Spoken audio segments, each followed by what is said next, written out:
blind babies looking for food. Starvation, the recipe, people subdued. When the people you trust got it in for you. Deceit is the word of the day and every clue. Don't let it go, it's from the days of old. Time is up, but some still do not know.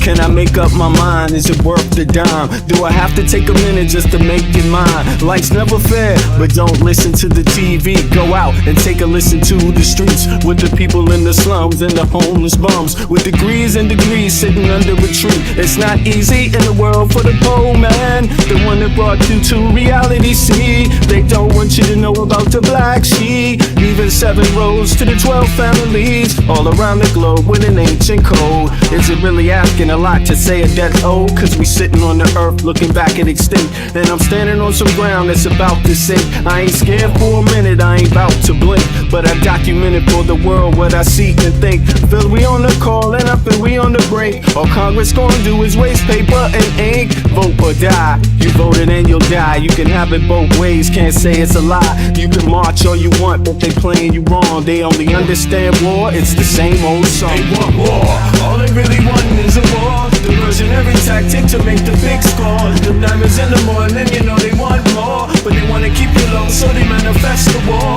War, all they really want is a war. Diversionary tactic to make the big score. The diamonds in the morning, you know they want more, but they wanna keep you low, so they manifest the war. Like a lotus coming out of the mud with colors, I create envy in those with power but jealous. I unify the poor with my song, the hell with the others. Descended the way they treat indigenous brothers.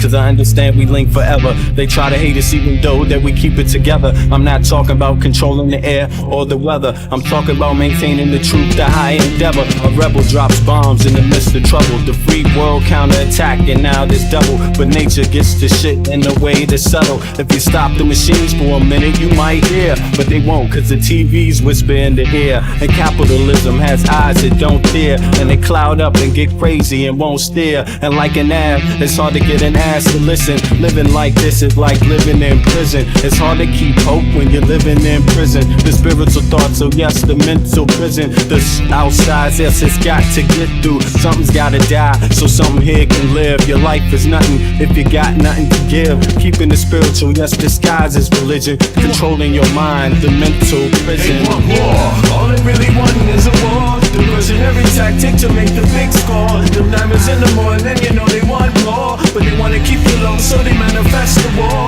War, all they really want is a war. Diversionary tactic to make the big score. The diamonds in the morning, you know they want more, but they wanna keep you low, so they manifest the war.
The children dying.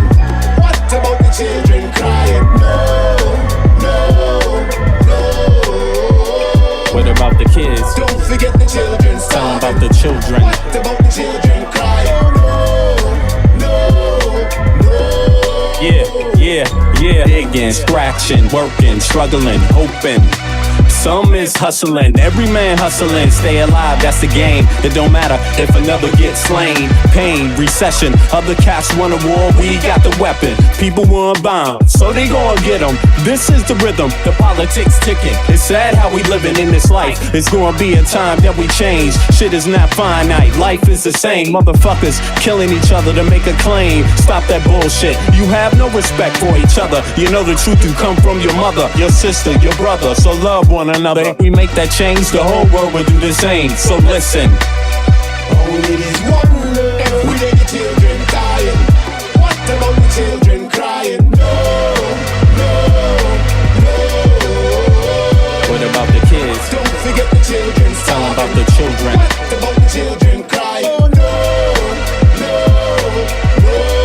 Yeah, I wish someone would tell me when is the suffering gonna stop. I see time ticking, fuck your watch. There comes a time when man steps to the plate, but it won't matter if your mentality is fake. Where I'm from, we got a system, overcrowded prisons, 2 cents an hour, man. Listen, shit don't change if we keep exploiting each other. One day you find out you only did it to your brother. A homeless mother, a baby, no supper.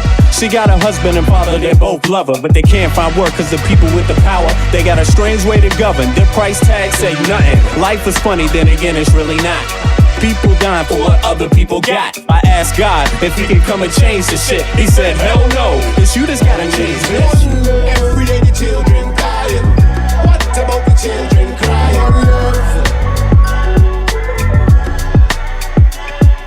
One.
Cause the others, they ain't got what's necessary, the necessary ingredients.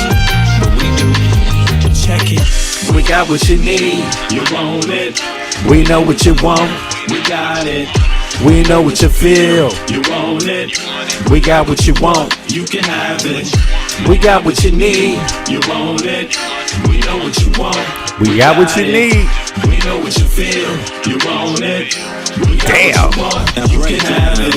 Orientation in this place they call Earth. Love from conception, from your mom, your birth. Pops planted the seed in the turf. From there, you must find out what life is worth. Grew up learning. I feel this song was written for the kids, most importantly, but also for the trolls, because the trolls need guidance. They need guidance too. They don't know how shit works. So we're capturing in this distance the alphabet the trolls sing. They celebrate when it's time to go outside. As you get older. As you get older, troll. All the troubles in your life just glide away. Stay focused, keep it smooth, keep you cool. Things in life will let you get rude if you let it, troll. Don't let it, troll. Don't let it. If you let it. Anyway. Damn. You know what's interesting is you're not doing shit if you don't have trolls. You know what I'm saying? That's how YouTube works. That's how YouTube really works. It might work that way more than any other any other social media app, right? It's actually the trolls that really know you doing something out there. You know what I'm saying? Like, Really, seriously, that's how it works. I don't know how many of y'all been following Jay-Z and Dame Dash. Dame Dash is on a troll mission. Like, he's trolling the hell out of Jay-Z. And I just think like this. I'm not getting between their beef because, of course, that's personal. That's very personal. And I'm just like, let them do their thing. They know better than anybody else. I'm not taking sides. I'm not riding Jay-Z's jock. I'm not riding Dame Dash's jock. I don't got nothing in it. You know what I'm saying? But I do know something interesting. I noticed something interesting.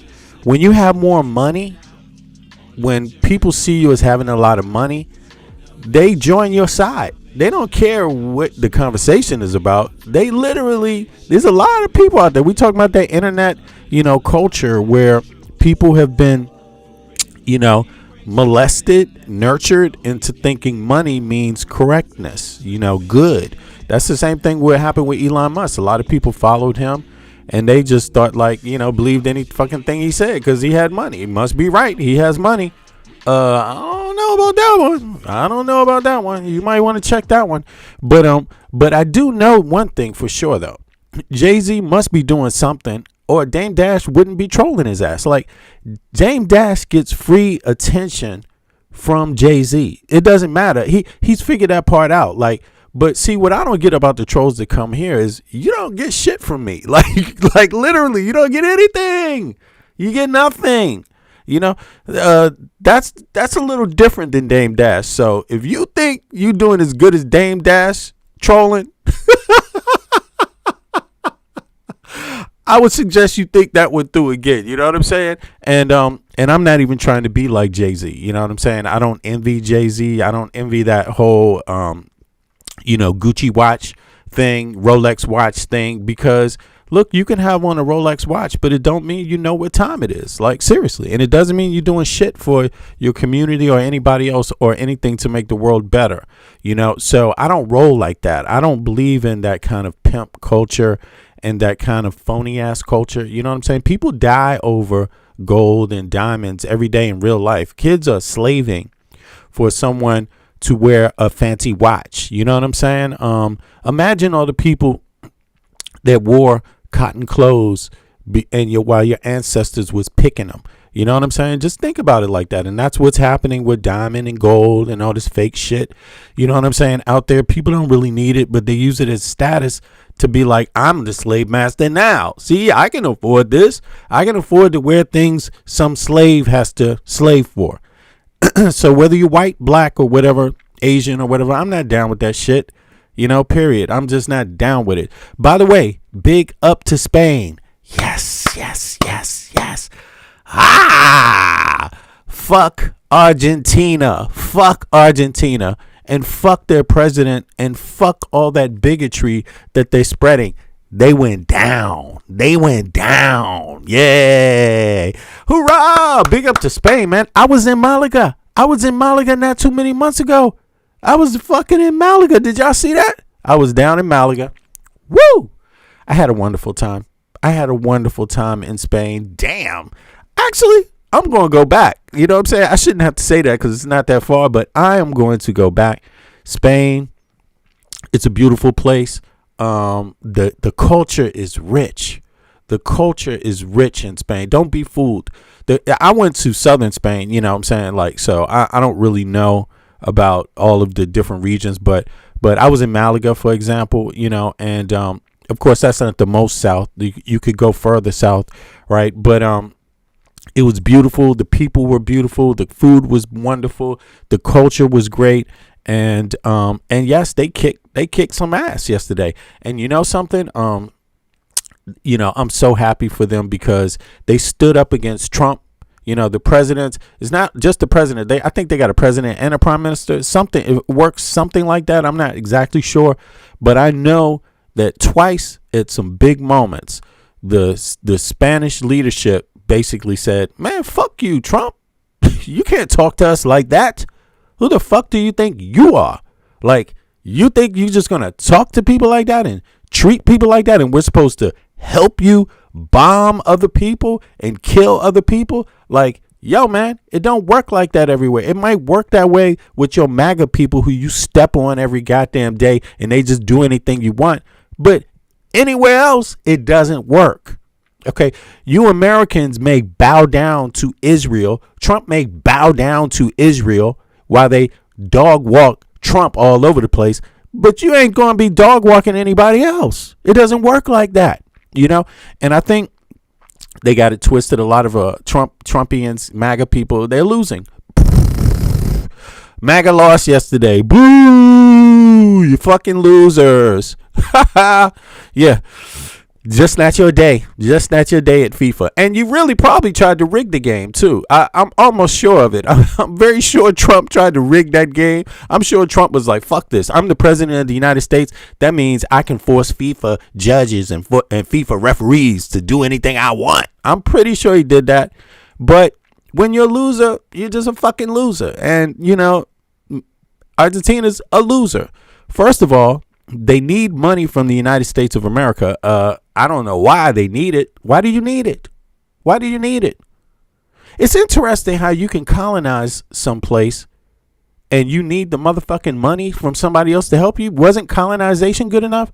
Didn't you fucking achieve something great with colonization? Didn't you get rich? Why aren't you fucking rich already?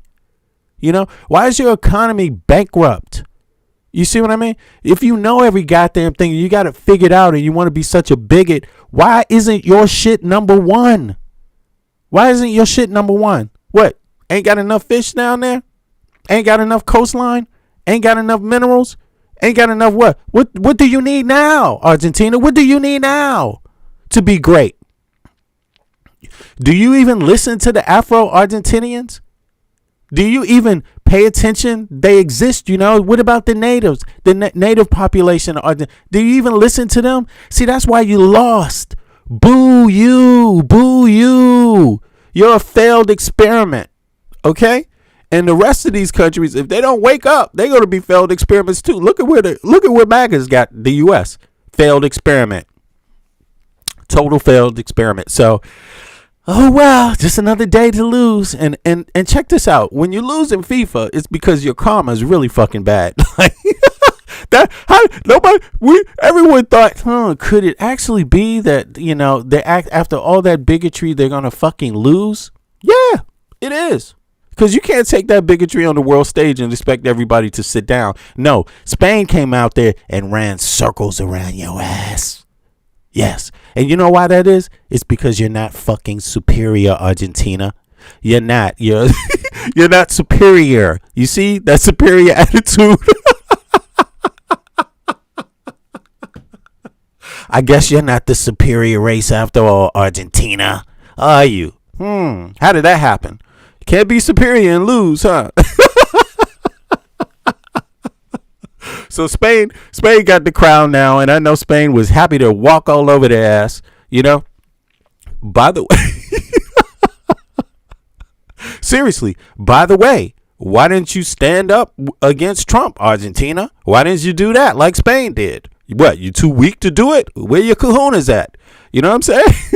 The team with the least amount of kahunas lost the game. I guess that's what it comes down to. So that's life. Oh, well. And you trolls better learn how to get some kahunas. Come on now. Don't hide. Stop being anonymous and unidentified. Show your face. Believe in freedom of speech for real. Like I do. Hee-haw, hee-haw. Nobody's going to believe you if you got 20 accounts. If you got 20 accounts on YouTube and you don't want to show nothing about yourself on any of them, okay? What is it? Your mama won't let you stay up after 12 at night on the motherfucking internet? I see you too, okay? In any case, yeah, big up to Spain. You guys did great.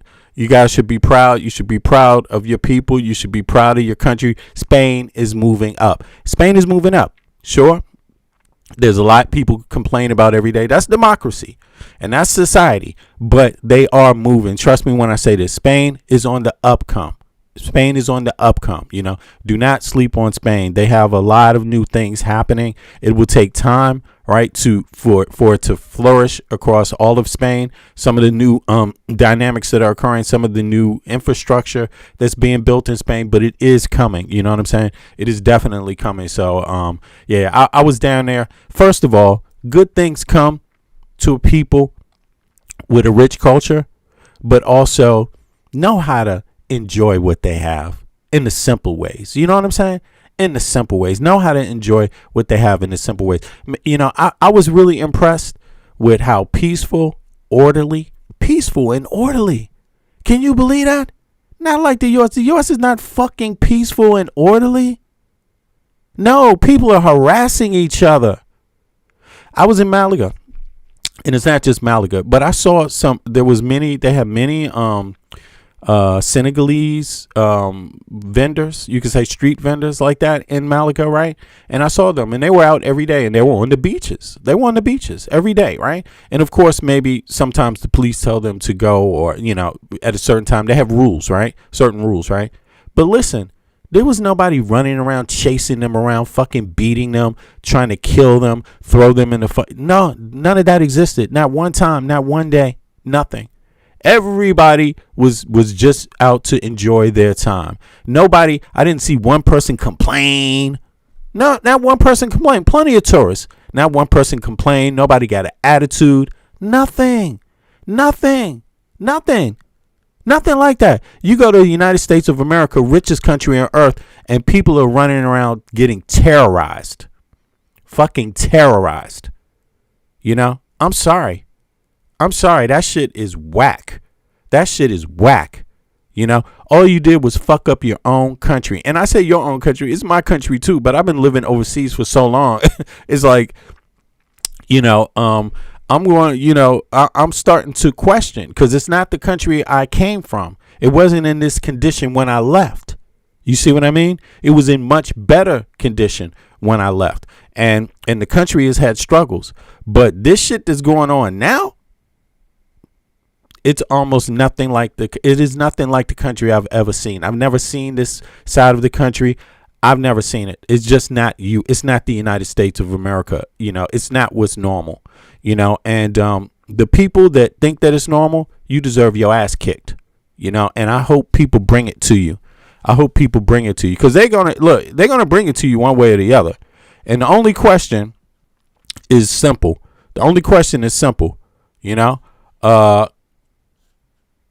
Are you going to try to cheat on this? Because if you try to cheat on this, it's only going to equal a foot in your ass. That's all it is to it. Because Americans are fed fucking up. Americans are livid. And I don't need to say it. I know it. I'm an American. I'm livid outside. I know the people walking down the street are fucking heated. So you try to fuck with this. You try to fuck with the Constitution of the United States. You try to fuck with people's voting rights. You try it. You see what's going to happen. You maggots out there, you better beg Trump to not fuck with these elections. You better be the first out there begging him. Because you have no idea what's coming to you. Because you fuck with this, the game, it's all over. All bets are off. There will be nobody standing down against ICE terror. There will be nobody else trusting your ass coming to their fucking town. You're finished. You're finished in any blue state. You're finished. You will not be accepted. You think you went around and you marked other people in the United States to be some kind of foreigners, or to be liberals, like that's some kind of badge of disgrace? You think you can go around marking other Americans like that? Well, the mark is going to be you now. You fuck with this, the mark is going to be you. Yeah, it is. So I advise everybody to go out, get some gun training, get a license to carry, get a license, maybe not to carry, but to possess, number one, and carry. Why not? That's your right. You know what I'm saying? Go out there, get a little practice, go to a blue state liberal gun shop. Okay, get yourself go, and I'm gonna start recommending them. I'm looking for a sponsor, a gun sponsor, from a liberal state. People that are into safe arms possessing and training. right? And and teach that also have educational seminars to teach people and encourage people to bear the arms, right? But from the liberal side, and I suggest you go out there. Pretty soon I'm going to show you something. I'm just waiting to see if I get a sponsor, but I'm going to show it to you, and I suggest people do that. Because why? Because in the Constitution, according to Madison, one of the founding fathers, the right to bear arms, in his view, was specific to just in case the people have to deal with a tyrannical government, because they remembered the tyranny under Britain. And right now, Trump is tyranny. OK, he's tyranny. He's associated to the closest thing to tyranny people have experienced in a lifetime. OK, you see what I'm saying? So, yeah, my thoughts are I'm a peaceful person, but MAGA has showed me there's no place for peace without bearing arms. They will not respect you without your arms. Period. Next time they come to town and they try to pull this shit, a whole bunch of people with the right to bear arms will make them think twice. You see what I mean? Right now, they're running through these towns because they know liberals don't bear arms. Liberals aren't proud to use weapons all the time. Liberals don't want a country like that. But MAGA, hey, you made it that way. So congratulations to you. Yay! Liberals are going to start bearing arms. Yay! It took something really bad to change that in liberals, didn't it? Yay! Oh, hurrah! Hurrah! Wow, am I glad. Very happy. So thank you again. Thank you again for doing something that liberals couldn't have done themselves. You know what I mean? It takes a maggot to do it. Takes a maggot to push a liberal one too many goddamn times. You know what I'm saying? And they've done it. You know what I'm saying? They've been effective in doing that. You know what I'm saying? The maggots are good at pushing liberals to their limit. Okay? And they know that. That's what they wanted to do. I mean, it's nothing I'm saying is a surprise to them. They're good at that shit. And but it succeeded. And so now we're going to find out. Okay, so here we go. Across the country yesterday, thousands of Americans, like you see on your screen, took to the streets to protest against ICE and the Trump administration's harsh immigration crackdown. One of the largest demonstrations was in Portland, Maine, where protesters gathered in honor of 25-year-old Johan Guerrero, the second immigrant killed in an ICE shooting in just the past week. The demonstrations come as President Trump is urging ICE to keep up aggressive traffic stop operations despite the recent deadly shootings.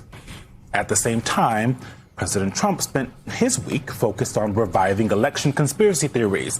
His aim seems to be to lay the groundwork to challenge the midterm election results if Republicans lose. But days after Trump's primetime address, which he promised would present overwhelming evidence of widespread voter fraud, the response from even much of his own party has been muted.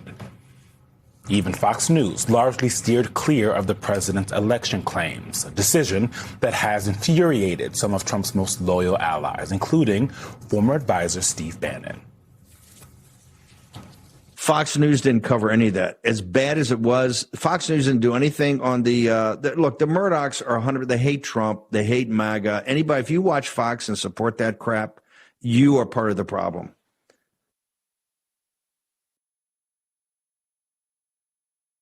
It is amazing. It is amazing. It is amazing because literally without Fox, Trump wouldn't be in the White House. I mean, it's amazing.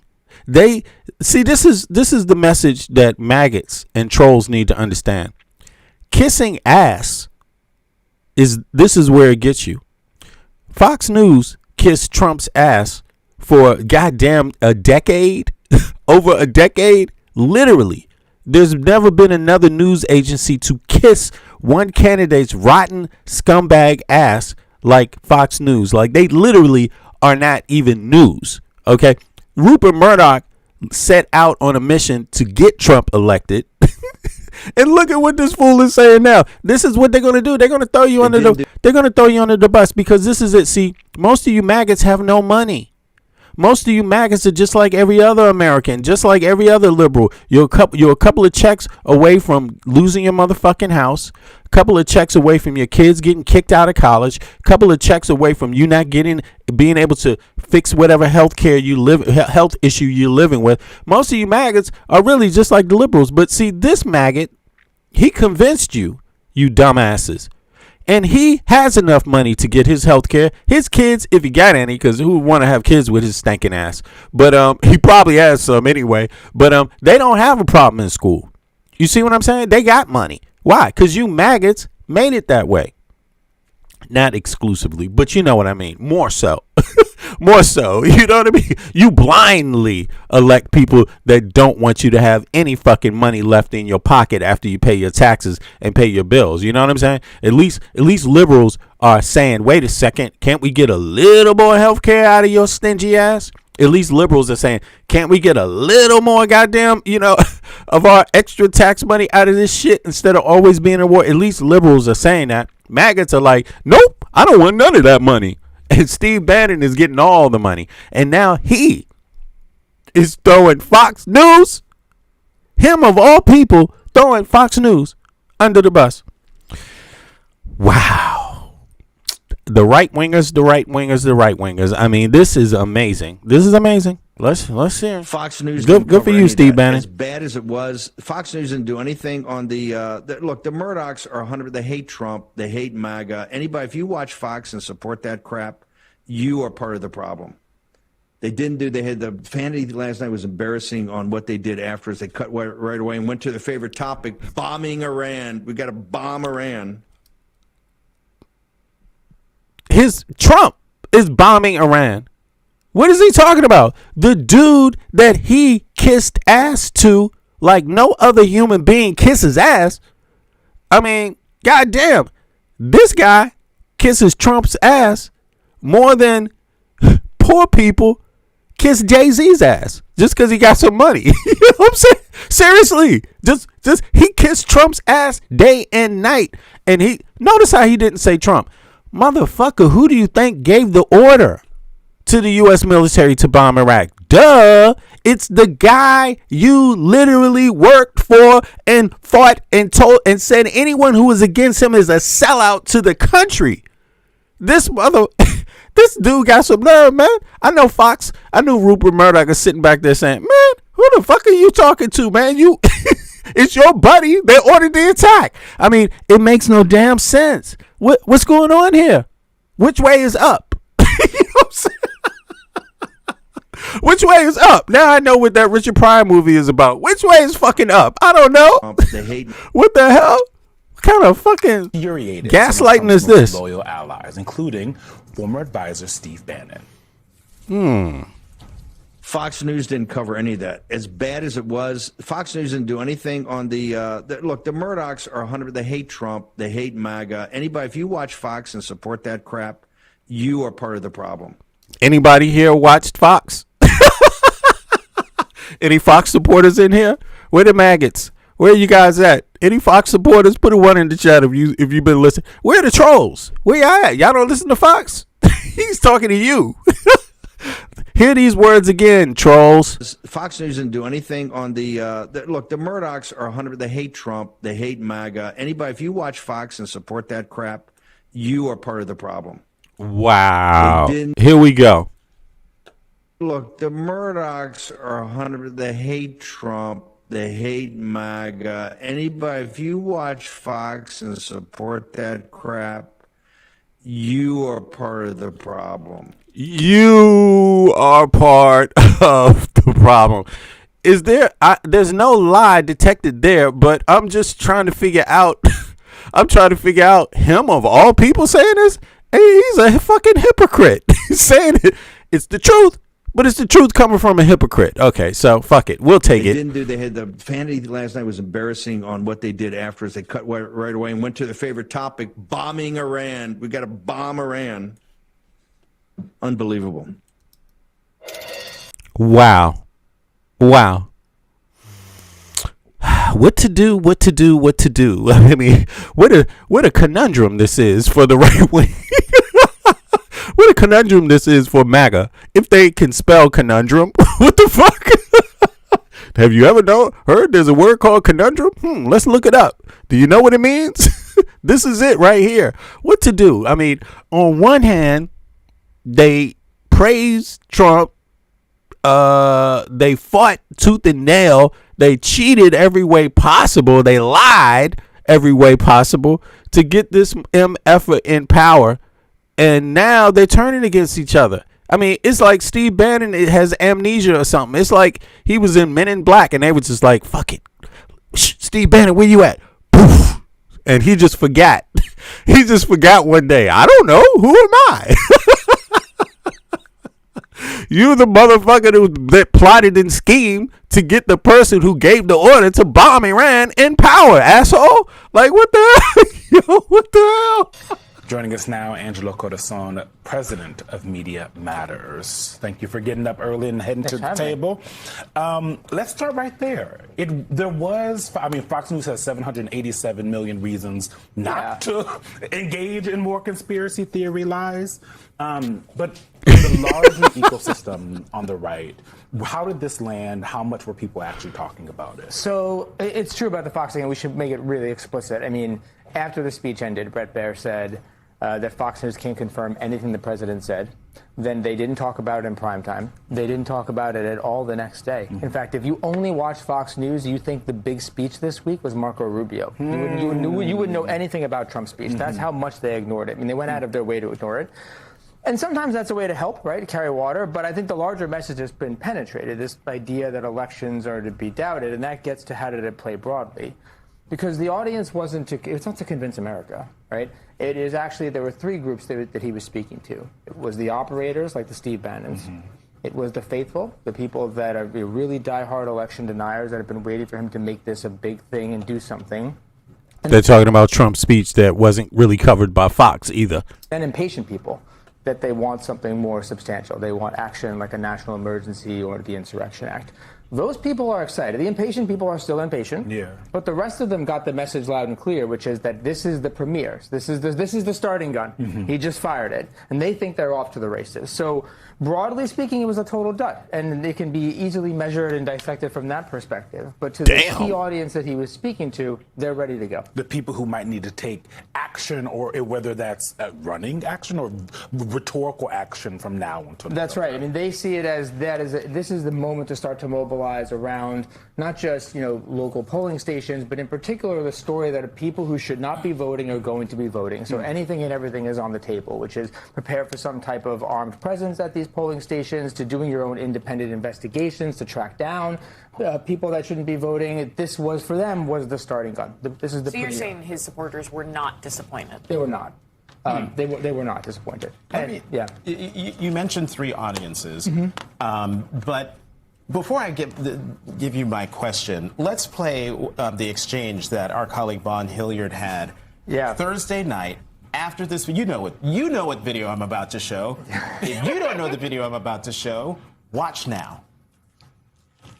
You acknowledge that there were no votes changed in 2020?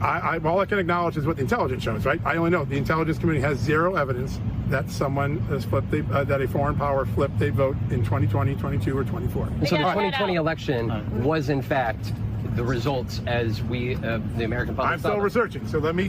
This is the first. But there's no intelligence. Not yet. There is no intelligence that the election would have said that Donald Trump was president. The president said that tonight.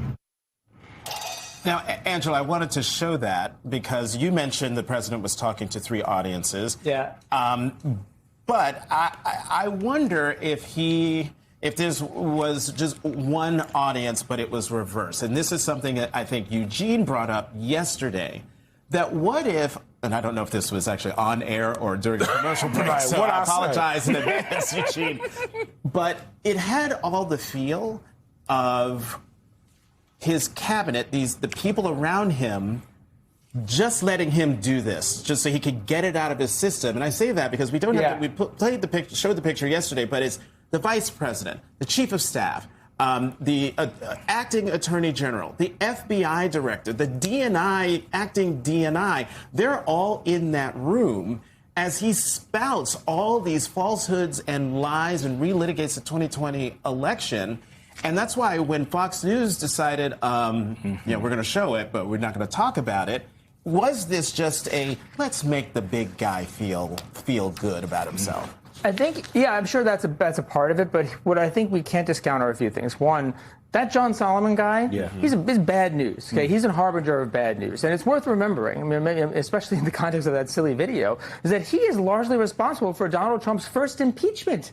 He was the one that was pushing the Giuliani Ukraine stuff that Trump sort of ran with. This guy has a long track record. He is a sort of a Pied Piper of conspiracy theories and narratives that Trump is willing to run with. And the second thing is that it gets to the point that you're talking about, like the people around him. Let's talk about some of those people. This week, J.D. Vance went on Joe Rogan's podcast and said that Spencer Pratt is the legitimate mayor of Los Angeles, that the election was stolen. So they may not want to carry water for Venezuela or China stealing the election or some kind of attack. Yeah, because but it is true. They do like this conspiracy theory about the election thing. So it's very simple. We all know that there's going to be a January 6th style rebellion against the election that's coming, the midterms, right? They're going to they might even, I don't know, what's the tally? Let me look at something real quick.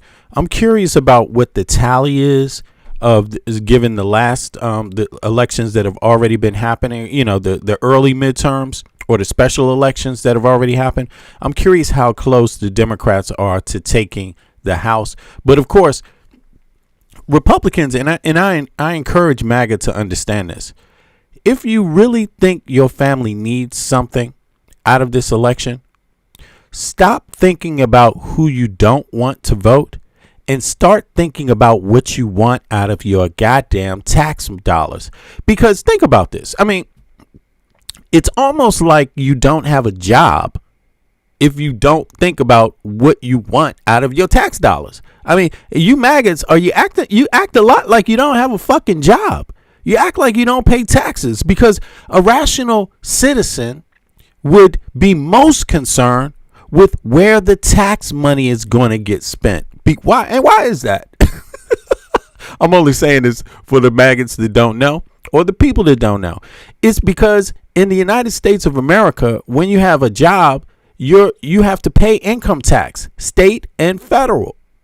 And they take a portion of your check and your labor every time you earn some money. And that some of it goes to the state taxes, your state income tax goes to the state. And then you pay federal income tax that goes to the federal government, the operation of the federal government. So if you're not happy about a war or spending money overseas, you might want to elect someone that doesn't want to do that. If you, let's say you're not happy with health care, you might want someone that instead of has you paying federal taxes, because your federal taxes that you pay every month out of your income tax, it goes to Medicaid and Medicare. You might want to vote for an elected official that wants the money that is collected from your salary to go to Medicaid and Medicare, to make sure that you actually get it and don't need to keep coming up with some more money to get it when you pay for it in advance. I mean, it's ridiculous in the United States. How they have it set up, in case you don't know, is middle class and poor struggle with health care, not because they're not paying it through their tax dollars. They're paying it through their federal income tax. So it goes out. So that federal income tax is supporting the whole country. But the problem is that because of how the tax system is built and the healthcare system is built, the poor and middle class and everyone has to come out with a deductible, an extra piece of money out of their own pocket. So the lower you are from being wealthy, the harder it is for you to find that money to access your healthcare. So stop worrying about who's voting. Did you worry about who's voting when Trump won? Like, just think about that. Did you worry about it when Trump won? And why did Trump win if there's something wrong with the system? That it's just that simple. But again, I understand a lot of it is blind faith. A lot of it is based on ignorance, you know, and people hate to hear that. That's a trigger word for some people. That when they hear it, they like, you think you better than me. No, I don't mean that. I mean, you're unaware of some things. You know, you're ignorant of some facts. You know, stupid would be when you know the facts and you keep fucking making the same mistakes. But a lot of these people don't know their civics. They don't know how the country works. They're disenfranchised. They should be happy that people recognize that they're disenfranchised. If you live in a red state, you are likely the most disenfranchised group in the country. Likely, I'm talking about gross numbers, right? You're likely very disenfranchised. What's up, Mike? Yeah. What's up? This is bizarre. Like, so do you, I mean, I don't know what to say about this, but me, it looks like they're going down this path of, they think they're going to harass every goddamn American that's going out to vote based on how they look. So what they're saying is all the black people, all the Hispanic looking people, or anybody who looks like they're Muslim, anybody who looks like they're not Aryan, should be fine with being stopped on after work. After they work 9, 10, 11 hours, they should be fine with being stopped by some ignorant ass maggot asking them when they're on their way to the voting poll, can you show me your ID? Well, I think that goes to show that all the individuals who are of color, who thought they were the exception, hopefully they experience this bias. Oh, right? Yeah. The individuals who thought they were immune to this level of racism or bias, that they get exposed to such an unpleasant experience, right? Mm-hmm. And for the viewers, if you could pull up a particular stat, right? Yeah. And the stat is going to be analyze tax contributions of the bottom 50% income earners in the U.S. versus the top 10%. Okay. Can you? And the reason why I say that is because on the top 10 what? Top 10 what? The top versus the top 10%. Percent. So analyze the tax contributions of the bottom 50% income earners in the U.S. versus the top 10%. Okay. So analysis on the top 10% income earners and the bottom percent, right? Versus the bottom 50%. Yeah. Bottom. Yeah, there we go. Okay, we got you. Which is a lot, man. 50% is half of the country. So when you got half of the country paying into healthcare, that shit should work for them. You know, it shouldn't be all this extra shit. They shouldn't, after they pay their taxes, they can't afford a deductible, period. They shouldn't be asked, you know, but they are. But here, let me pull this up. Yeah, here we go. So let's see. As a matter of fact, let me pull the whole thing up. Now, it says analyzing the economic divide between the top 10 and bottom 50% of income earners reveals a stark contrast in how income is generated, spent, and transformed in long-term wealth, looking at the macroeconomic trends, primarily utilizing recent U.S. Federal Reserve and global distribution data. Here's the breakdown, right, of the two groups. Let's see here. Income shares versus population. The most immediate disparity lies in the disproportionate share of total national income captured by the top tier relative to its size. The top 10% historically captures 45 to 50% of all national income in the United States and the significant shares globally.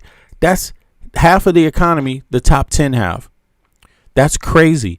The bottom 50, conversely, the entire bottom half of the population typically splits the 10 to 15% of the total income pool. That's what? Okay, so note, mobility. Income brackets are not permanent cages. Economic research indicates that 50% of Americans will actually spend at least 1 year of their lives in the top 10 of the earners, often during peak earning years later in their careers, meaning these demographics shift over time. Okay. And I wonder how many are going to experience poverty that didn't used to be totally broke. Okay. Asset allocation and wealth generation. Income is what you pull in, but wealth is what you keep. The divergence in how these two groups build wealth is massive, largely dictated by the types of assets they hold. Featured assets. Top 10 earners. Let me see here. Y'all can't see this, so let me just make sure. Let me read it off. So, you want to take it from there? Yeah, go ahead. So before you continue, I asked you to pull that up to show individuals that when people are advocating for tax cuts for the top earners, the top 10%, we're taking away revenue from the people and the country in itself. And then we wonder why we are in massive debt as a country and why that continues to increase, especially under this big, beautiful bill, under this administration.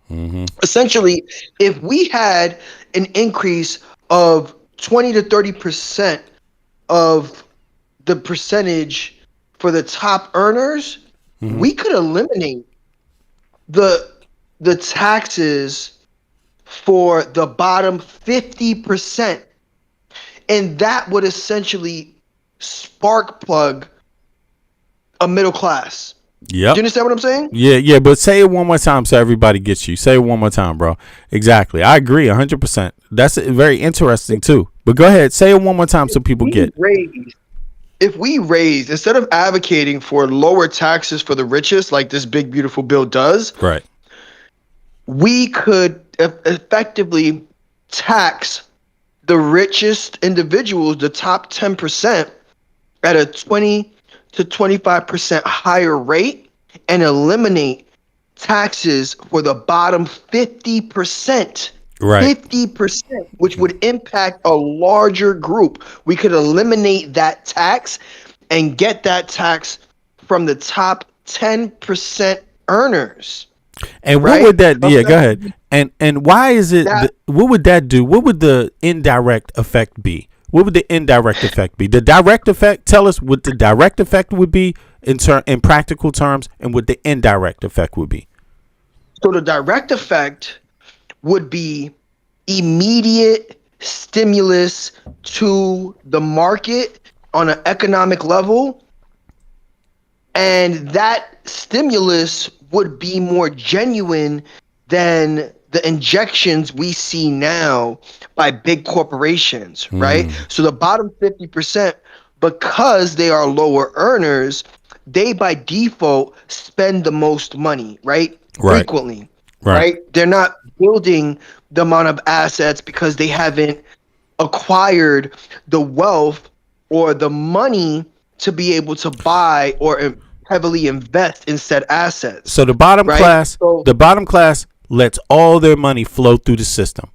All their money goes back out into the system. It gets used. It supports businesses, local businesses, corporations. It supports everybody else. But the 50%, the 10% at the top, their money doesn't support everybody else. No, it doesn't, right? Because when you look at just basic logistics, right? Let's say the top 10% earners, how many times you think they eat a day, V? How many times? The top 10% they probably eating constantly, bro. I mean, even if I'm saying like physically eat, right? You can only consume so much food. Yeah, you can only consume so much. No, look at Trump though. Is that true? Look at Steve Bannon. How many times do you think Steve Bannon eats? I think I'm curious about that. They can eat a long time. Maybe the question should be, how many hamburgers can Trump eat a day? Right? No, I'm joking. But yeah, it's true. I mean, you can only eat so much. So why do you need more food on your table? Right? You can only buy so much clothes, right? So when we look at just the basic logistics, the bottom 50% are going to frequent more restaurants, are going to buy more goods, right? They're going to be able to buy more cars. I see your point now. Yeah, that's true. 10%, once they own a certain amount of cars, they're not going to buy. There's no need to continue to buy cars. No. There's no need to continue to buy clothes, right? There's no need to continue to frequent different restaurants in mass, right? Would you rather someone charge $300 a plate or $50 a plate where they can bring 100 people or 1,000 people versus just $300 a plate, and only 10 people can eat there. You right? know, yeah. Go ahead. I'm sorry. Go ahead. Well, no. And the likelihood of that, and so if we were to even do that, we would effectively put a pause or a big dent in wealth inequality, because after the bottom 50% are alleviated of said taxes, they would use that money and income to buy their necessities first, which would stimulate the market, and then in a long-term or indirect manner, now they'll be able to buy basic assets, right? They'll be able to invest in terms of they'll be able to plans, solve right? problems of the middle class and poor. There you go. Themselves right? at that point, And right? the indirect effect also would be less dependency on social programs. Yep. Right? Because what we would give them in social programs, they would save or be able to manage better with the taxes that they're not paying. Right? And so now that leaves less of a burden on an expenditure part when it comes to the government, right? So government spends less on its people because now they get that relief in the form of a tax break or a tax alleviation or tax elimination, right? Yeah, exactly. And so these are the finer economics that individuals choose not to partake in, right? And when you don't understand something as basic as what we just showed the viewers, you assume that, you know what, maybe the richest, because they pay more taxes, but they only pay more taxes because they earn more. 10% of a dollar is less than 10% of $100. Yeah, they're paying exactly. Exactly. Yeah, right? Yeah, facts. Even if and then they have loopholes too. Of course, and that they tend to use those loopholes, right? Yeah. So I'll give you an example, right? The next thing I want you to look up is buy, borrow, die. Okay. Let me see here. Right? Look that up. Buy, borrow, die. And that will explain to the viewers what those top 10% earners, how they evade paying their share of taxes, right? Right. Okay. On a percentage wise, not on a physical number wise, on a percentage wise. Right? This is how they avoid the percentage wise. Go ahead, V. This is crazy, bro. Yeah, it says buy, borrow, die is a financial strategy used by ultra wealthy individuals to legally minimize or entirely avoid paying income taxes. Okay, while still funding a lavish lifestyle. This sounds like Dame Dash, bro. I mean, but he's not even at the top tier. This is crazy. Look at this. Okay, no, Dame Dash failed because he didn't even get to that level. Yeah, he tried. He tried it though. He had the right idea, but he just, he missed it by this much, right? He didn't buy the assets. He didn't buy the assets and loan against those assets, right? He kept spending to try to create an entity or a business that kept bleeding money in any venture that he went to, right? And so he ended up eventually going bankrupt off of the money that he was spending, right, on a credit line versus taking that credit line on an asset at a low percentage rate, right, where all is essentially pay the interest, which is low. It tends to be around anywhere between 3 to 4% interest. And they pay those interest rates until they die, right? They don't pay off the loan. The loan never gets paid off in full, right? They only pay off the interest. And when they die, that allows them to avoid them paying that loan, but also capital gains. But go ahead, continue, B. It sounds like he tried to Trump, but he ain't Trump, Everybody can't be Trump now, But look, all right, so here we go. It allows them to avoid paying income taxes while still funding a lavish lifestyle. Coined by tax law professor Edward McCaffrey, right? So that's who coined the term. That's who coined the phrase "buy, borrow, die." Right? Now, the strategy leverages the fact that the tax code does not tax wealth, what you own. It taxes income or realized capital gains, what you sell or for a profit. Here's how the 3 steps work. Buy. The individual uses their money or existing wealth to buy appreciating assets like real estate, stocks, fine art, or private businesses. They do not hold their wealth in cash, which loses value in inflation. Right, cash loses value in inflation. Nor do they rarely heavily or on a standard corporate salary. Oh, okay. I'm sorry. Nor do they rely heavily on a standard corporate salary, which is heavily taxed. Damn, my glasses, man. What's up with this? I got to straighten them out a little. Okay. Borrow is the second part, right? Number 2, instead of selling their stocks or real estate to get cash to live on, which would trigger a massive capital gains tax, they borrow against their assets. Okay, that's interesting. Instead of selling their stocks or real estate to get cash to live on, like a lot of people actually do, which would trigger a massive capital gains tax, they borrow against their assets. Okay. Yeah, actually, that's another one that this is very useful right here, this part. They take out a line of credit or loan using their massive investment portfolio as collateral. Banks gladly offer these billionaires incredibly low interest rates because the loans are backed by a secure multi-million-dollar or billion-dollar asset. The tax loopholes.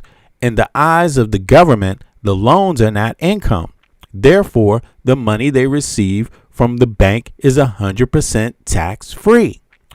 They use this borrowed cash to buy yachts, mansions, or reinvest in more assets. So a middle class or poor person can't even get involved in this type of tax scheme, right? I mean, to me, because like, what middle class or poor person is buying a Picasso painting, buying a yacht, Exactly, right?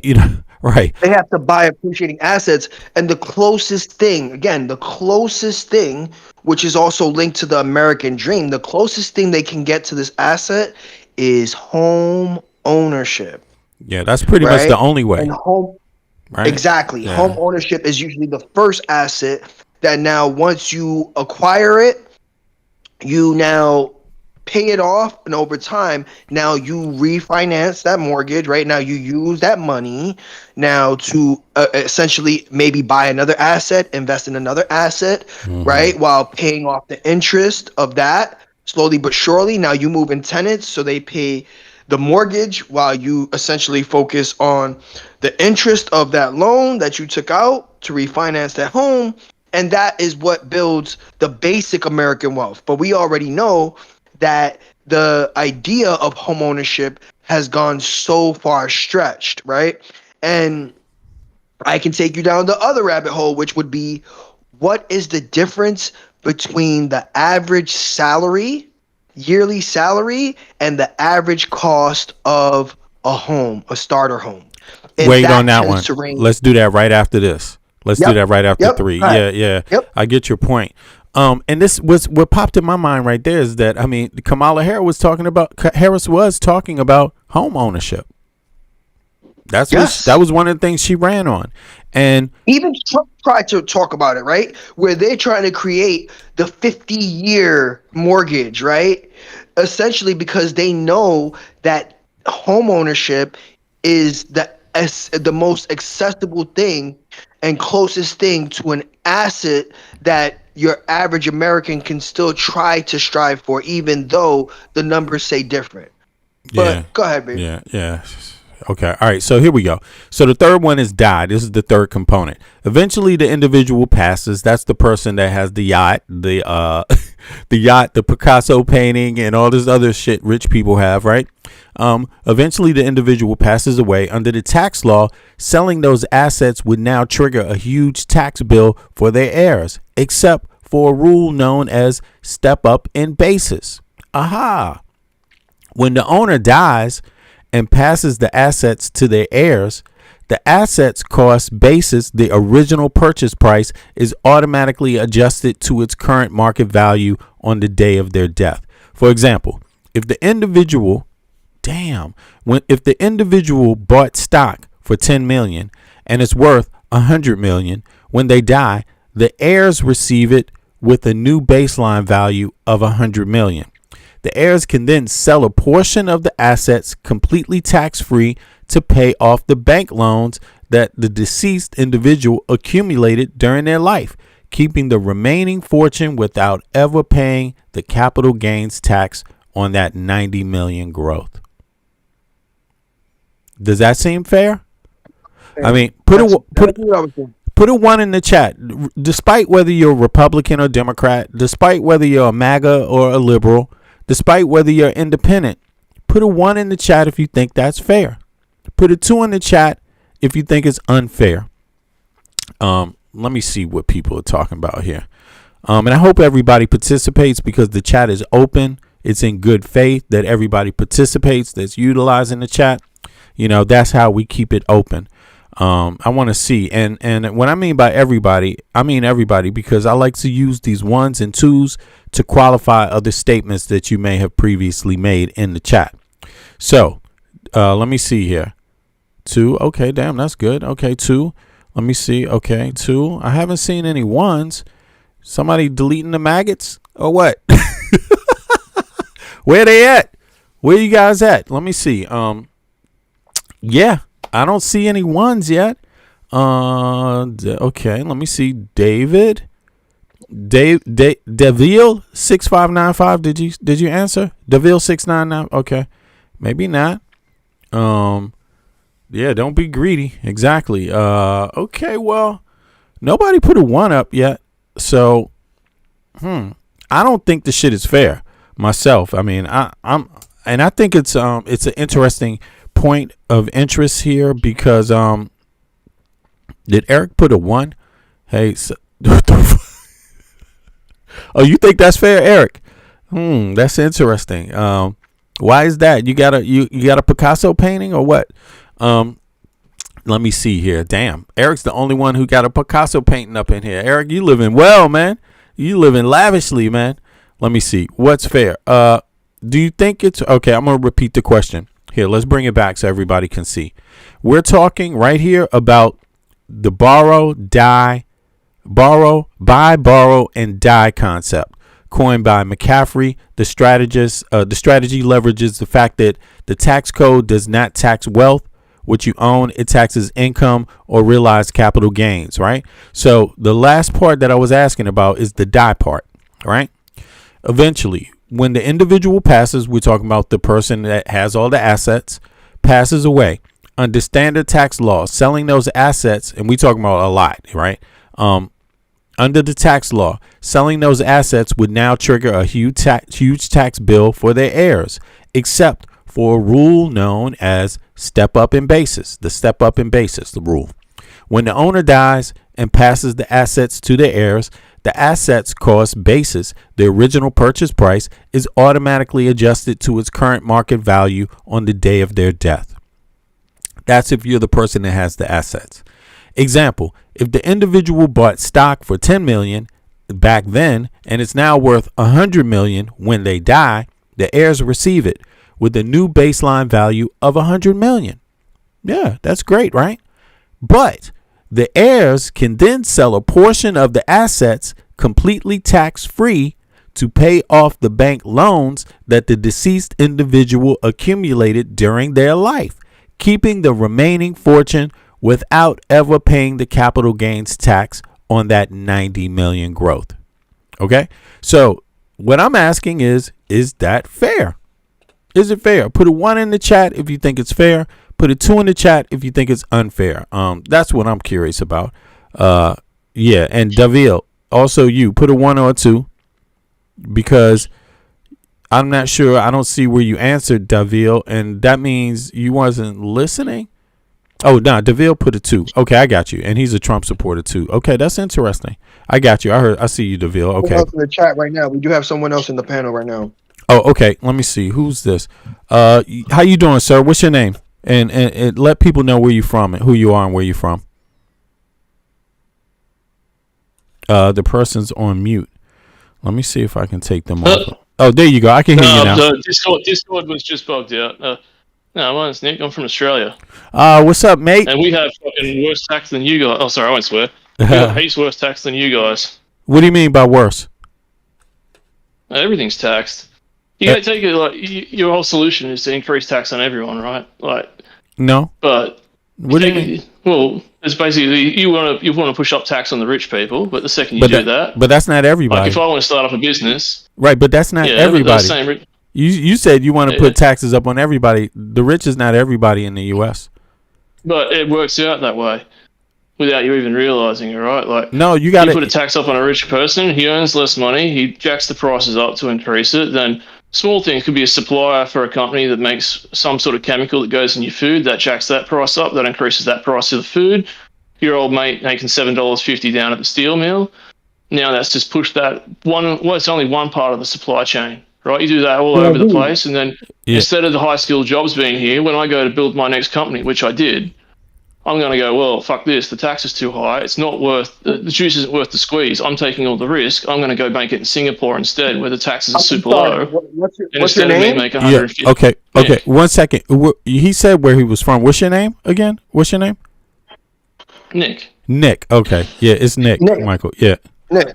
So when we look at the capitalist economy, we are the largest in the U.S. We are the largest consumer of cheap goods. You know why? Because people do exactly what you said. They're going to Singapore. They're going to China. Yeah. They're going to India. Yeah. This is already happening. You act as if manufacturing is done in these capitalist hubs like the U.S. The U.S. isn't a manufacturing hub. Australia is not a manufacturing hub. Great Britain is not a manufacturing hub. Wait, let me finish. That's because Nick, but just let him finish. Let me finish. Okay, go ahead, Mike. And so when you brought that up, that is by default faulty, because capitalism, in terms of goods purchases and manufactured goods bought, it is bought by the cheapest goods you can possibly get. Again, circling China. China is the biggest exporter of goods. Why? Because they make it for cheap. Guess who buys it? The biggest capitalist countries, so they can sell it for a profit. You're choosing to assume that taxes on the richest is going to change what they already do. Okay, so take it back to first principles. Can I? Yep, cool. So I don't agree with Trump on everything. Obviously, I'm an Aussie, so I've got an outside perspective. But one thing you got right is tariffs, because you can't compete with. But China. hold on, Nick, wait a second, Nick. Hold on, Nick, wait a second. Yeah? You didn't address what he just said. Talking point. You didn't address what he said. Wait a second, Nick. I'm just getting. It takes 2 steps to get there. There's 2 steps of logic. Just let me start. So you start like your countries. My country did the same, right? We removed all our tariffs back in the 70s and 80s, and then we floated. We had a prime minister called Keating who floated our dollar on the international market, and all of a sudden, all these cheap goods flooded in. And everyone was super happy in the short term because now they could buy cheap Chinese plastic shit for cents on the dollar. And like no one cares that they're using literal slave labor over there that have like suicide nets around the buildings. The workers haven't been paid in months, but they can make this stuff and our industries can't compete. So they all collapse and all that tax base goes away. Detroit used to be your shining city, right? And now that it's nothing. It's basically, it looks worse than Hiroshima, and it was nuked. And that's because all that industry fled overseas. We used to have amazing car companies here in Australia, some of the best in the world. We used to export some of those cars to you guys. Your Pontiac G8 was one of our Holden V8s over here. But that's all gone now because we can't compete with China either.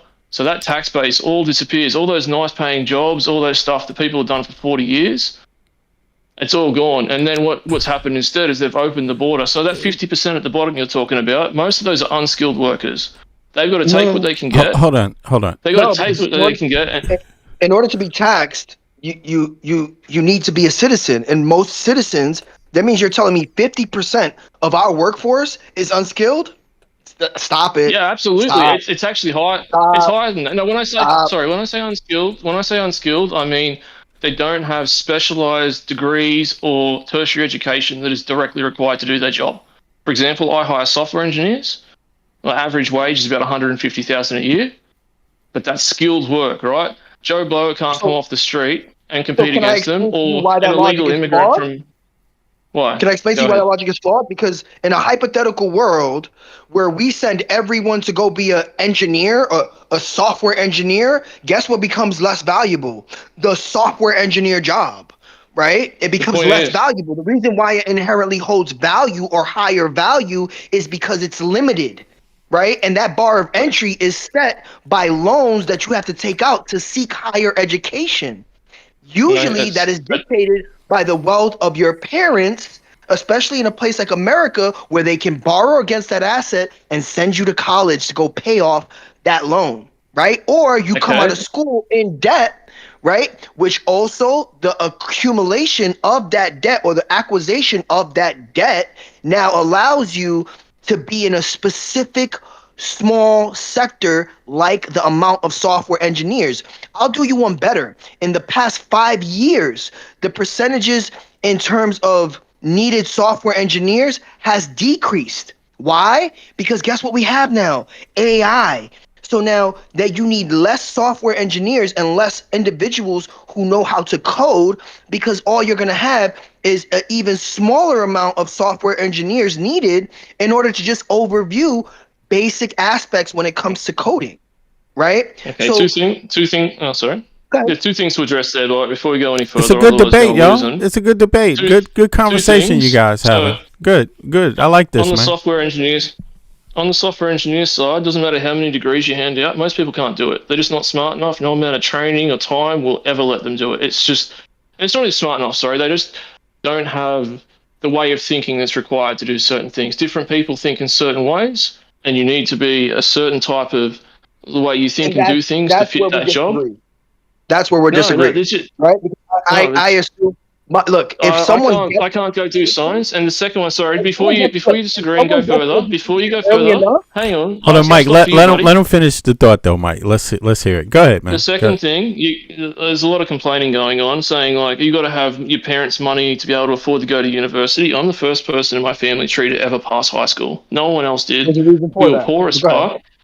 I literally lived in like our version of the ghetto. The houses in my street were made of one continuous sheet of tin that was literally in a big roll, like a cinnamon roll. And everyone was filled with drug addicts, and they're still filled with drug addicts. I dug my way That's out of there called the exception and not the by rule. But working go at ahead. KFC to save up and pay for my own university. My parents couldn't afford it; they had nothing. I did it on my own, and anyone can do it. It's just you got to have the will to do it. Exception and not the And rule. now But go ahead. well, the exception proves that you can do it, and anyone that doesn't So either an can't do exception, it, and right? Don't therefore disregard the exception. But go ahead. they're either not capable of doing it, in which case you're destroying them by getting rid of all the industry and allowing unlimited illegal immigration and infinity Indians to come in who work for $3 an hour and take that unskilled labor and make its price cheaper and cheaper and cheaper until a job like there is an unskilled job, like my dad was a postman, for example. That's unskilled. You don't need anything for that. If there's a guy that you've just imported from India who's going to do it for $3 an hour, now my dad, the only way you can get that job is to do it for $3 an hour because they're going to hire the other guy otherwise. And even if he takes that job, he can't afford to actually like make a living on that. So importing huge numbers of people. You can blame on the government because here in the U.S., to be a postman, you guess what you need to be? A citizen. Second to that, that postman job is unionized. It's just one example. So it's unionized. Again, you're choosing to use outliers. I'm choosing to kill those outliers, right? To shoot down those outliers. Just like you were the exception and not the rule. The rule is what matters, not the exception, right? Because that's what makes that job valuable. Because if it was the rule, it would not be valuable. Right? If everyone could do exactly what you did and be as successful, you would not be as successful. Your job would not be considered successful. That is what allows for these jobs to have a certain necessity, right? And let's go back. Let's go further back. Hold on. Let's go further back, right? If us as a government valued that, we would start introducing things like coding and software engineer at a primary school level, right? Instead of waiting for it to have to be a cost expense in order to learn it. But instead, we have individuals like yourself who would believe, right? Who would believe, oh, well, I'm the exception and I am smart enough to have this type of profession and no one else or a selected few can only do it. Wrong, because if we introduced it at the earlier levels of education, we would have a more comprehensive group of individuals to be able to take on that challenge that you think is so special. But go ahead. Wow, that's interesting. Hey, can I mention just one fact? You guys are having a really interesting dialogue. I appreciate both of you guys. This is very interesting. Also, thanks for hopping up, Nick. But I just wanted to say this, just to put this out there.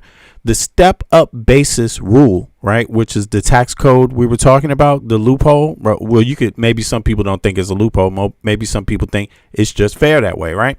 But that was codified in section 1014 of the Internal Revenue Code, and it was officially enacted over a century ago in the Revenue Act of 1920. So that has been the law for capital gains, right? That's existed that long ago, for a century. It hasn't changed. If you could pull up the next statistic, just so we can make the bar clear, ask,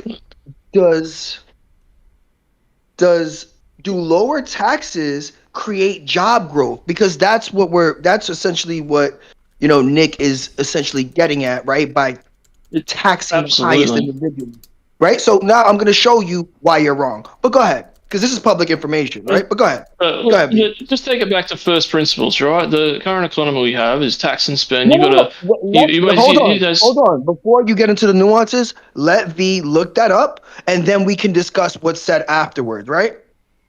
If I load this back up on YouTube, I'm gonna get. This is a good conversation. You guys, click the like button. Good looking out. I appreciate both of you guys here. This is interesting. All right, so let's see here. It says the question of whether lower taxes create job growth in the United States is one of the most fiercely debated topics in macroeconomics. The short answer is it depends entirely on whose taxes are being cut. When they are being cut, and how the money is ultimately used. Economic data shows that tax cuts can stimulate job growth in short term under the right conditions, but long-term effects are often modest and highly contested. The debate generally puts two major economic theories against each other. Yes, the argument supply side economics. Proponents of tax cuts, often leaning towards supply-side economics or trickle-down economics, argued that lowering taxes is a direct driver of employment. Corporate tax cuts, when corporate tax cuts rates are lowered, like a drop from 35 to 21% in the 2017 Tax Cuts and Job Act, companies kept more profit. The theory states that they will use this capital to build new factories, buy equipment, and expand operations, which inherently require hiring more workers. Individual income tax cuts. Lowering income tax rates also allows workers to keep more of their paychecks. Proponents argue that it incentivizes people to work more hours, attracts new entrants into the labor force, and gives entrepreneurs more capital to start businesses. Okay. Now, the historic reference. Advocates frequently point to the Reagan tax cuts of the 1980s, which were followed by significant economic rebound and job creation. Though economists still debate whether tax cuts or the Federal Reserve's monetary policy played a bigger role.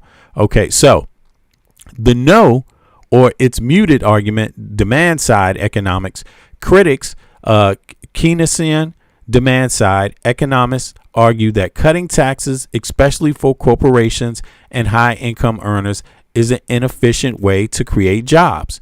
The demand problem. A business does not hire employees just because it has extra cash.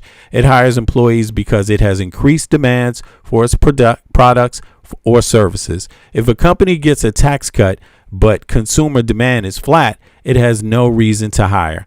Stock buybacks versus hiring. Empirical, damn, that's dope, man. That's my MC name too. Empirical data shows that when large corporations receive tax windfalls, they frequently prioritize returning that money to shareholders via stock buybacks and dividends, or using it to pay down debt rather than direct job creation. Targeting matters. Critics point out that giving tax cuts to the bottom 50 of the earners creates more immediate job growth than giving them to the top 10. Lower income families spend almost 100% of their extra cash immediately on goods and services, which directly forces businesses to hire more staff to meet a new demand. What the empirical data shows: independent, nonpartisan economic institutions like the Congressional Research Service and the Brookings Institute, have studied decades of U.S. policy. Their overreaching conclusions generally include that following points. I better read from this side. Short-term stimulus. Okay. Tax cuts usually provide a brief short-term boost in the economy and job market simply because they inject liquidity into the system. Weak correlation on long-term growth. Looking at the post-World War II era, there is very little historical correlation between the top marginal tax rate and the long-term GDP or employment growth. The U.S. has experienced high job growth during periods of high taxes like the 1950s and 1990s, and a slowed down job growth during the periods of low taxes. The deficit trade-off. So this is interesting. The deficit trade-off. Unfunded tax cuts increase the national debt. Over time, large government deficits can lead to higher interest rates or reduce government spending on infrastructure, education, or research, areas that are also critical for long-term job creation. So this is what came up. What do you guys got to say about that? Pretty accurate information. Just a heads up, the guy, Keynesian economics, the guy referred to there, literally argued that you could tax people, take their money and pay people to dig holes, and then pay a separate set of other people to fill those holes back in, and it would make the economy better. It's literally like the way that was one of his arguments in his book. My argument, because you're not using the data, right? The data says that 10%, the top 10% pay up to 50 to 72% of overall income. So why would we income tax? Why would we cut that? Instead, the bottom 50% pay 10 to 12% in overall revenue collected. So if we raised that tax rate on the top 10% who are bringing 50 to 70% of the revenue brought in by taxes, we could eliminate the bottom the bottom 50% taxes that only bring in 10%, and that would directly stimulate the economy and allow for those bottom 50% to now acquire assets or use less government funding in terms of assistance. We pulled up the data, right? And even here's the data. Here's the data. Let me read the data again. The data says short-term stimulus. Tax cuts usually provide a brief short-term boost to the economy and job market simply because they inject liquidity into the system. Weak correlation to long-term growth, however. So that's the opposite effect. Looking at post-World War II era, there's very little historical correlation between the top marginal tax rate and the long-term GDP or employment growth. The U.S. has experienced high job growth during periods of high taxes. Right? Like the 1950s and 1990s, and slow job growth during periods of low taxes. So what does that mean regarding taxing the top 10%? There's more factors than just the tax rate. So just to give you my baseline, I would set everyone's tax to zero. You guys, it's kind of sad to hear this argument from some Americans who literally went to war and beat an empire over a 1% tax rate. But I would set everyone's to zero. I think tax is theft, and it hurts everybody. But who's going to fight your wars? Who's going to defend your country? What road? I want the viewers to understand that this is the libertarian argument. This is the libertarian. I'm not a libertarian. I'm not a libertarian at all. Hold on. You're arguing libertarian economics, and I'll have V pull it up. V, could you pull up what libertarian free market values are? Because we're going to just refer to the data. I'm not a libertarian, just in tax. Again, your argument is that based in libertarian ideology. I'm letting you know that. No, it's V is going to pull up the information. Whether you understood that or not, I'm letting you know that, right? Look at this. Look at this. No, look. Listen. It says it right here. Look. It says it right here. I drink water. That means I must be like Hitler. Look. No, they phrased it. No. The phrase is one blue. You're mad because I just put a label on your argument that is valid, but we're gonna refer to the stats. I'm just saying. It says it right here. And we don't get to make it says it right here. You want tax? Okay. If I'm a libertarian, then you're a communist. No, listen. Hold on. Wait a second. Stop. Hold on. Stop. Hold on. Now I see. You guys. Come on now. Stop for a second. Stop. No. It says it. Look. Hold on. Stop. Also, you too, Nick. Here. It says it right here. Libertarian.org. It's from their theory. Their theory says the core tax slogan is taxation is theft. That's what you just said. Yeah. I agree with that part of them. Right. So in terms of that, open borders. So in terms of libertarians are open borders. Okay. And I'm not. So I shut the whole thing. Okay. But in terms of that part, you're a libertarian. In terms of just that part, the tax part, right? Economics is what I'm referring to. The economics of libertarianism is what you're arguing. That is literally the whole basis of libertarian economics. Exactly what you're preaching, exactly what you're saying. I didn't say, again, that's why I referred to the information, right? When we're understanding what someone's argument point comes from, that is how I'm understanding it, because that's exactly what it is. Right? I'm not saying when you're speaking about open borders, did I mention open borders? We're not talking about open borders, right? You said I'm a libertarian. You can call me a communist, but nothing about my economics that I just stated was communist view. I just gave you what your argument is, and that is a libertarian argument where taxation is considered to be theft, and ideally we would want a 0% tax rate. And I can have V go further down that rabbit hole to show you how a 0% tax rate would crumble infrastructure, crumble social barriers that would help, and increase the vast wealth inequality. V, could you pull up what a 0% tax rate would do to wealth inequality, just so we can show? What would a 0% tax rate in the U.S., right? Tax rate we can use the US, in the USA due to the economy. Let's see here. Wealth inequality. Oh, wealth inequality. Okay, let me see something. Here we go. Let's do that. Wealth inequality. Sorry about that. Okay, let me see here. Let me do that over. What would a 0 tax percent do to the wealth equality in the USA? Here we go. Let's pull that up and see. Okay, so it says here, evaluating the impact of a 0 tax rate on wealth inequality requires looking at how the two ends of the economic spectrum, the top 10 and the bottom 50, would fare without a state enforced tax system. You know, this is interesting because it keeps bringing these numbers up, which tells me this is a highly contested topic, a highly viewed topic, at least, because it always goes to top 10% versus the bottom 50. All right. Now, the short answer is that a zero tax rate would act as an extreme accelerant for wealth inequality. It would dismantle the few mechanisms that currently slow down the concentration of wealth, leading to a hyper stratified society. Okay, so would you prefer that Elon Musk be 100 times more wealthy and everyone else was 10 times more wealthy, or that Elon Musk and every other billionaire had the same amount of money as you and nothing changed for you? I don't. Would you prefer everyone be poor and equal, or that everyone is now 10 times richer than they currently are, but the rich people are 1,000 times richer? But those are that's like those two choices. But I wouldn't. But that's not the choices we have.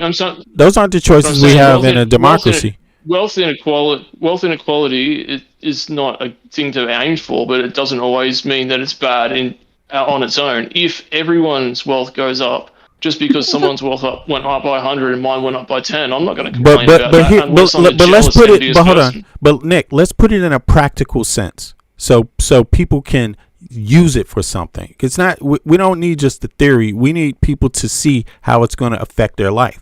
So let's say this: when dealing with healthcare, how would that theory pan out?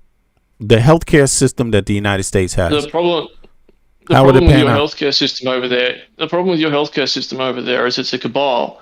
You have artificially limited numbers of doctors. Only certain companies are allowed to produce your pharmaceuticals.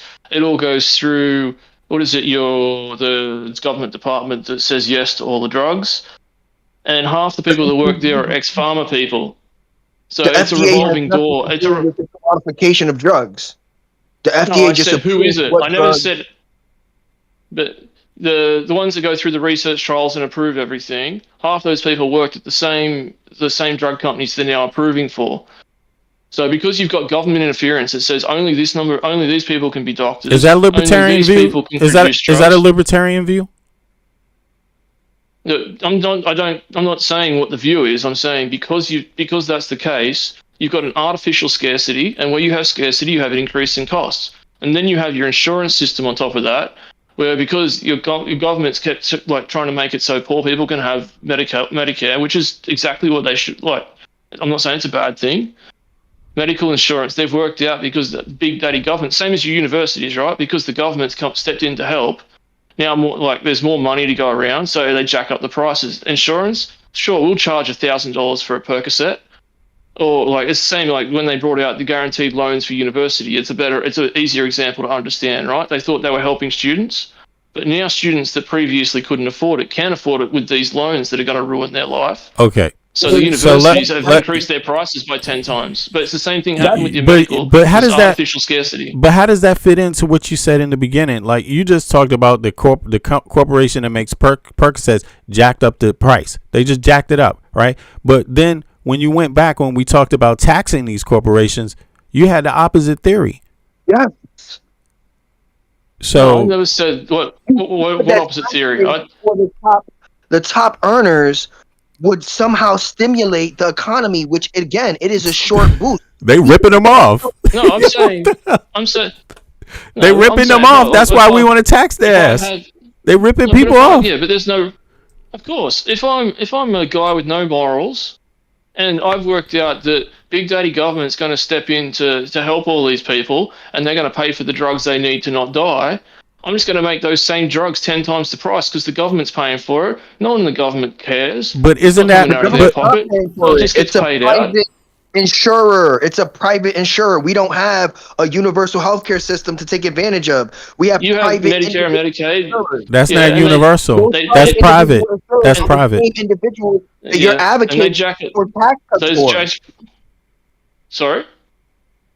Those private insurers are the same top 10% that you're advocating for tax cuts for, that still take advantage of the individuals on a greater level. That is the privatization of health insurance. You don't want Big Daddy government to step in, but without Big Daddy government, we have the formation of private insurers that are allowed to charge their individuals however much. And that creates a conglomerate that they set the prices that they want to. And that price continues, that price continues to increase because the private companies talk amongst themselves and say, this is the minimum that we're going to be able to charge for the shittiest plan, and at the cost of the health, of the person who's getting insured. But why can India make the same drugs for 1/millionth of the price? Because they don't have the stringent market competition in terms of insurers like we do here in America.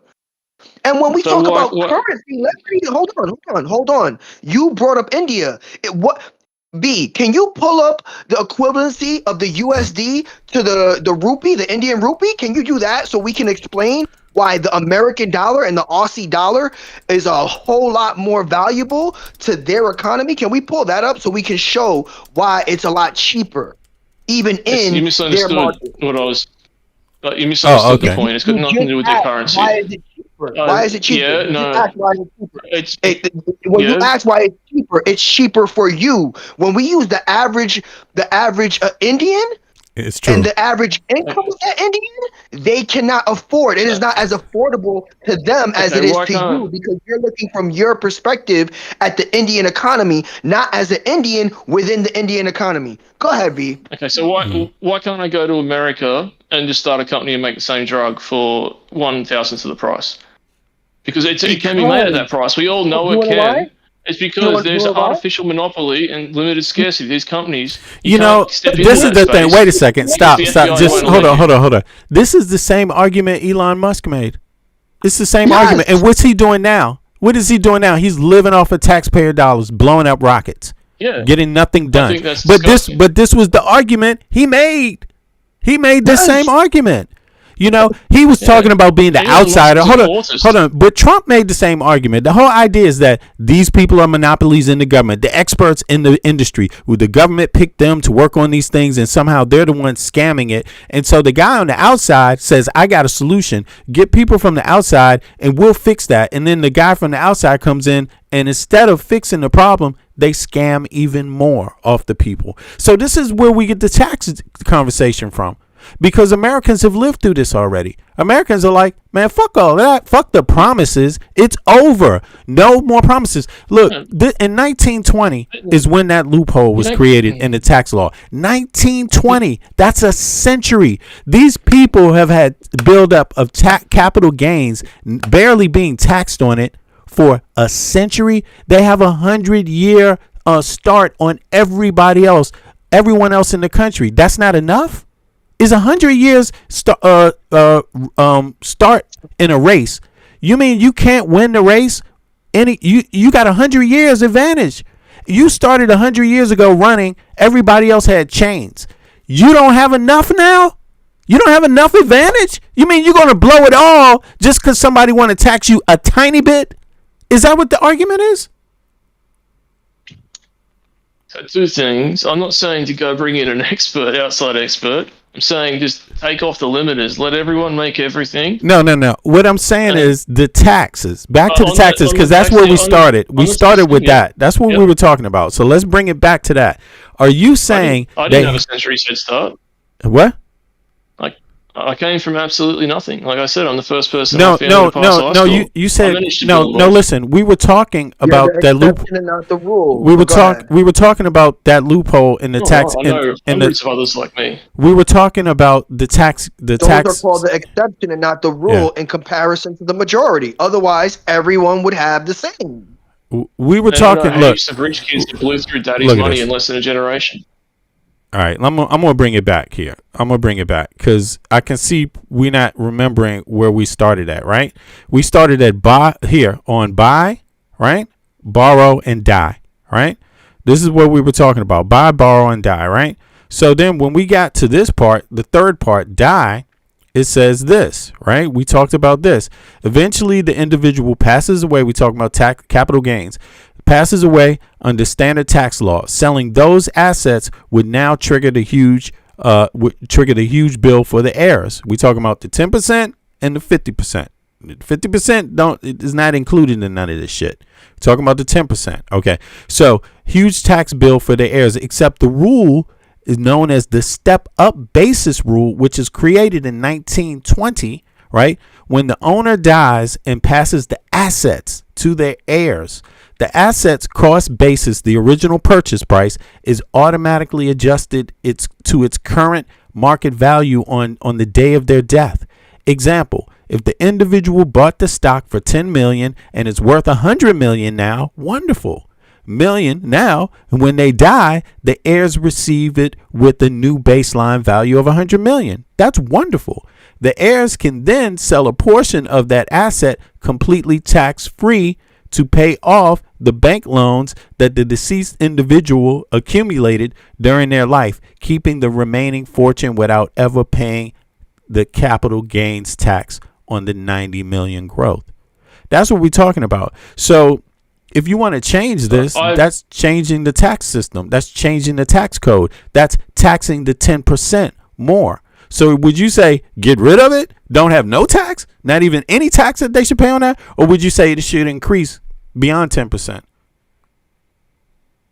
Get rid of it. Okay, so go ahead. I'm not going to interrupt you guys. Go ahead. Man. Just went over what that would do to wealth inequality, right? Okay. Unchecked capitalism creates unchecked wealth disparity. Unchecked wealth disparity disproportionately affects the majority of the people. And the more the riches are worth, guess what you become less of? If someone has $1 trillion, $1 million means nothing. Your $1 million is worth less, not only to the person, but to the economy, because they have someone who is worth a trillion times more. The bottom 50, the bottom 50 become the bottom 50 become defenseless to the upper 10. That's what happens. Yes. The bottom 50 will be totally defenseless. Like in the U.S., we got the right to bear arms. Why do we have the right to bear arms? You see what I mean? To defend ourselves from a tyrannous government, right? But what would that worst case scenario be? What would that government, that tyrannical government be doing? They would be hoarding wealth.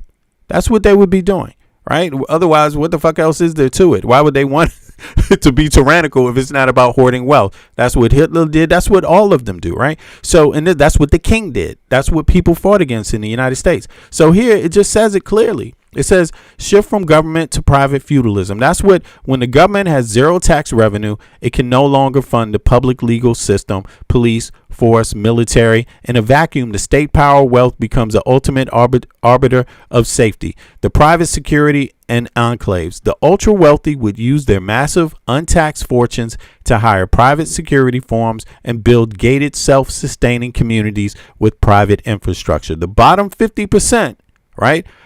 Which, you should be concerned about, because when they hear these ideas and they hear somebody talking about it, they might not want you to walk down their street anymore. Like the bottom 50% left defenseless without public police or public court systems. Lower income individuals would have no legal recourse against the corporate malpractice. That would be the king again. Taxation without representation, wage theft, or property crime, as they could not afford to hire private arbitration or protection.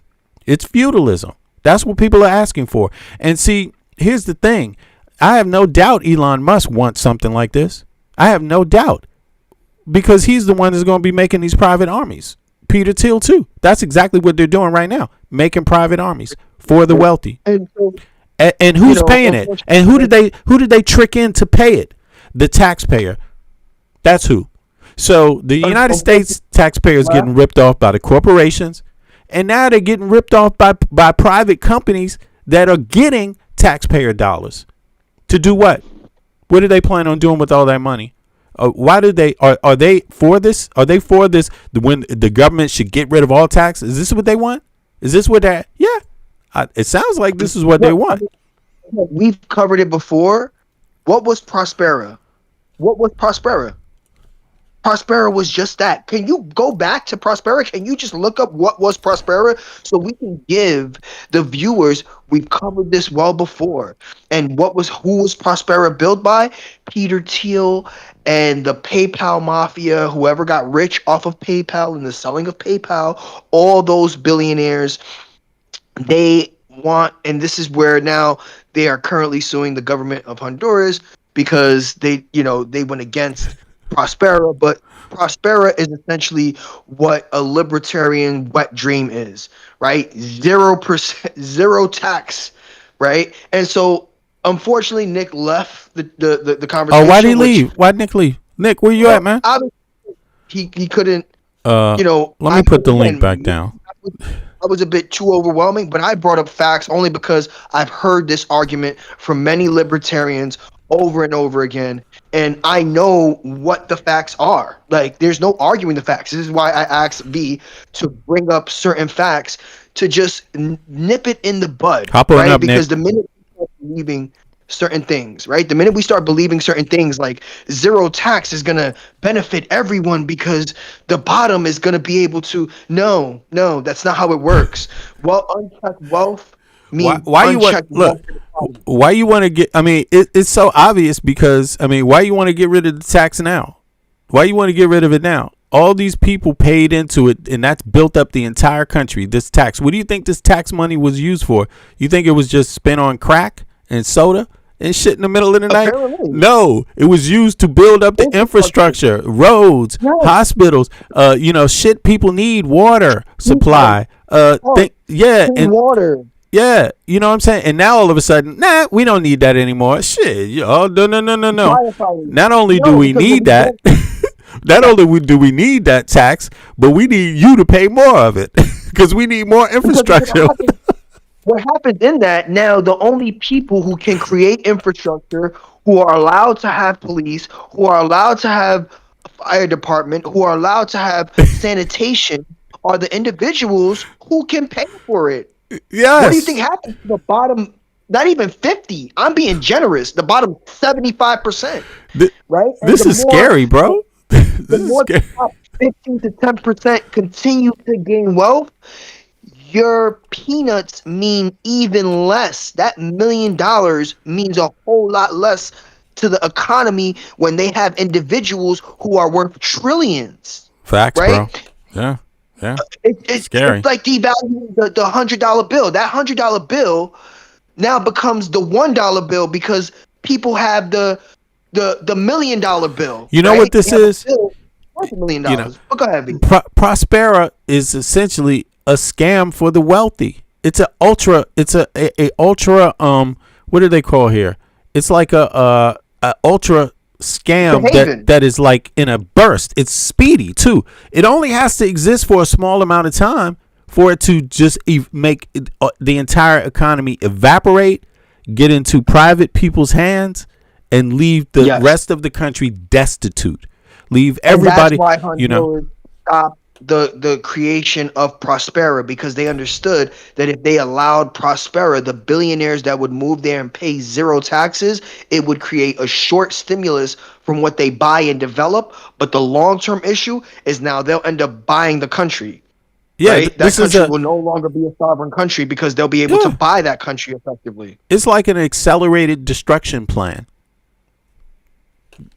Accelerated destruction. It's crazy, bro. It's crazy, man. You know, and so I appreciate the fact that Nick got up. Obviously, that's true. You know, hey, by the way, there's no hate towards Nick, right? Yeah, there isn't. When it comes to debating or anything like that, I am not here to insult anyone, right? No. I didn't call Nick any names, right? Facts, bro. Yeah. I just tried to disprove his logic with facts, right? Presenting the facts, and don't argue with me, argue with the facts that were presented, which I don't believe he was able to adequately do, right? When I brought up what would zero taxes do in the US, it clearly stated that wealth inequality would run rampant and the top earners, individuals, would essentially price out the bottom. I got a question.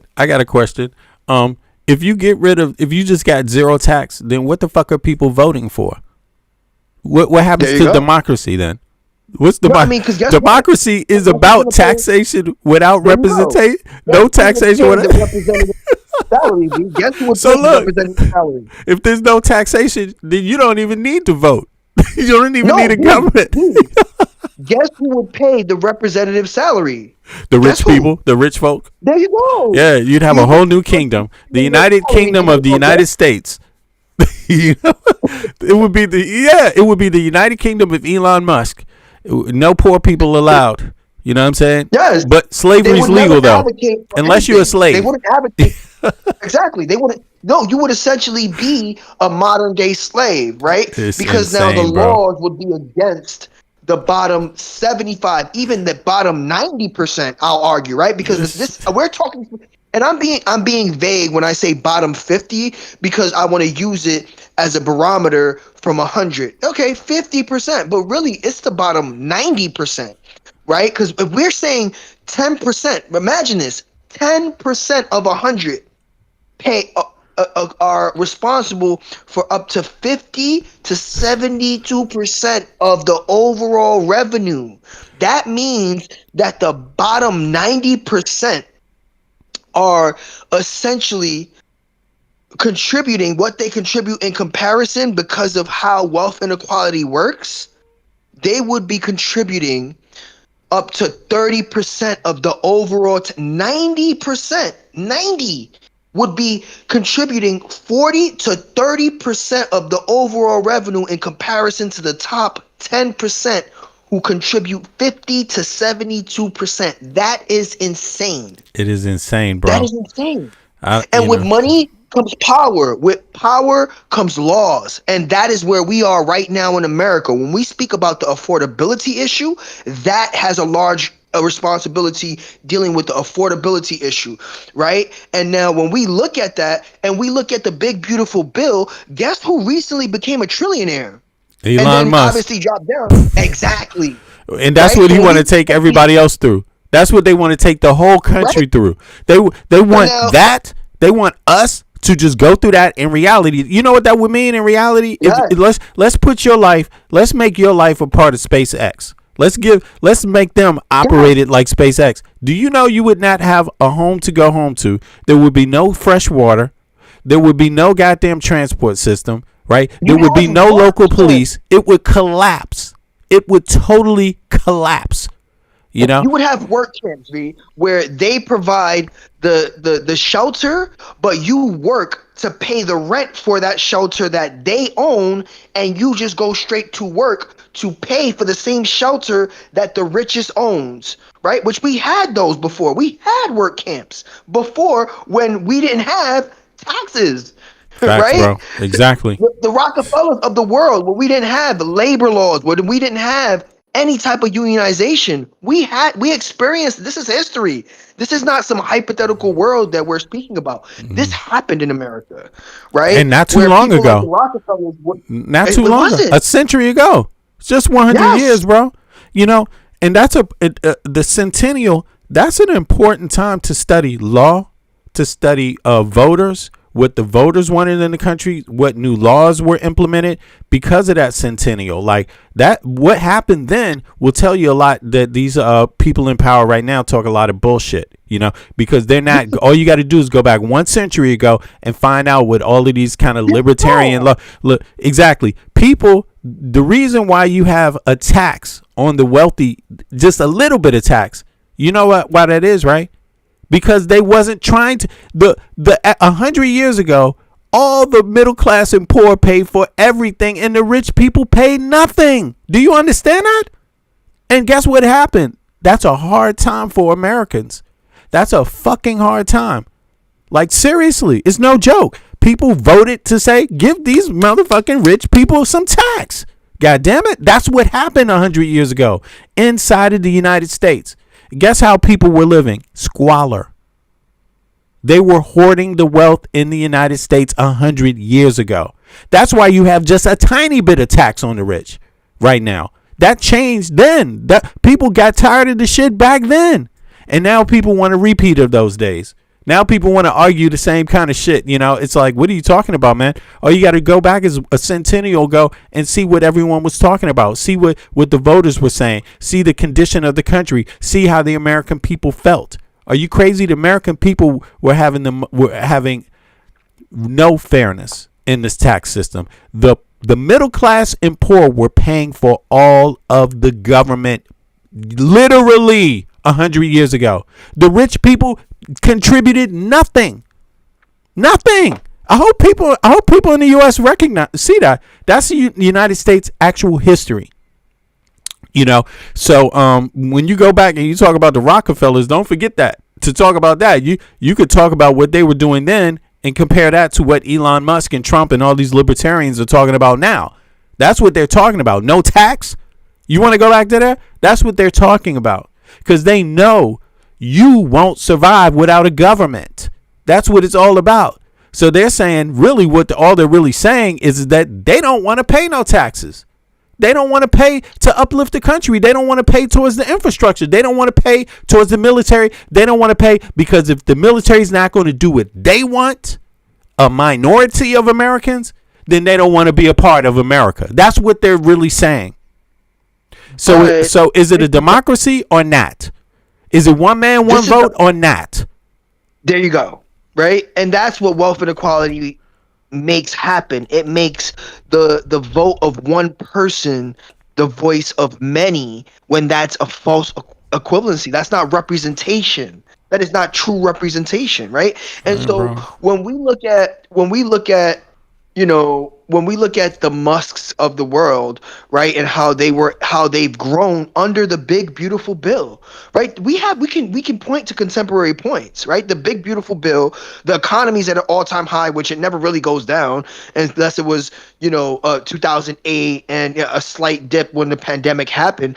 But when we look at that, right, we look at wealth inequality in terms of, and when these points even happen, you know what the wealthiest do while the bottom 50 or 70% suffer? They buy assets and they continue to buy, borrow, and die, right? Mm-hmm. Like, it's a discount. When our economy fails, the richest see it as a clearance sale at your favorite store.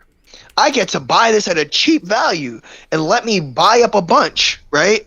And so when we look at the libertarian argument, the appeal to the libertarian argument from the average lens is that one day I will be a millionaire or multimillionaire or a billionaire, and I don't want taxes to stop me when I get there.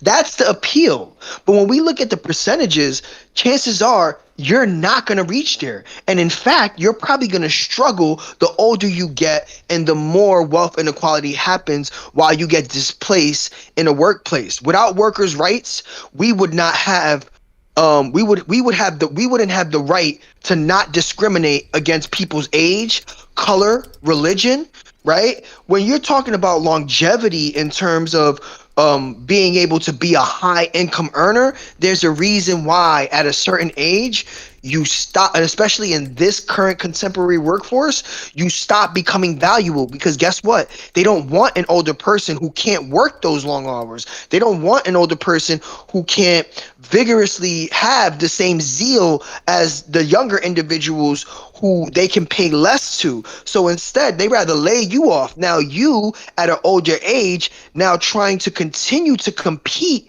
in an ageist market, your work will be devalued, right? And so now you're going to get paid a lot less. There's a reason why in the study, in the information that B pulled up, they said that at times you're going to be a high earner, but that's going to fluctuate. The reason why is because even with certain laws in place in terms of companies being ageist, it still exists.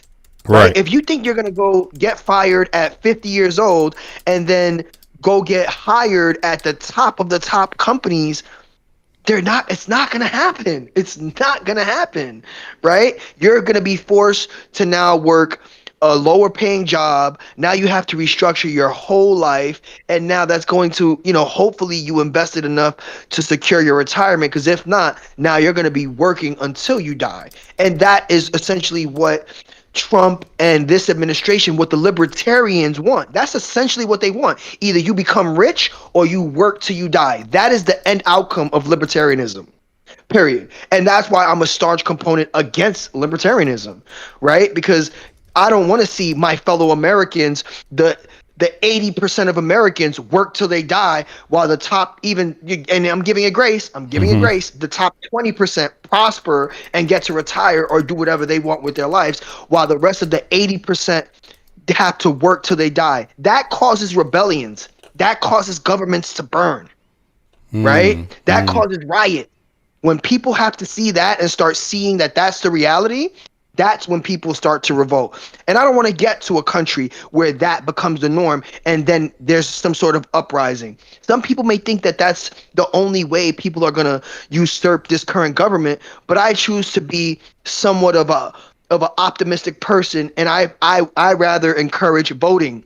Right? I rather encourage covering legislation that you want to promote that values you, your family, and the individuals you care about to help your prosperity, because a bit of me still believes in our constitutional republic that has allowed for us to continue to prosper as a country, right? I'll do you one better. V, can you look up where do the most millionaires live in America?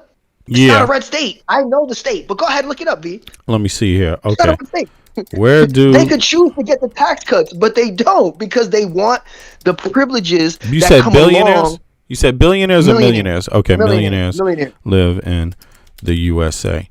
You know, and the bottom line is, you know, the bottom half of the country, they pay a bigger percentage of their income to taxes than the wealthy. Percentage. So yeah, so when it comes down to what you earn and what you pay, right, percentage wise, wealthy pay in less of their income than the bottom half.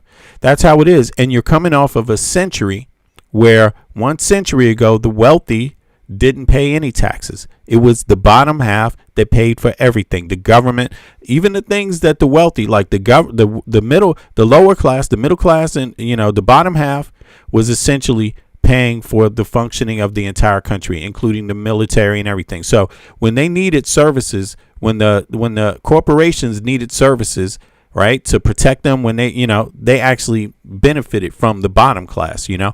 And so that's what changed. That's why they started paying taxes now. Taxes for the wealthy was introduced just a century ago, pretty much in the U.S. You know, we talking about 1913 to be specific. Yeah, we talking about income tax, right? Isn't that income tax we talking about? Federal income tax? Yeah. Right after the Civil War, 1913. So this is the backdrop. So people have to understand that the wealthy already got a break 100 years ago. They didn't, and before they paid no taxes and no federal taxes. The wealthy, income tax, right? They paid no federal income tax. Everybody else paid income tax. You see?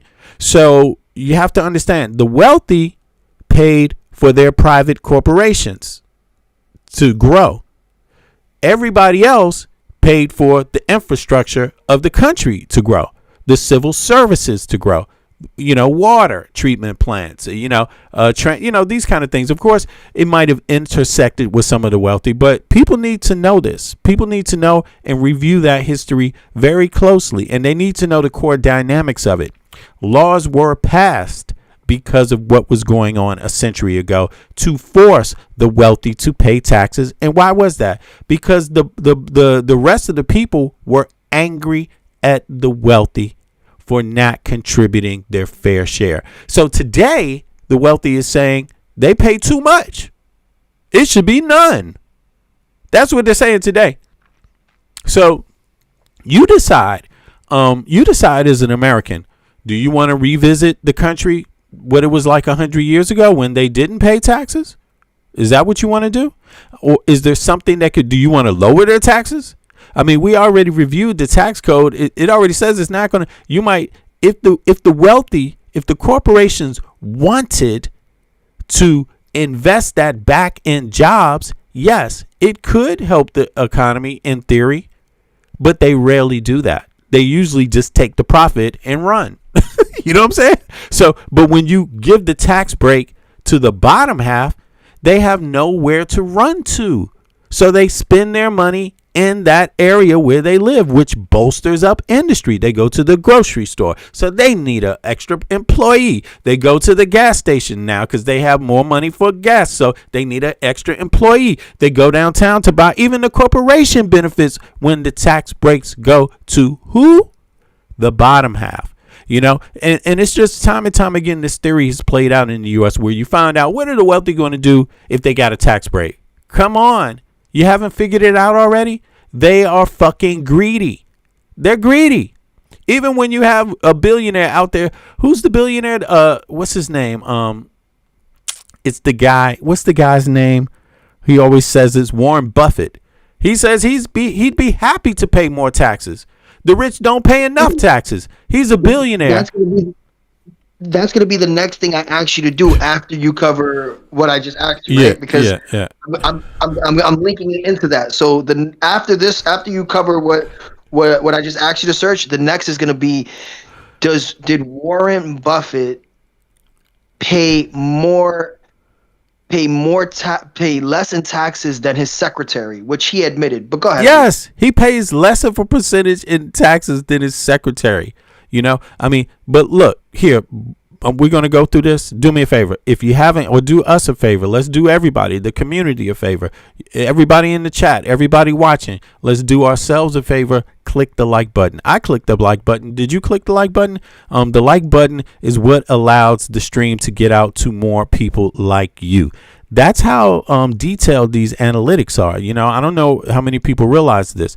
They know what kind of shopper is out there on YouTube. They know where you're from, what your age group is. So when you click the like button, they send it out to more people that shop and buy things and look at more videos like you buy, because they assume, hey, if you were interested, that other person's probably interested too. But it only happens when you click the like button. It only happens when you subscribe. That's how the algorithm works. So do us all a favor, help grow the community, right? Yeah, and let's take it from there. So it says it there. Click the like button. All right. So here we go. In the United States, the geographic distribution of millionaires can be viewed in two ways. The states with the overall largest population of high net worth individuals, or by the specific metro areas where they cluster in dense numbers, right? Data from the world's healthiest cities reports compiled in the Henley and Partners and the U.S. Census Bureau highlights where most of the American millionaires live. The states with the most millionaires. If you look broadly at raw population size, 3 massive states dominate the leaderboard. California, anchored in tech wealth in Silicon Valley and entertainment finance wealth in LA. Next, New York, driven heavily by Wall Street and the financial services sector. Florida, boasting a massive influx of wealth over the last decade due to zero state income taxes and the import of massive amounts of cocaine. Texas. Now, I just had to say that. I'm sorry. What the fuck? Texas, illegal labor forces, slave drive. Now, Texas, a massive corporate powerhouse drawing tech and energy wealth. That's the 4, bro. And what do they pay in taxes? Look, California. So we got taxes. We got California. I'm sorry, New York, Florida, Texas. Okay, now the cities with the highest raw number of millionaires. When you zoom into specific metro areas, the numbers become stark. The U.S. cities consistently rank in the top 10 wealthiest cities globally based on the total number of resident millionaires, individuals with liquid investable wealth, 1 million plus USD. Okay. Number 1, New York City. Damn, that's your city, Michael. Oh, that's crazy. It's almost like I knew that. That's Mom Donnie's city. It's almost like I knew that. Go ahead, V. Run! He's gonna tax us. He's gonna tax us. I'm gonna move now. I'm gonna leave New York. What the fuck? Yeah, but then I mean, your corporation gonna lose. Your business gonna leave New York. You're gonna lose a cluster of 8 million buyers, 8 million potential customers. So leave, motherfucker. Where you gonna Global go? Finance. Yeah. Now. Global finance. Yeah. Excuse my language, y'all. I'm sorry.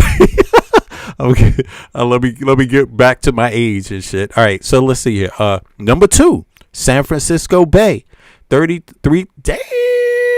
Hold on. First of all, New York has 500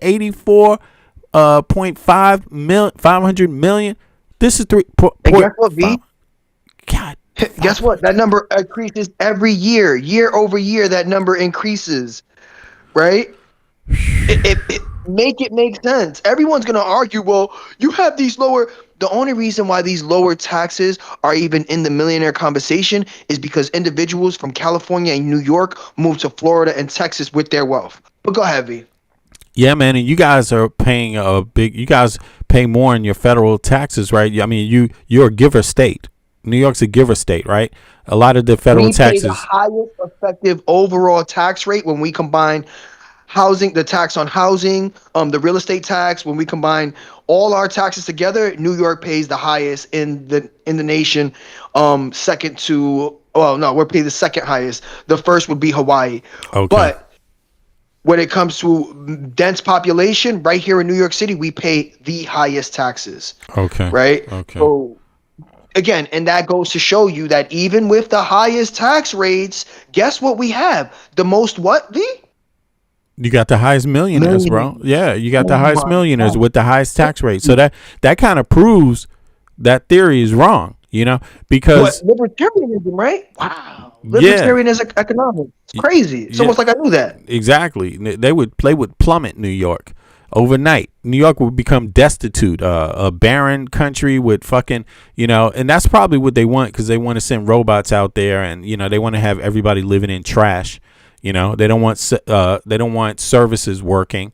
The metro is going to crumble. Public transport is going to crumble. Water is going to instantly be gone. No clean water. Just the basic services is going to collapse. Trash pickup. These libertarians are full of shit with this stuff, man. Look, they act like the rich people were interested in picking up the trash.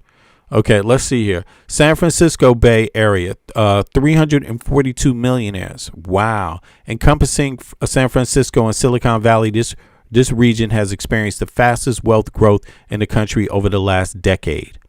Wow. Okay. So it features the highest concentration of tech-driven wealth right now. Los Angeles metro area. Damn. 220 million, 0.6 million.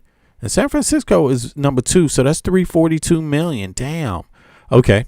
Let's see here. Silicon Valley still. Aerospace. Okay. Fashion, retail brands, enclaves, Beverly Hills, Malibu.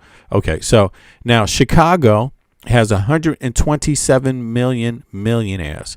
As an economic. Okay. That's interesting. As an economic. So look, people talk about Chicago like it's bad. Stop talking about Chicago like it's bad. Stop doing that. There's people obviously doing well in Chicago, right?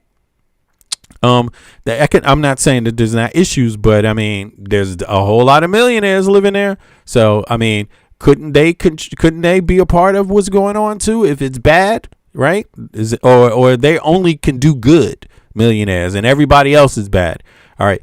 As an economic anchor of the Midwest, Chicago's high millionaire count is sustained by a deeply diversified economy rooted in risk management, commodity trading, logistics, and major corporate hubs. Okay, yeah, they're a hub. They are actually. Aren't they a logistics hub too? Yeah, exactly. It's kind of like Denmark. Denmark's a major logistics hub. Copenhagen is. Let me see here. The towns with the highest percentage of millionaires. While NYC and San Francisco have the highest total number of wealthy residents, smaller suburban enclaves take a prize for the highest concentration of wealth per capita, where the average resident is likely to be a millionaire. The U.S. Census Bureau income and wealth tracking reveals that the highest median family income and wealth concentrations cluster tightly around the main tech and political hubs. Seattle's east side suburbs, Washington, micro cities. Okay, like Sammamish, yeah, Medina and Hunts Point feature massive concentrations of tech executives for Microsoft. Okay, Amazon, Silicon Valley suburbs.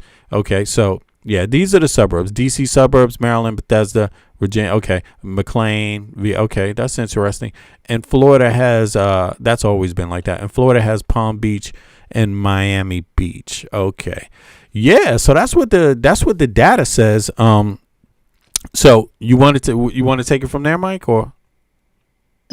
And to give context to that, the reason for these suburbs now having these high net worth individuals is because they make their money in these high net worth cities before they now go to the suburbs, right? Once they acquire their wealth, guess what we just covered? Buy, borrow, and die. And guess where they buy? The suburbs, because guess what? That's their asset now, right? That's a part of their asset. Right, and they create these little enclaves of high net worth suburbs. We can use let's use Beverly Hills for example, right?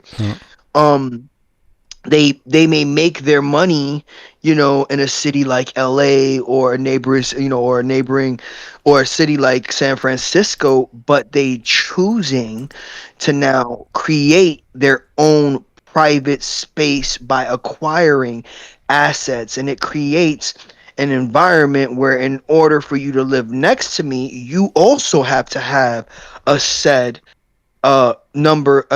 net worth equivalent to mine, right? Think like basketball players or very high net worth individuals who now, after they've acquired their money, now they buy an asset and tend to live in these smaller communities where they now have bought these assets and now can live amongst the rich themselves, right? New York City and San Fran is a bit different because we have a mix of those individuals living amongst us. Okay. Right. Just again, due to the popularity, the lifestyle, right? Because I'll give you an example. If I'm rich and I'm relatively young, while being rich, I am not going to live in my house in the suburbs. Right. Why? Because I want a bachelor lifestyle. I want to be able to go to the finest restaurants. Yeah. I want to be able to go to the best parties. Yeah. I want to be able to be on the it scene, and that happens where major cities In the city. like Yeah. New York. Yeah. Exactly. Yeah, like DC, man. I want to go outside and party and eat. I want to eat whatever kind of food I want to eat for tonight. Not the same thing I ate last night. And I want to take a nice walk in the cool in the evening. You know what I mean? And go to a nice little cocktail bar after I eat my dinner. Then then I want to hear some music, some live music. You know what I'm saying? You know, I want to have a choice of what kind of live music to hear. I want to have a choice of what kind of, cocktails to have and food to have. And also, daytime, you want to do some nice shopping, but you want to have a choice. You want to have variety. That's what city folk go for, essentially, right? Exactly. Especially when you're living it up. When you're having a decent I would say upper middle class and up, you live in the life in the city. You get a chance to click your heels a little. Yeah. Exactly. Even when we look at a city like DC, the reason for DC's wealth inequality and wealth disparity is directly tied to lobbyists, right? Where now lobbyists have to be the closest as they can to our senators and reps because they need that influence. They need to be able to talk to them. They need to be able to live in their communities to have these conversations that aren't had in public or on the House floor or the Senate floor, right? So what happens is these companies now pay extremely high salaries. DC by default has one of the highest average concentrated salaries in the US, almost exclusively due to lobbying, right? These lobbyists on average make close to around $400,000 a year. I personally know this and was forced down this rabbit hole because one of my best friends is currently working for DoorDash, making more than $500,000 a year as a lobbyist for DoorDash. It's crazy, right? Bro. Yeah, more money.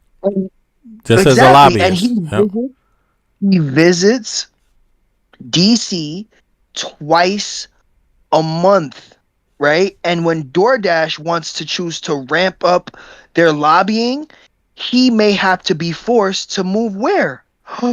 DC. Yeah, exactly. And now he's moving to DC with a $500,000+ a year salary to do the same job that he was doing outside of DC. And now the individuals who have that high net worth start purchasing the homes. The values of the homes go up and become unattainable to your average working individual in DC. And in fact, it starts to push them out, right? Because your average paying job or your minimum wage job or just slightly above minimum wage job can't compete when it comes to now the rental prices, because anyone who makes just slightly under $500,000 a year, let's say $200,000 a year, it ain't enough. $500,000 ain't enough, man. 600,000. It's like you need 600,000, bro. To live decent, to live safe, worry free. And DC in particular, right? And it's crazy, again, bro. When we look at it, and then these are the same people, obviously no offense to Nick, who are advocating for zero taxes, right? What do you think happens when you're working a minimum wage job? Man, look, and someone's zero making taxes. $500,000 a year? Zero taxes. Why don't we just disband the fucking country? How about that? That would be great. Why don't we just do that? There you go. Fuck the country. End it. We don't want no politicians anymore. We don't want anything. Just go for broke. And by the way, I'm going to invite as many other people from the outside in as I want with their guns. You like that? Yep. If you don't want to pay no taxes? Because that's going to create chaos, bro. Yeah. So what that creates is the privatization of every What the hell? every single sector now becomes extremely privatized, right? Police are now just basic military force that are for hire, right? Private militia groups that get hired by the wealthiest who can afford them, right? When we look at the FCC, right? When we look at our TSA, when we look at basic things like that, that will now be privatized and owned by the richest, right? And guess who sets the rules? The people who own them, right? Who own these now considered private individual companies that are now essentially subsidized and paid for by taxpayers. Private right? company. And so that's where Private company. What is the private company going to do? Defend the borders? there you go. No, Like, exactly. defend the right? nation's borders. Our Is that what the borders will be private company dependent going to on do? someone paying for it. Exactly. Like, yeah, okay.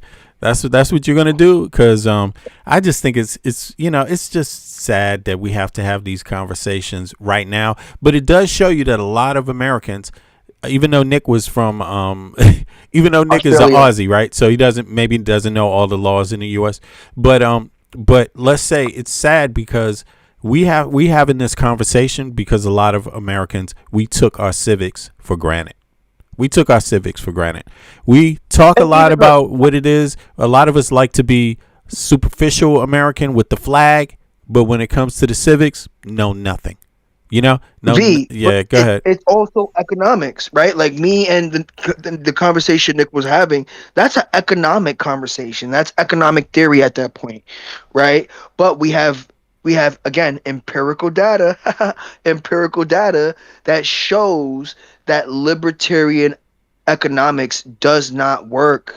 It doesn't work, right? And so that's where I'm used to. When I tell you I'm used to those talking points, I already can see them from a mile away, right? Yeah, true. And so true. You're right. When we, the minute because they're the same going along those lines, it's the same argument. Yeah, the same argument without factual backing. It becomes a sentiment. I don't think I feel. Yeah, when you copy paste arguments or when you just go on what you generically hear, but you don't really do the research, like that's why I said, when was the law put in place? This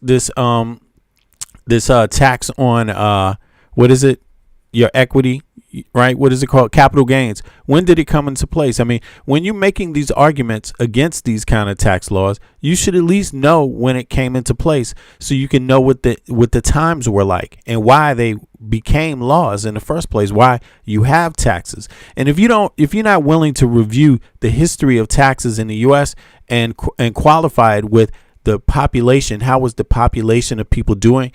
How were they doing? And why did the people vote for these laws? If you're not even interested in that conversation, then you're shooting yourself in the foot, and you're actually, might be doing yourself some disservice, because there is a reason why these laws exist. If you want to argue against them, that's great. But why don't you know why you got them? What do you think led to these laws? That's almost more important than the law itself. You see what I mean? So, but let me see here. Somebody named punk ass Dave D. I'm just seems to want to come up and debate. Yo, hit the panel, hit the link, Dave D. Come on up and debate, man. Why are you down there playing it safe in the chat, man? Unidentified and anonymous account, YouTube account. Why do you guys do this? Or girls? I don't know. Is it a guy? Is it a girl? Maybe it's not. Maybe it's a unisex person. I don't know. Dark passenger. Yeah, I shouldn't assume. We have a few individuals who are arguing. We literally just pulled up the data. Argue with the data. Don't argue with whether you like me, whether you like V. I'm not asking you to like me. I'm asking you to argue with the facts. Don't argue with me. Argue with the facts. True. We already brought up what again, and this is where critical thinking comes into play. And also put something up about yourself on your YouTube page so people don't think you out here sneaking as a 12-year-old, staying up late at night, and you don't want your mama to know who you are on the internet. Like, let people know who you are, man. Like, what the fuck? What's the big deal? Like, what the fuck? You saying something illegal? There you go, right? And if you can stand by what you believe in, you should have something that's readily identifiable for you, right? Because if not, you're afraid that someone might disprove you, right? Believe in yourself. Don't believe in me. Believe in the facts and believe in yourself. Yeah, believe in right? yourself, And if you man. have alternative information, it would just be that alternative information. We've covered this before, and we continue to cover it again when it comes down to economic theory. Trust me, I have no issue with anyone hopping up on the panel and arguing from a libertarian standpoint, because I will always point to the facts that prove you wrong. Don't argue with me.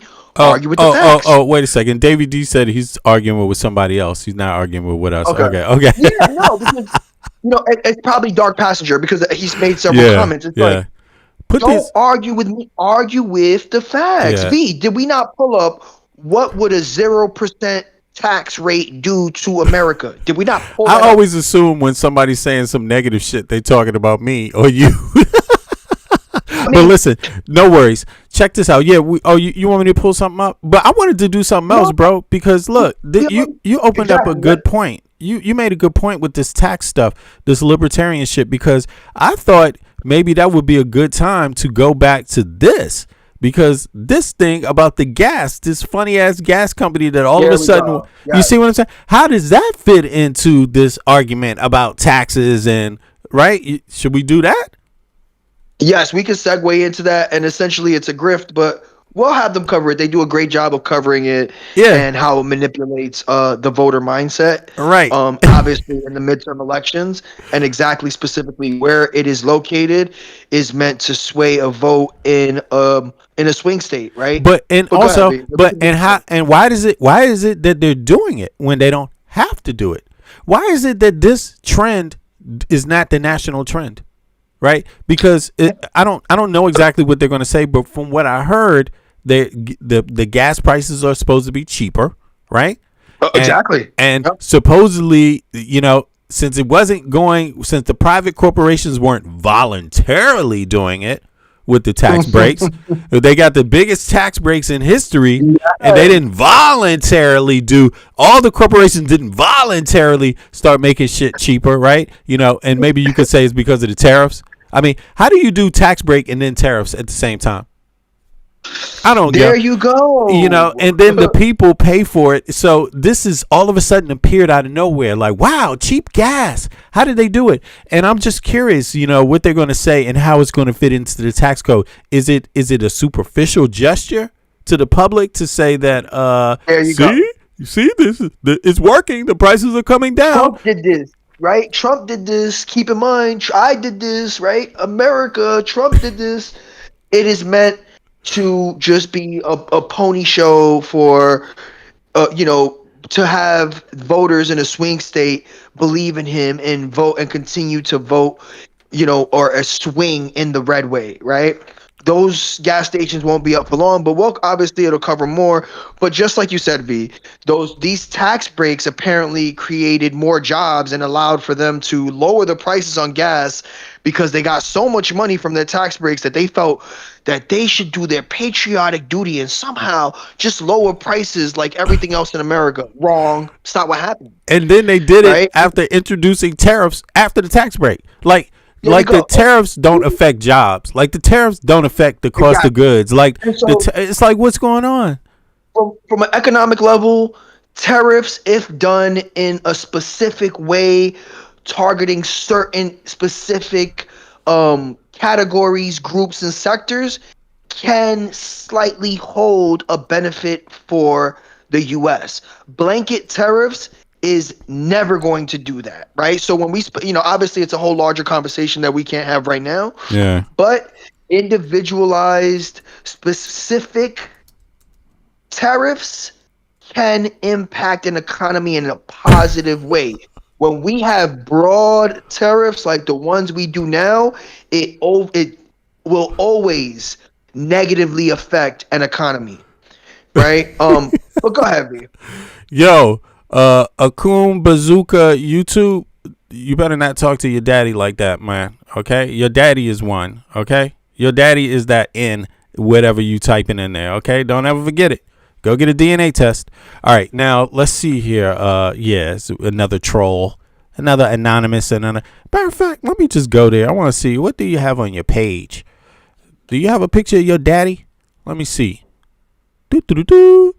No, it's cartoons, weirdo stuff. I don't get it. Like, what's going on here? Get me out of hell here. Just a guy getting banned for truth. Oh, really? From Canada. So he's spitting facts coming in the chat, typing in NIGGR. That's spitting facts. Maybe it is spitting facts. Where does your daddy come from? Is your daddy one? What is it? What is that? What is the NIGGR? Yeah, I guess so. This is that's such a weird thing, you know. I don't understand what that dynamic is, but listen, come on up. If you want to hop up on the panel, come on up. Let's talk. Let's spit your facts. Guys, he said he's getting blocked and he's spitting facts. Look, you blocked from the chat now, but you can click this. You can't type in the chat, but you can click the link. So please click the link and hop on up and share your truth with us, okay? There you go. Now let's peep this. Let's get back to the tax conversation. Let's see here. Touting a chain of quote-unquote freedom fuel gas stations, which are offering gas prices much lower than the rest of the market. Let's go ahead and take a look at this video. I saved money. I had to go back in and get my change. I thought gas was more expensive, but it's not. So thanks, Trump, for saving me some money. We're here at the first Freedom Fuel Network gas station right here in Philadelphia, leading the charge to lower gas prices. $3.47. That's for our 47th president, President Donald J. Trump. The price of gas here is 50 cents lower than the Pennsylvania average gas price. 4th of July, gas prices are coming down, which is great. I am very happy about the cheap gas prices. Happy 4th of July. Hopefully everyone has a great holiday. How the gas prices doing now that the war's back? Now that they back at war with Iran, how's those prices doing? Huh? How's it going nationwide? How's this company doing? I'm curious about that. Holiday, super pumped. The gas prices are lowered. I'm just grateful. Right now, we're in a difficult time in this world, but it's nice to see some stability that we can enjoy. Definitely appreciate the lower gas prices. Oh yeah, definitely. When I saw it, I thought it was fake news, but I'm glad it's true. I definitely couldn't believe my eyes. When I just rolled past, I'm actually taking a trip down the shore, so I wasn't even gonna come and get the gag, but I'm glad I did, because now it just saved me a lot of money. Thanks a lot, Trump. Just keep doing what you're doing. You're doing a good job. Thank you, President Trump. Thank you for helping our country. It's President Donald J. Trump leading the charge to lower gas prices right here at Freedom Fuel Network's gas stations.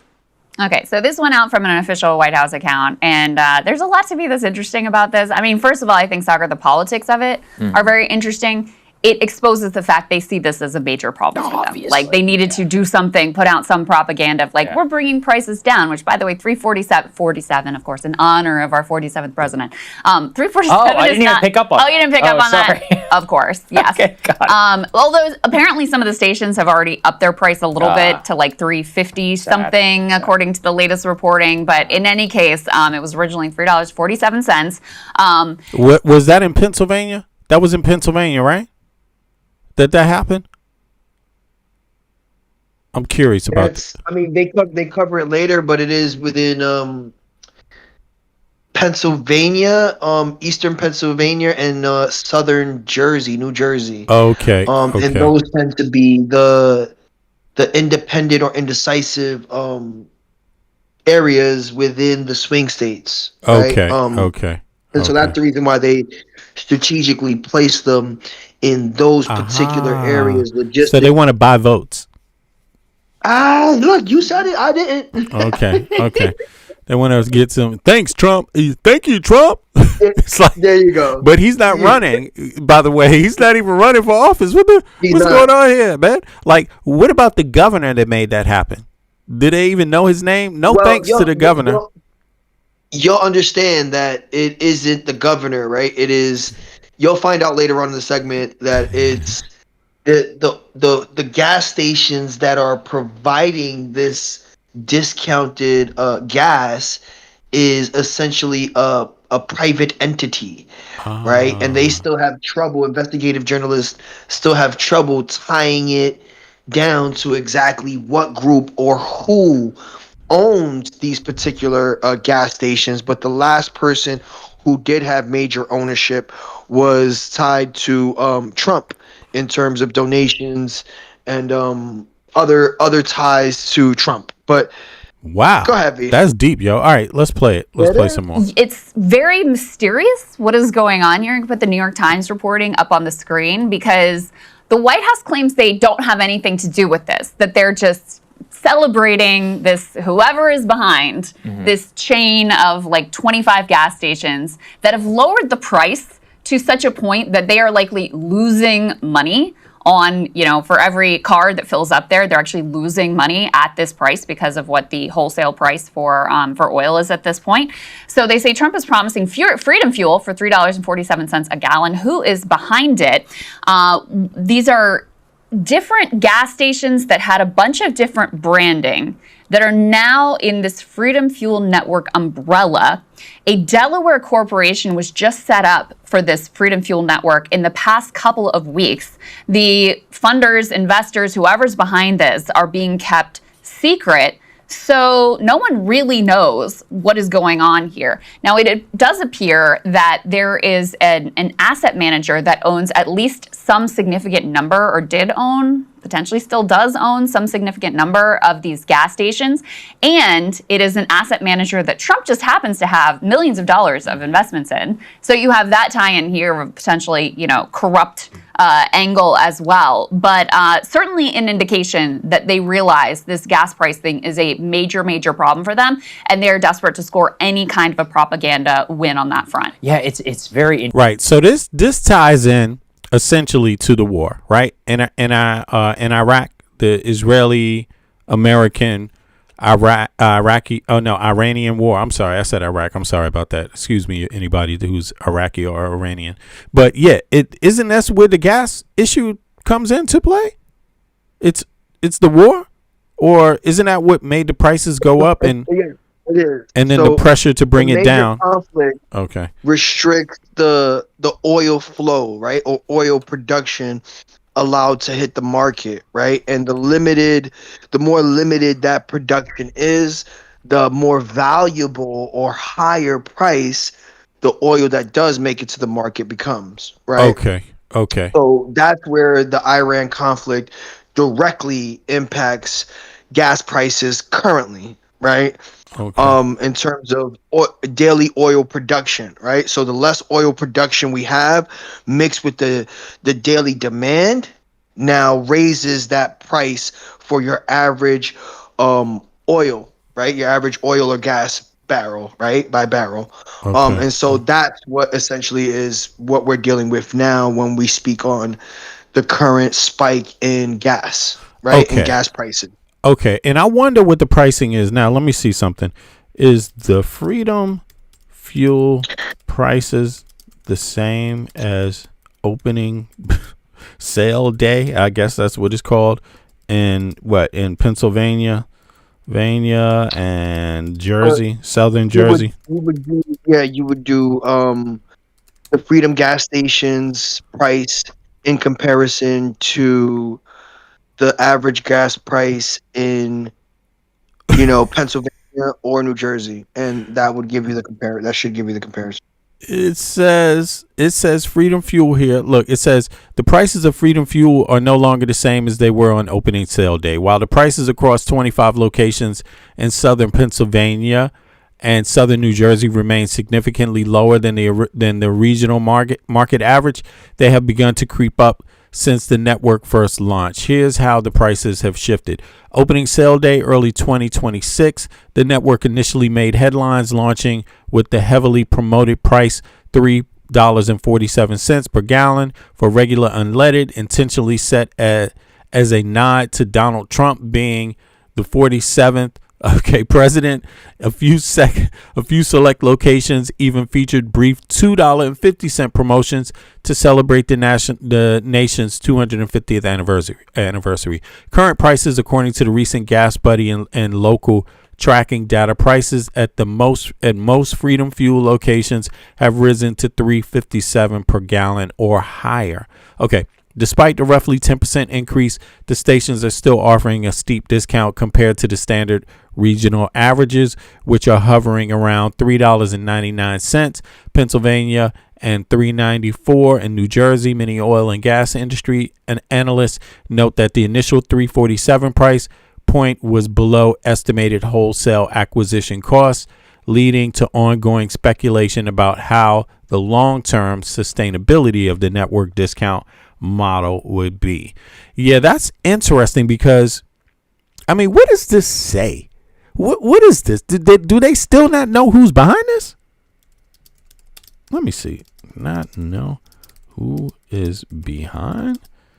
What is going on here? I'm gonna let some more of this play real quick. Interesting. Let's put B3 up here. So Politico also did the investigation, like who is paying for this? And nobody can really figure it out who's footing the bill. Because remember, we're talking about almost a 50-cent cut. And you may even ask, like, okay, so in the gas market, how come there's no race to price? And it's like, because they run on a very standard margin, the way that it all works, it doesn't really enable you to do this. That's why this is so extraordinary. And somebody out there is got this 25 stations, which are only in southeastern Pennsylvania and South Jersey. I think that is a very targeted place. Southeastern PA is like the definition of swing country. That's exactly where you had the classic like Obama, Trump, Biden, Trump voter who exists. Mm-hmm. And that's why it appears to be concentrated in this region. What they say is, they quote, "We've had members who have," and this is like according to the New Jersey Energy Markets Group, "we've had members who have reached out to ask what it is. I have not been able to find any answers." The executive director of their own energy markets group. So as you said, it's a Delaware company that was formed on June 23rd. That's a week before it was promoted. The White House won't name who it is, describing it as a private company. The officials said there is no defined timeline for how long these discounts will be offered. They will refuse to connect representatives of Freedom Fuel Network with Politico. Freedom Fuel, they just say, is a patriotic company doing a good thing for drivers. I'm sure that's all it is. And as you said, this sketchy affiliate, something called Blue Owl, a New York-based asset company. Trump has sold millions of dollars in Blue Owl stock through its subsidiaries. Blue Owl owns hundreds of gas stations operated by a Georgia-based gas supplier and retailer called Mountain Express. Did they just say Trump sold a massive amount of stock in it, or what? Oil, but it declared bankruptcy in 2023 and declined to expand nationwide. So nobody knows anything about Blue Owl.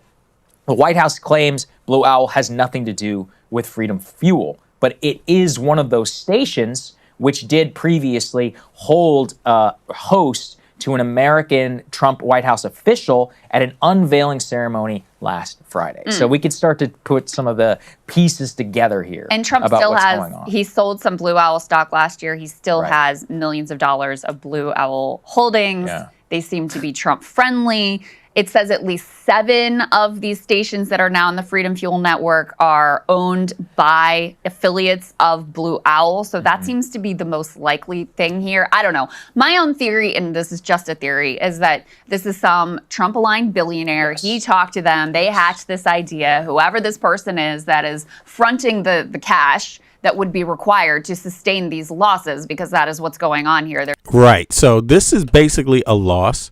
Right. And that was the point. That's the reason why I played this clip. I mean, also, because they said it's a loss. It's operating at a loss. And so the theme of today is MAGA is also operating at a loss, at a deficit. And so let's keep it going. Yo, Michael, you want to say anything about any more about this shit? What is this?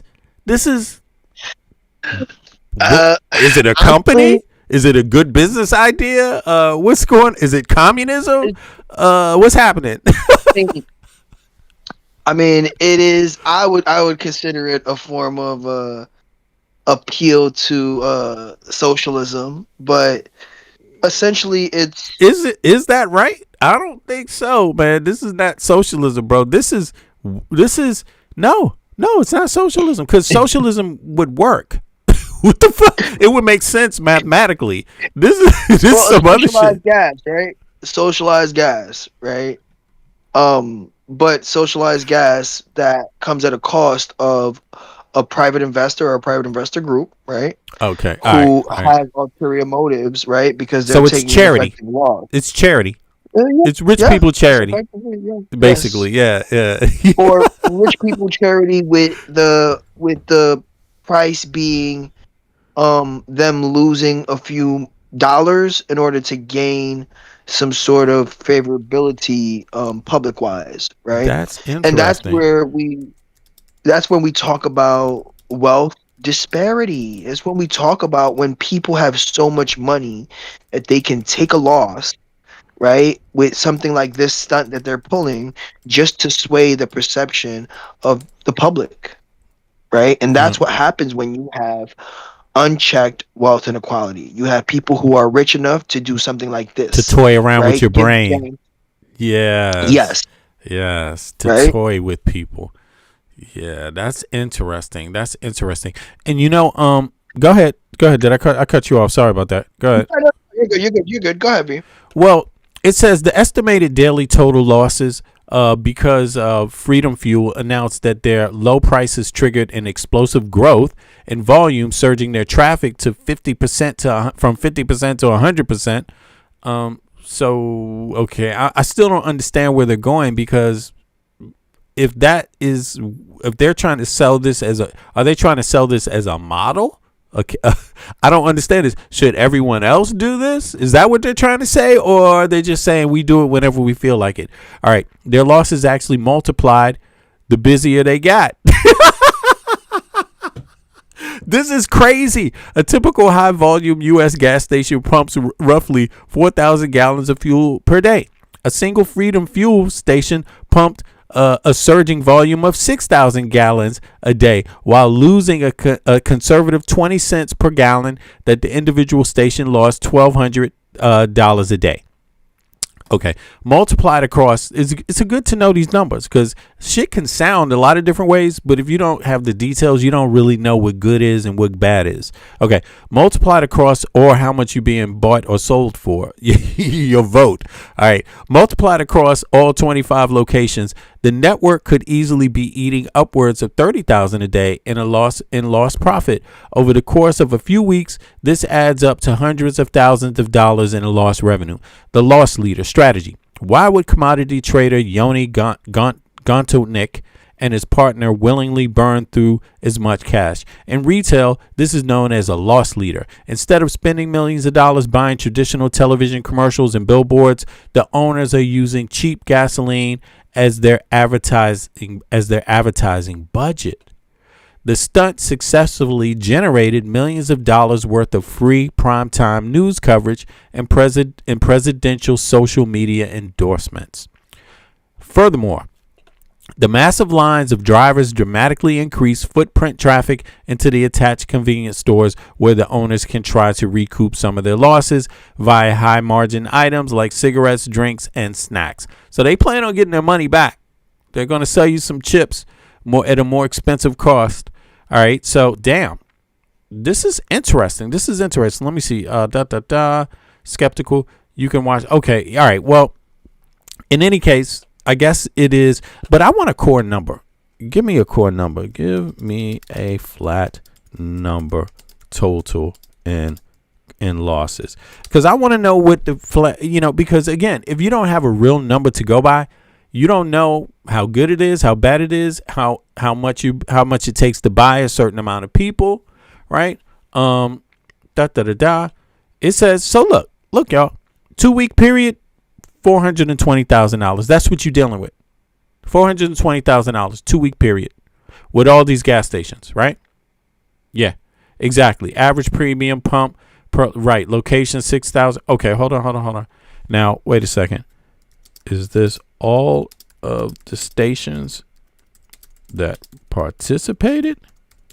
I'm just curious. I want to make sure I got that right, because obviously 400,000 is nothing, right? People pay more for advertising than that on TV. Let's see here. Okay.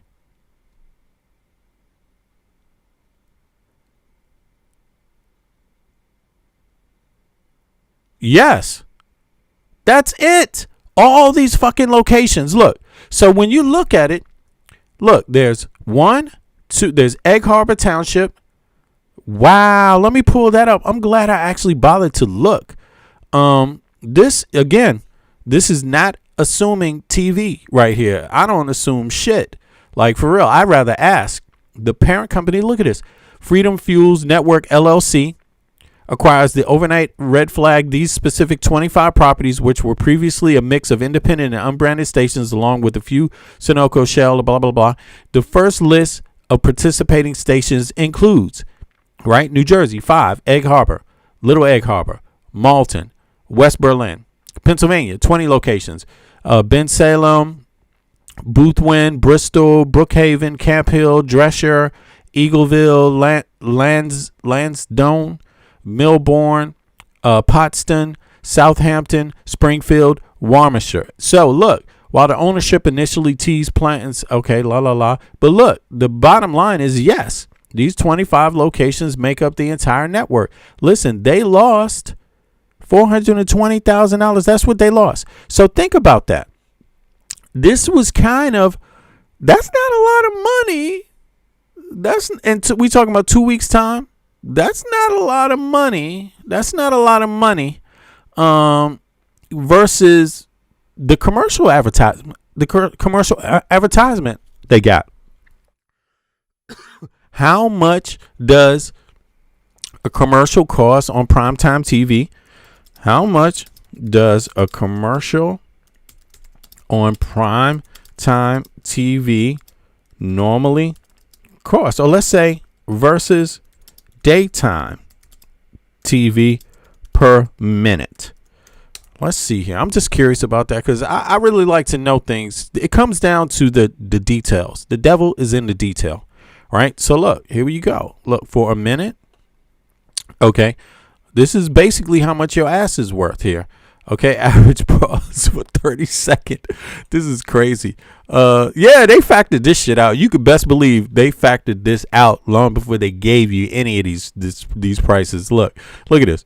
Average cost per 30 second, 40 to 200,000. Daytime TV, that's 30 fucking seconds. Primetime TV, even more, 200 to $1 million. Do you understand how much Look, this is nothing but a goddamn commercial. This is nothing but a commercial. And these people went out there, thank you, Trump. Thank you. I owe Trump for this. Vote Republican. They can't even buy a Republican commercial normally for that price. They can't. Normally, you can't get a commercial that cheap. That's crazy. In any case, so there's more looniness. What's attached to that now?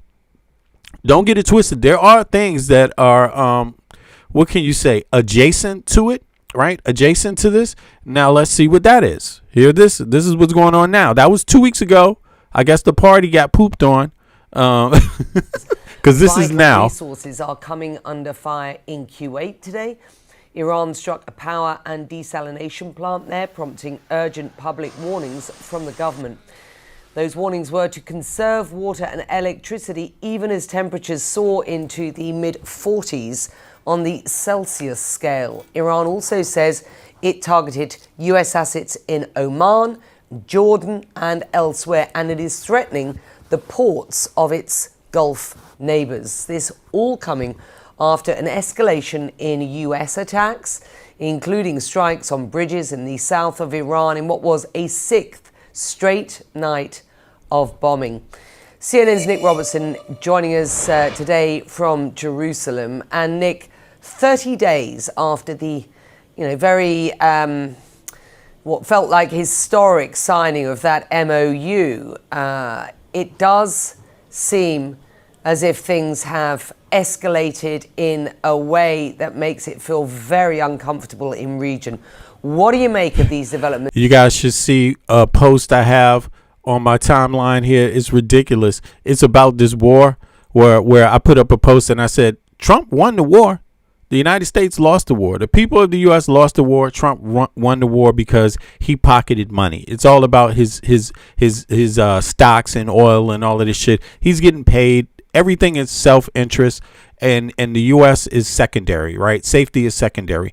But there was a lot of people that were like, man, Trump won the war. Trump won the war. Okay, well, if you won the war, why is the war not fucking over? If you won the war, why is it not over? When's it going to be over? We know Trump is winning. He's going to win no matter what. Trump won on day one. But this war is not supposed to be a Trump war. This is a United States Israeli war against, or Israeli United States war against Iran. So how can you win something that's not finished? Like, and by the way, Mike, help me out with this. Did Trump say that they won the war? Did he actually come out and say that on national TV already? I'm curious. He said it multiple times. Yeah, he said it multiple times. He said we've won the war, and he said it multiple times, like publicly. He didn't say it once, he didn't say it twice. He said it multiple times. He's made claims well earlier into the conflict, saying that we've already won the war. There is no war. So I'm not crazy. No, you're definitely not. Multiple times. I get lost after you say something once or twice. I might forget after that to even follow it. You know what I'm saying? But I seem to remember him saying it at least once. So has the war been won? Put a 1 in the chat if the war has been won. Put a 2 in the chat if the war has not been won. I'm just curious what people think. I mean, I know Trump won. Trump is coming up in every endeavor. Let's be honest with that. You don't have to worry about his economy. If it's a war of, a billionaire increasing his personal wealth and assets, Trump has won. Okay? If it's a war about gas prices, I don't think the American people won. I don't think that. If it's a war about, what else is this about anyway to American people? Why are we doing this? What's the benefit? What? Oh, wow. Wait a second. It's supposed to be making sure they don't have a nuclear bomb. So that means we're going to be at it again because they want to make a nuclear bomb. They've said they're going to make a nuclear bomb no matter what. And they saying, hey, you're going to go at this forever because we are going to make a nuclear bomb, whether you like it or not. So that means we're going to be doing this forever with Iran, essentially. Right? Isn't that what that means? Who's going to pay for that forever time? Let me see. 2-1. Oh, Sturdy. El Sturdy said that we won. We've won. But how are we winning when the shit is still going on? How have we won when it's happening? I said not are we winning. Have we won? Has the U.S. won this war? If the U.S. has won this war, put a 1 in the chat. If the U.S. has not won this war, which is obviously impossible if it's still going on, put a 2 in the chat. Yeah, let's see here. Let's see where we are at.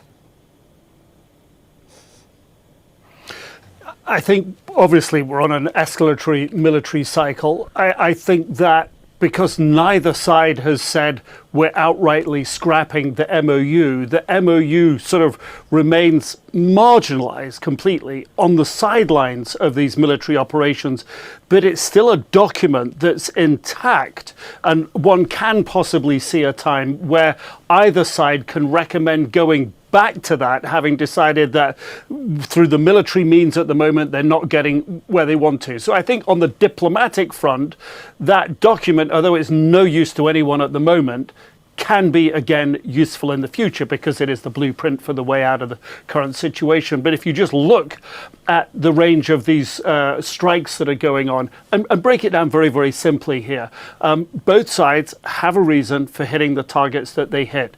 Iran says it hits US military bases and assets in the region. Clearly last night it hit a civilian facility in Kuwait that is a huge vulnerability for all Gulf countries, the desalination and power plants that go with them, that provide the AC, that provide the clean water that people drink. For most of the Gulf countries, these are absolutely essential and indispensable. So they're a massive pressure point. So Iran's ratcheted up to that level.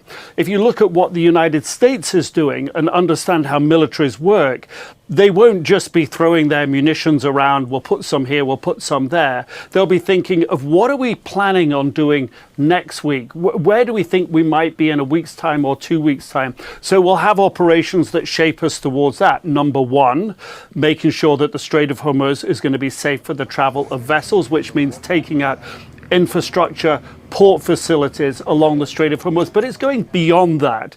It's trying to get to the infrastructure that links those areas around the Strait of Hormuz, particularly Bandar Abbas and some of the other ports along there, to deeper inside of Iran, as well as denying other ports, as well as targeting Bushehr, where there is an Iranian military airbase, which is about less than 1 minute's fighter jet flight from Karg Island, which again has been floated in the deep past as a possible target. That's where we seem to be.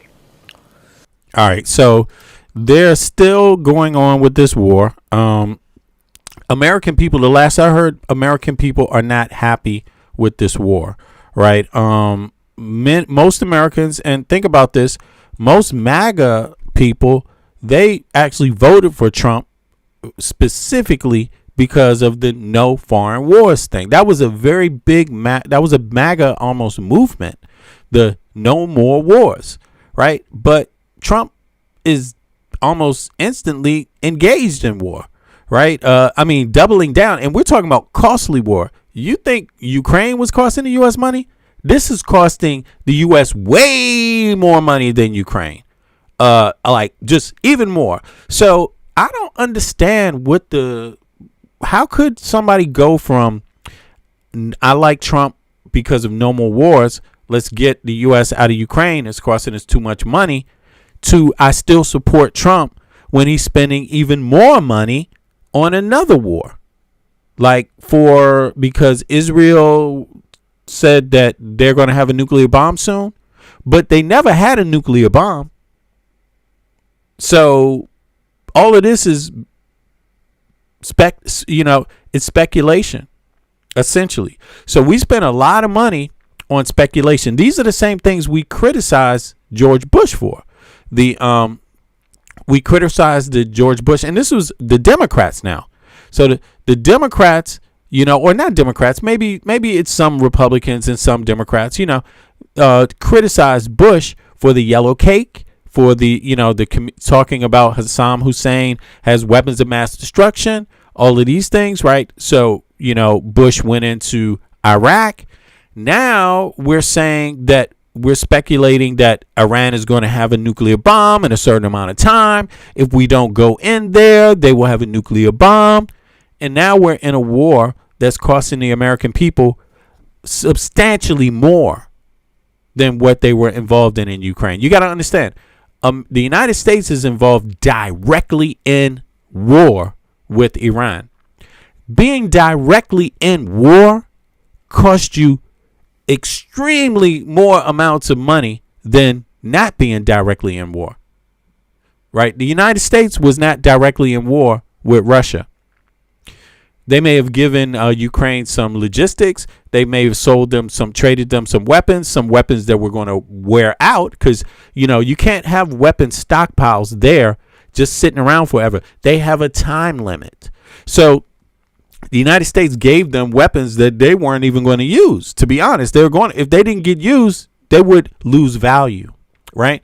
Largely, that's what was going on with the United States, and even others criticized, the United States for not doing more, but Joe Biden refused to do more. He was criticized. Obama was criticized by Trump for not doing more for Ukraine. But then Trump comes in office and argues do less for Ukraine. And MAGA people are like, yeah, no more foreign wars. And then he about faces and spends how much more money?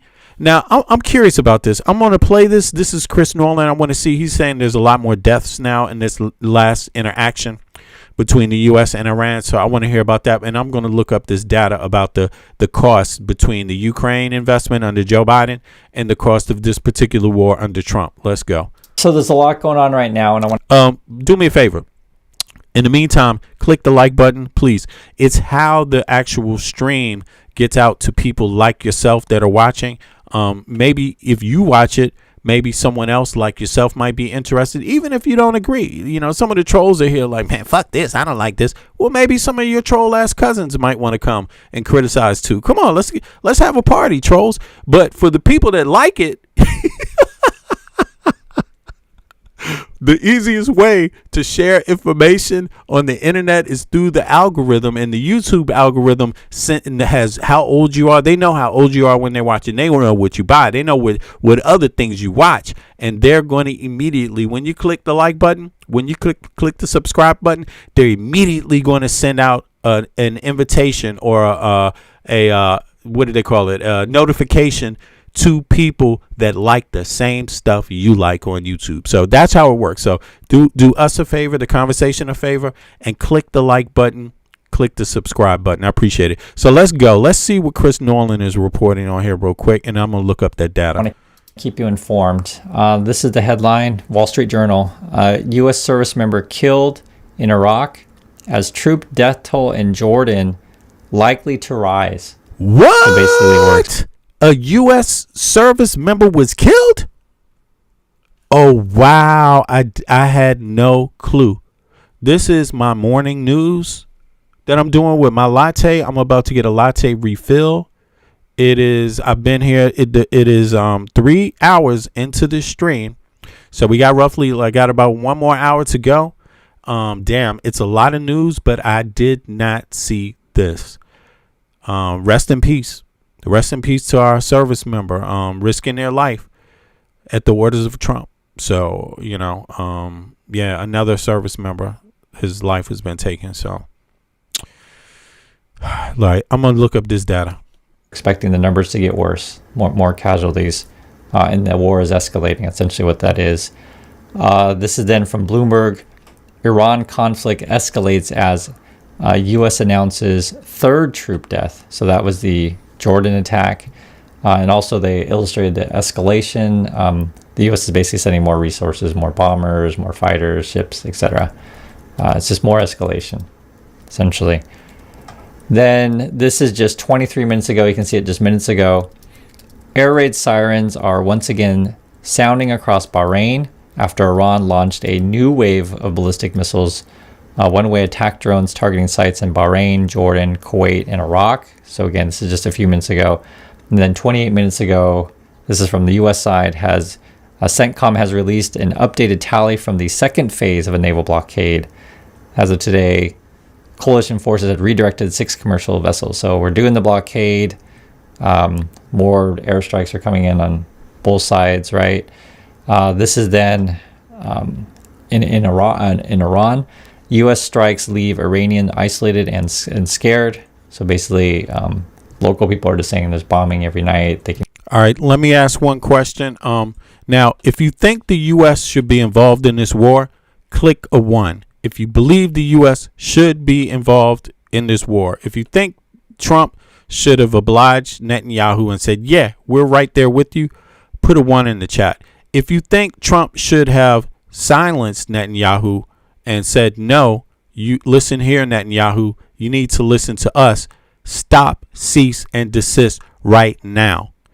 If you think Trump should have done that, put a 2 in the chat. I'm just curious. And again, the chat is open. Everyone can participate. The reason why it's open is because I like to collect this data. I like to know what people are thinking. So if you're in the chat and you're giving your ideas and you're in there talking about all kinds of blah, blah, blah, great. That's wonderful. But also do this part so people can qualify your 1s and your 2s with the rest of that stuff you're saying. You know what I mean? That's why I do it this way. I like to go back in the chat later and see what people's ideas were and then say, wait a second, but what did that person, they saying all of this, but what did they think about this? And then I say, aha, yeah, does that make sense or does that not make sense? Is that person a hypocrite or are they pretty consistent? That's why I do it. So let's continue. Yeah, rest in peace to the service member too, man. It's terrible. They hear it, they can't sleep. Terrible.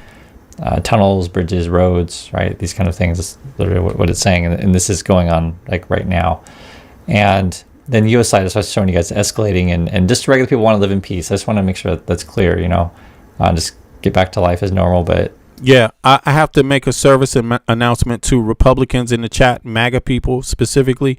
Voting twice is not allowed. Please, I'm going to tell you again, voting twice is not allowed. We don't want people like you here among honest people, okay? Also, please pay your goddamn taxes, okay? And learn about your civics. All right, let's go. It's just escalating. There was a medevac flight, so that was on the attack in Jordan we just talked about yesterday. So 2 were killed. They found the remains of another person, so that makes 3 in the Jordan attack. And then they had to medevac several wounded. And then you had the person that was killed in Iraq. So it's a lot, I know. This is 3 service members killed in this recent escalation? Is that what he's saying? Yo, Michael, you there? I'm curious about this. I'm going to look that up too. Damn. Knowledge, it was 3. It was 3. It was 3 in this escalation. Okay. Yeah. In this more recent escalation. Okay. That is terrible. All right. So listen, rest in peace to all 3 of them. Now look, I'm going to pull this data up real quick so we can get an idea of what's going on, because I talked about Trump and the dollars and whether this makes sense and what MAGA was saying. Now it says, comparing the total cost of the U.S. financial support to Ukraine under Biden administration against the direct military and domestic economic costs of the current 2026 war with Iran under the Trump administration, it requires looking at 2 entirely different types of spending: foreign military humanitarian aid versus direct active combat operations. Here's how the numbers stack up. And again, I haven't looked at this data before. This is fresh data. I'm not assuming anything, but I have a strange suspicion this direct war might be a little more costly. Now, let's see here. Here's how the numbers track back based on federal tracking and independent economic data. So this is as good as you get. Your own data from your own federal government plus independent tracking. Then you can qualify it and come out with a baseline. Now let's see here. U.S. support to Ukraine, Biden administration. The money allocated for Ukraine between the 2022 invasion and the end of the Biden administration was distributed across several legislative supplemental packages. Total appropriation funding, $195 billion, was made available by Congress. Direct aid dispersed out of the total rough $116 billion has been officially spent and sent out. The remainder consists of funds obligated but not yet paid out, or money assigned to replenish depleted U.S. military weapons stockpiles domestically. The nature of the cost. This was strictly foreign aid and security assistance. The U.S. troops were not directly fighting, meaning there were no direct American casualties or domestic infrastructure losses tied to the active combat. So no American service members lost at all. Okay, 95 billion, right? Only 100. Yeah, okay, 195 billion appropriate funded. That's what was appropriated. Did it get spent? Not sure about that 100%. But now, number 2, the war with Iran, Trump administration. Because the U.S. is engaged in direct conflict alongside Israel, the financial calculations for the war with Iran include active military operations, assets destruction, and several severe collateral damage to the domestic economy. Direct government defense spending. There's a massive divide between the White House public numbers and the Pentagon's internal estimates regarding the direct costs. Why is that? They got Trump appointee in the Pentagon, Pete Hegseth. Yeah, what's up with that? The public figure.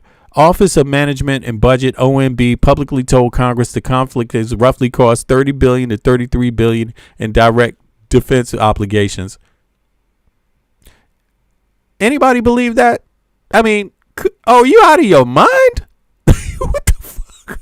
But again, they selling MAGA all kinds of goddamn vacation homes and shit.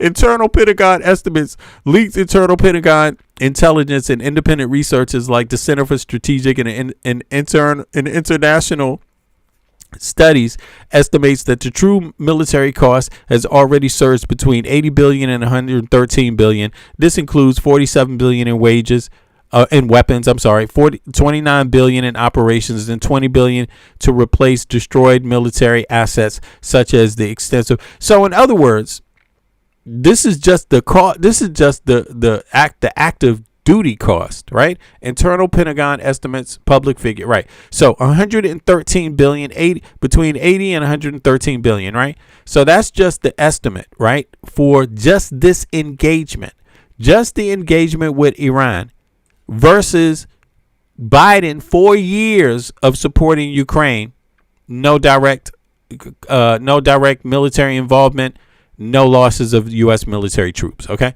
so just so we clear about that, Biden spent 113 billion. They estimate, right? Some of it, the money is still left over, which is being used to pay for other stuff that it wasn't used. Maybe necessarily outlined for, but it's other stuff, replenishing weapons stockpiles. There you have it, right? So, but used. Now check this out. Here we go. Where does it say 100? There you go, 116 billion. So here it says 113 billion, right? There we go, up to 113 billion. This includes 47 billion in weapons, 29 blah blah blah. Domestic. Now that's just the military. That's just the cost of the weapons and all of that, and the direct military stuff. Now, domestic economic costs. Unlike the war in Ukraine, the conflict with Iran has directly hit the pocketbooks of the regular American citizens due to the volatility in global energy markets and the disruption of the Straits of Hormuz. High fuel prices. Okay, according to the Brown University Energy Cost Tracker, Americans have paid an additional 68 billion to 69 billion in extra costs for gas and diesel since the war began as an average. So damn. So do you like that effect? How's that affect? Is that great? Like with Biden, ice cream cone costs you 113 billion. With Trump, an ice cream cone is going to cost you 180 billion. Which one do you think tastes better? Does the Biden ice cream cone taste better, or does the Trump ice cream cone taste better? You tell me. What makes an ice cream cone taste better in the first place? You tell me. Is it that? What's in that Trump ice cream cone exactly that makes it so worth the price? You tell.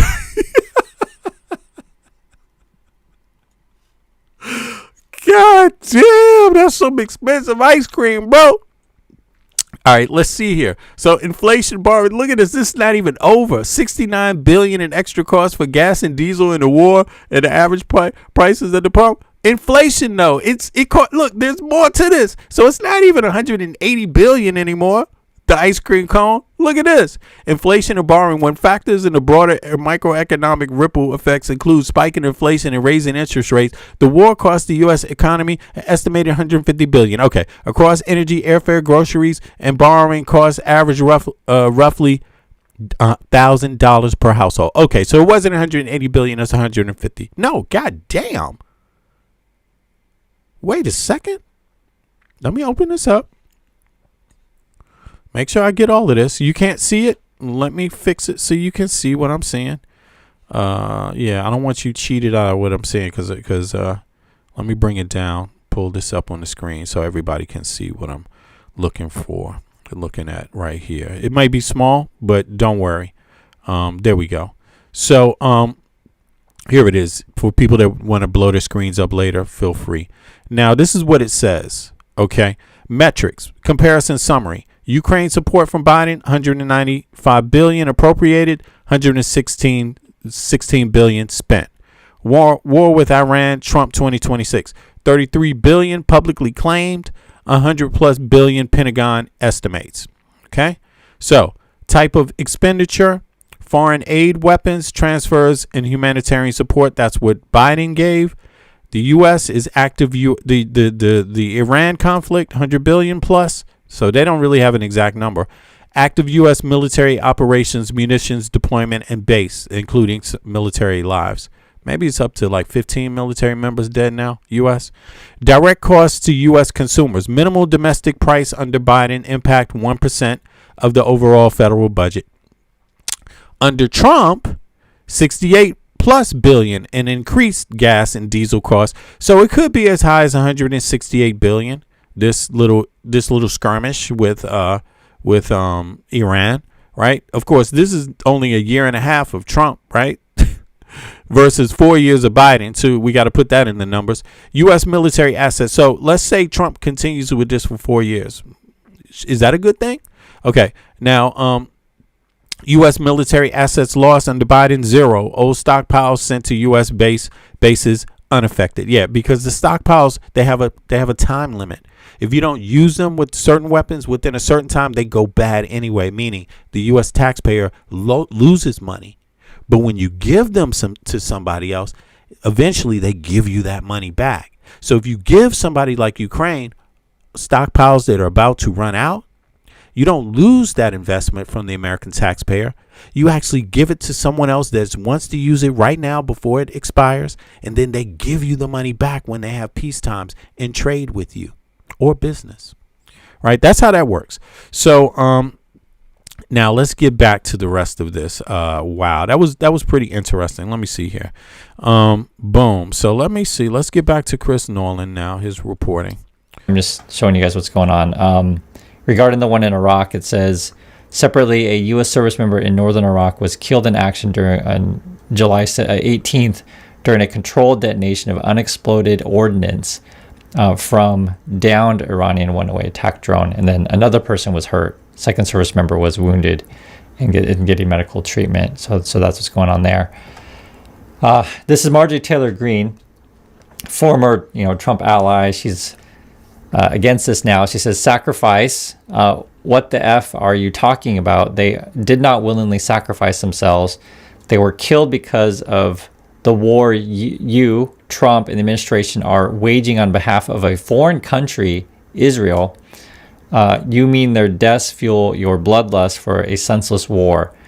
And that's she's attacking Hegseth there, but this is the Trump Hegseth and all the people who were pushing for this thing, as you guys know.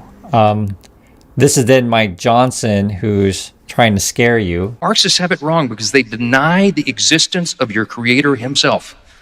And that means you're just another social animal. You're just part of the herd. That's the basis of socialism. And you know what happens in that scenario? The people that amass the power will control and direct the herd. I mean, listen, nobody's trying to say MAGA are the most cleverest people, but does this make any sense? I mean, is this rational speaking?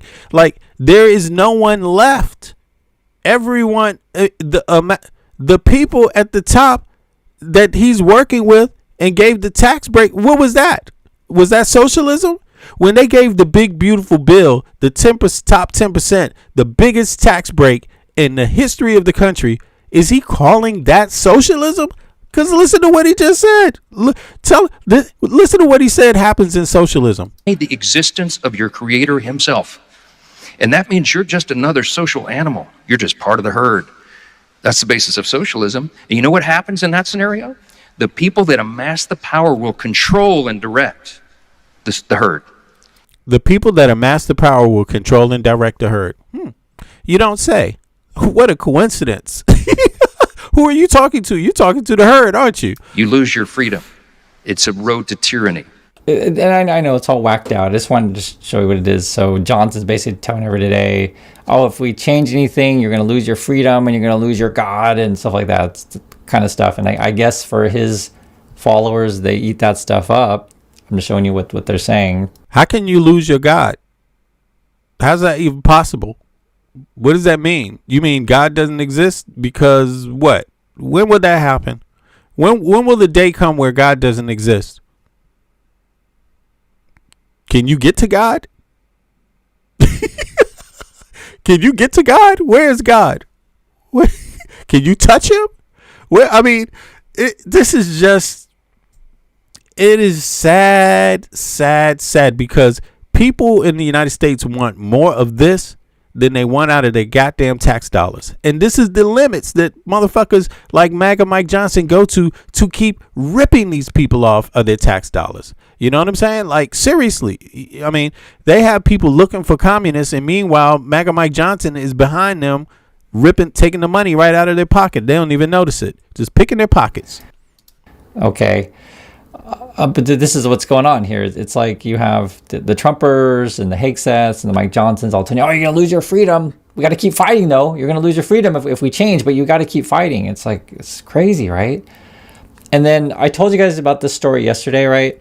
Israel's $50 million experiment to change U.S. public opinion. And basically they're sending out all of these like AI chatbots to convince you to keep fighting the war. And I was looking through the comments on the last video. Yeah, you don't say. You don't say. I saw when I asked, should the U.S. keep doing this? Should the U.S. look at this? Here's a question right here. Should the U.S. stay in this war? Jack Sidat. Are you an Israeli bot?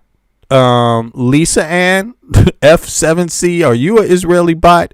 I'm really curious here. Yes, Lisa Ann. Yeah, there you go. Lisa Ann said twice one. That's what I'm like. That's almost a pure sign of a bot. All right. So, yeah, this is how they get down today. Welcome, bots. You're all welcome. Click the like button if you can. Video. Several of you have actually received these texts. Like, many people have received this stuff. So this is seriously what's going on. They're trying to convince you to keep fighting.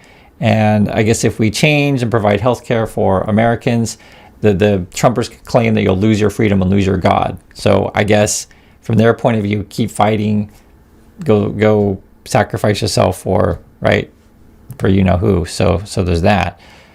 I just shake my head on this stuff. I want you to hear from the Iranian perspective. Look, somebody in the chat said, there's a conversation in the chat where someone is like, we recovered faster under Biden from COVID, right? And someone else said, did you ever think? I mean, what kind of question is that? You ask a question, did you ever think, right? Did you ever think that we did because we didn't shut down like other countries? Yeah, but how many goddamn people died, asshole? Like, what's wrong with you? How many goddamn people died? Do you even know how many people, Americans, died versus other countries? Are you even worried about that? Or are you only worried about the economy? You're not worried about the people's lives at all? Did you ever think how many people died? Like, it's just ridiculous. And again, I'm not even saying that they should shut down or anything, because I'm a person that says there should be room in the middle, right? But let's just think about that for a second. Did you ever think how many Americans died? So I'm going to ask the chat, how many Americans died due to COVID during the COVID, pandemic? What's the number? What's the number? How many died? Just across the whole nation. I mean, you got to know the answer. You have to know. If you had an opinion about, did you ever think that we recovered because we didn't shut down like other countries? Okay, so what's the number of them? How many Americans died? Let me see this real quick. I always like that shit. This is crazy. Did you ever think? Yeah, the person got no answer. The person who wrote that has no answer. And so there it is right there. There it is right there. It's great to ask questions, but have some answers when somebody asks you to. So the question is, did you ever think how many people died in the U.S.? Did you ever think? Okay, so you can take one metric and say we recovered fast, but use the obvious other human metric, which you're a part of, asshole. Did you know you're not a fucking piece of money? You're not a little dollar bill. You're not a little piece of cryptocurrency. You're not a number in a bank account, asshole.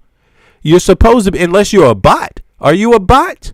Only bots don't think about human lives. It's crazy, man. People be killing me, man, sometimes. Anyway, let's go ahead. Chris Nolan. We get a different point of view here. This is Aragachi. Let's see what he has to say. I told the Americans, Witkoff? Yes, Witkoff. I said, have you ever been in a meeting where at any moment you think the whole meeting might be bombed? They just stared at me blankly. I said, have you ever been on a phone call, thought that at any moment while talking, you might, as they say, explode, be destroyed? Have you ever, for example, I don't know, while checking in on your family over the phone, thought to yourself that this might be your last time? I said, we're experiencing these things. We stood on our ground. You have to talk to us differently. You can't threaten us, and you can't bribe us. Before the 12-day war negotiations, they came to bribe not me, but the Islamic Republic. They said, we'll do this, we'll do that, we'll build this, we'll build that. And I told them right there, our enrichment program is not for sale. This is something the Iranian people have endured 20 years of sanctions for and blood and have been shed for it. How Could we sell it? You'll say you'll build me power plant. You'll say you'll build this, build that. I said, no bribes, no threats. You can only threaten someone who's afraid. When we go in fully expecting that anything could happen to us at any moment, you can't scare me by saying, I'll strike, I'll do this, I'll start a war. This isn't Venezuela. Yeah, this isn't Venezuela where you take one person, everyone else gets scared and backs down. So that's the messaging coming from Iran.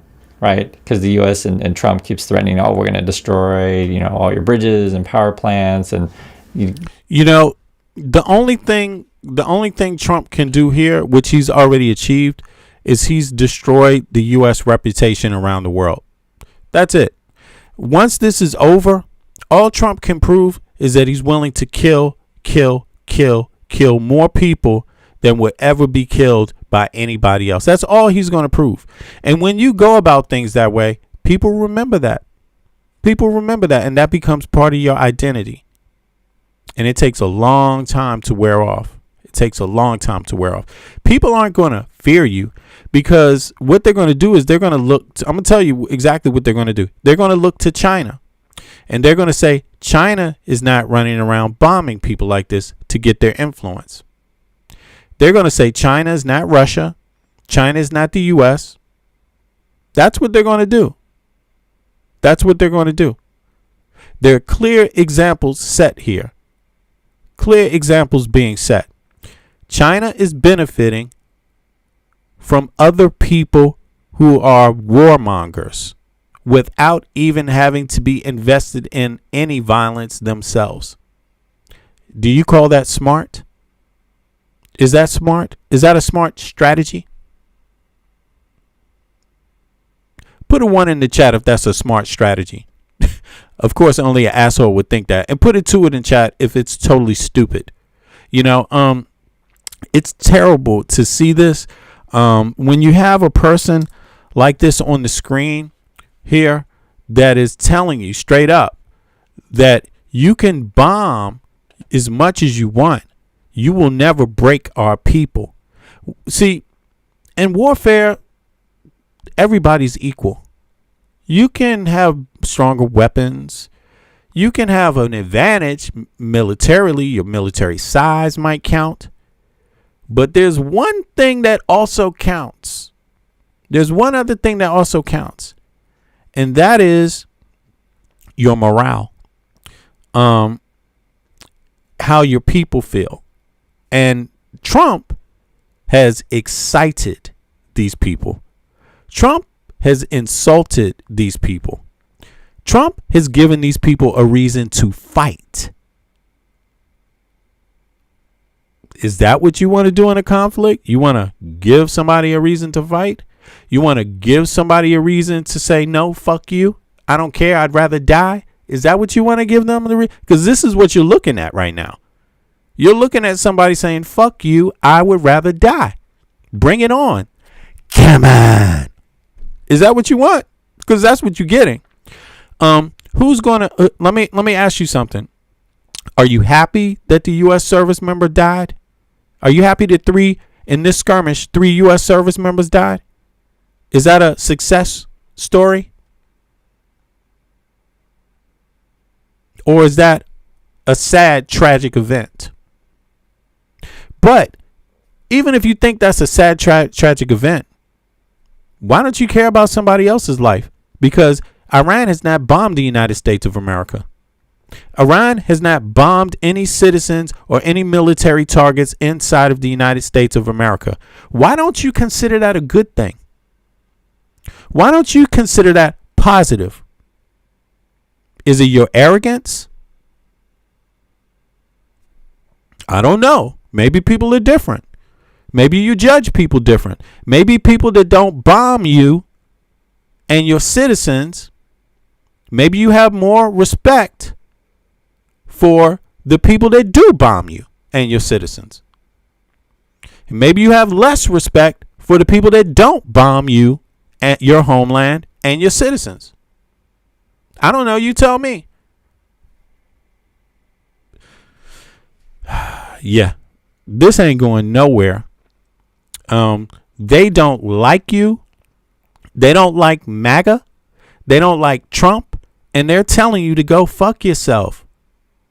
They're telling you to go fuck yourself. They're telling you never, ever, ever, ever, ever, ever, ever, ever, ever, ever, ever, ever, ever, ever, ever, ever, ever. And it doesn't take a genius to figure it out. This is not going to work. All you're going to do is destroy your reputation on the global stage, which, of course, MAGA and Trump don't care about that at all any goddamn way. They're too ignorant to even be aware that the U.S. had a reputation. Everyone may not have liked all of it, but it was a hell of a lot better than this bullshit right here.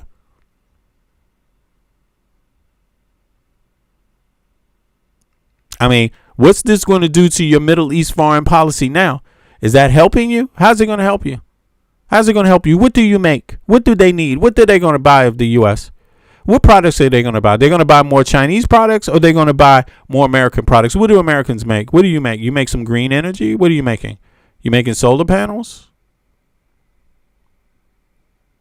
What do you do good? What do they need? Do they need your weapons?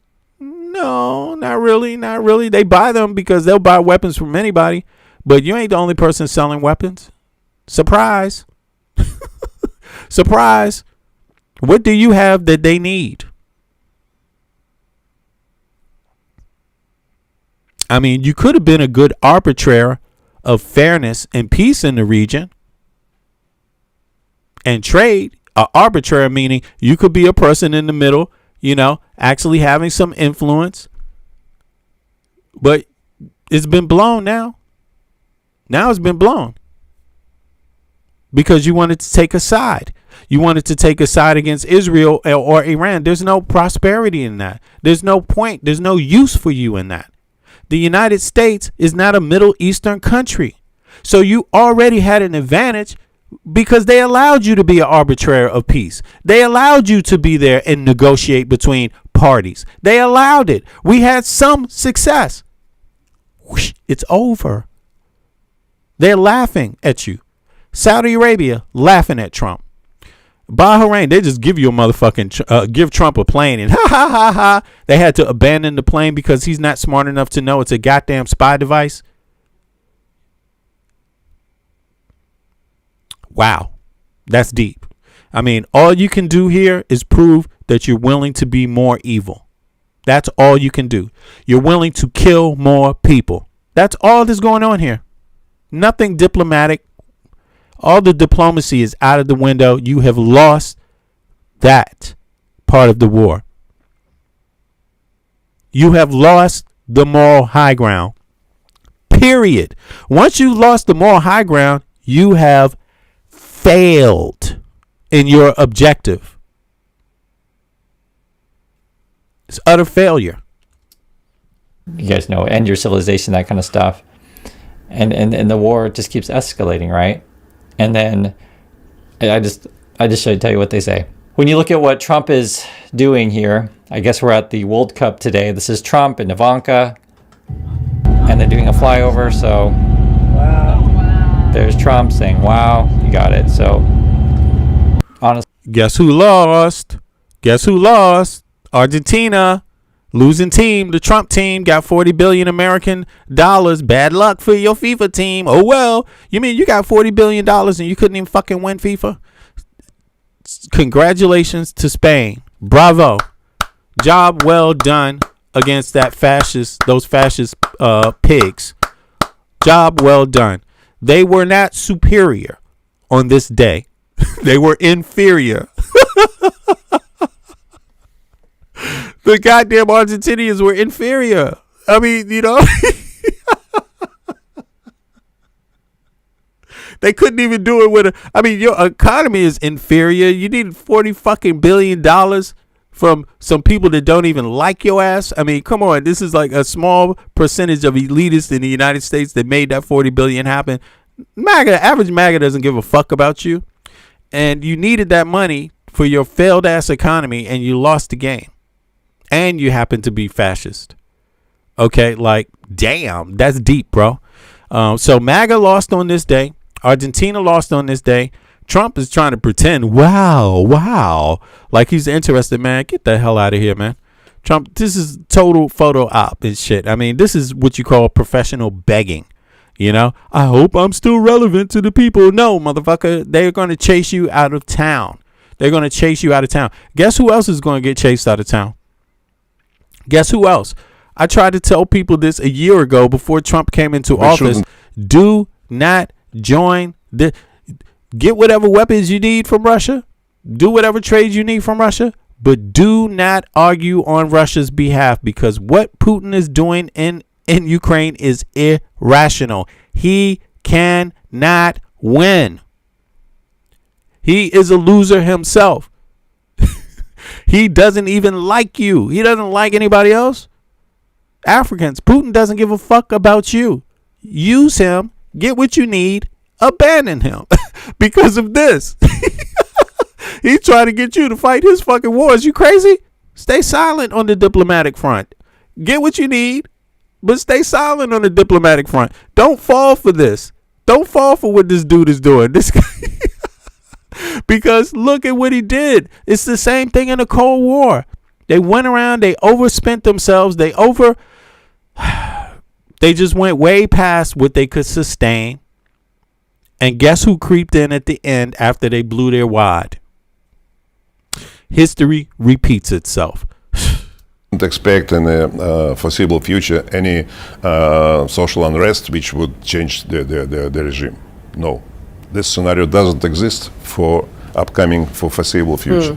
But what I see is that what people are really saying? Okay. Just having this, counting all these aspects, that by the end of the year, if the West takes consistent position, principled position, and will recognize finally not only European leaders but also U.S. administration that who is aggressor and who is the victim. That's not two guys just who hate each other and that's why they fight each other, and that we should press both of them to sit down and negotiate. But we haven't heard that. We haven't heard that from the United States. We haven't heard, but Mark Rubio already said, we just on the Ukrainian side. We're not mediator because we provide just our equipment. Do we need to hear that? That's why we're under this way. We need U.S. administration to make a strong statement on that. We need to hear from the President of the United States. Exactly. They're the aggressor. They're the victim. Exactly. Do you think we'll ever hear it? Absolutely. That's coming to this and a discussion and. So these guys, Putin tells the entire world, you know, I guess he has this little Men in Black thing where he can just go out and be like, poof. Everyone just forgets. He sends 150,000 Russian troops to the border of Ukraine. Everyone says, whoa, Putin is about to invade Ukraine. Putin goes out and says, man, you delirious. We're not about to invade Ukraine. Why would you say that? You're crazy. That's Western propaganda. And then the day after, he invades Ukraine. And listen to them now. This is what you call pretty poor. I don't know who he's talking to. The Western people don't believe him. Well, nobody in Europe believes this because they have the data. They have ears on the ground in Russia. They're close. They're on the border of Russia. They're inside of Russia, listening very closely to the people talking around.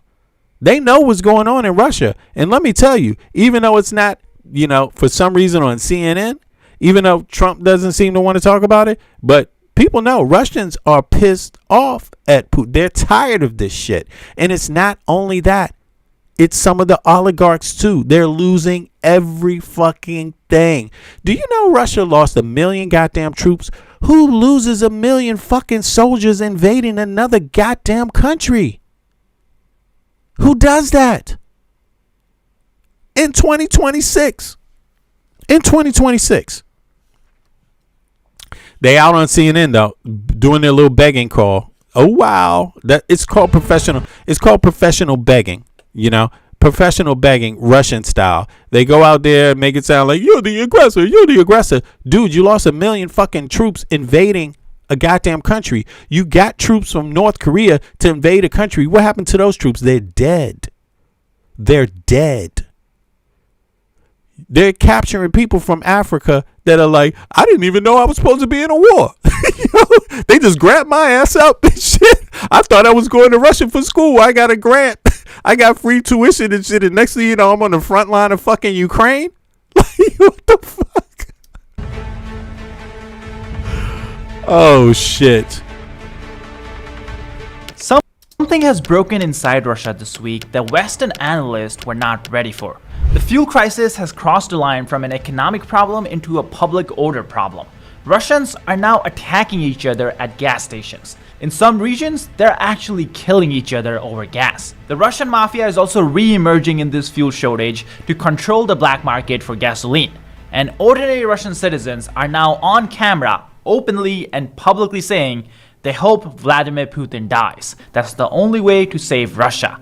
Meanwhile, the Russian stock market just posted one of the largest single-day crashes in modern Russian history. And Putin is responding the only way he knows how, by cracking down harder. He's now arresting people who point out that things are broken in the country. That's what Putin has resorted to. So, in this video, I want to walk you through what happens when a modern state loses control over its own domestic order. All right, this is business basics. Let me just let you guys see where this is. You should go and subscribe if you're not subscribed. Hold on, let me pull this up real quick. Here it is. Business basics. You see that right here? Business basics. Yeah, there you go. Subscribe, click the like button, all of that. Let's go.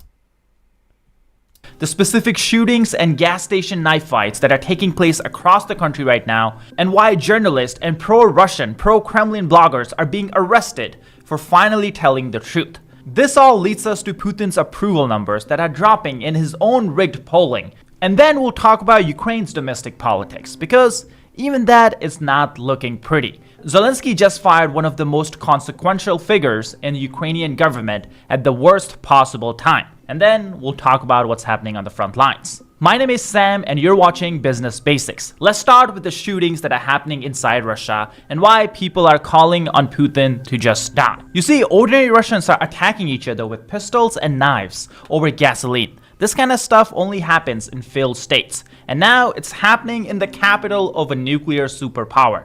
Take a listen. Я столько простояла, ушла за машиной, я пришла, заняла, говорю, да, какую камеру? У них камеру! О, да! Если бы меня А не я тянутая, блядь! я беру машину! Вот так вы!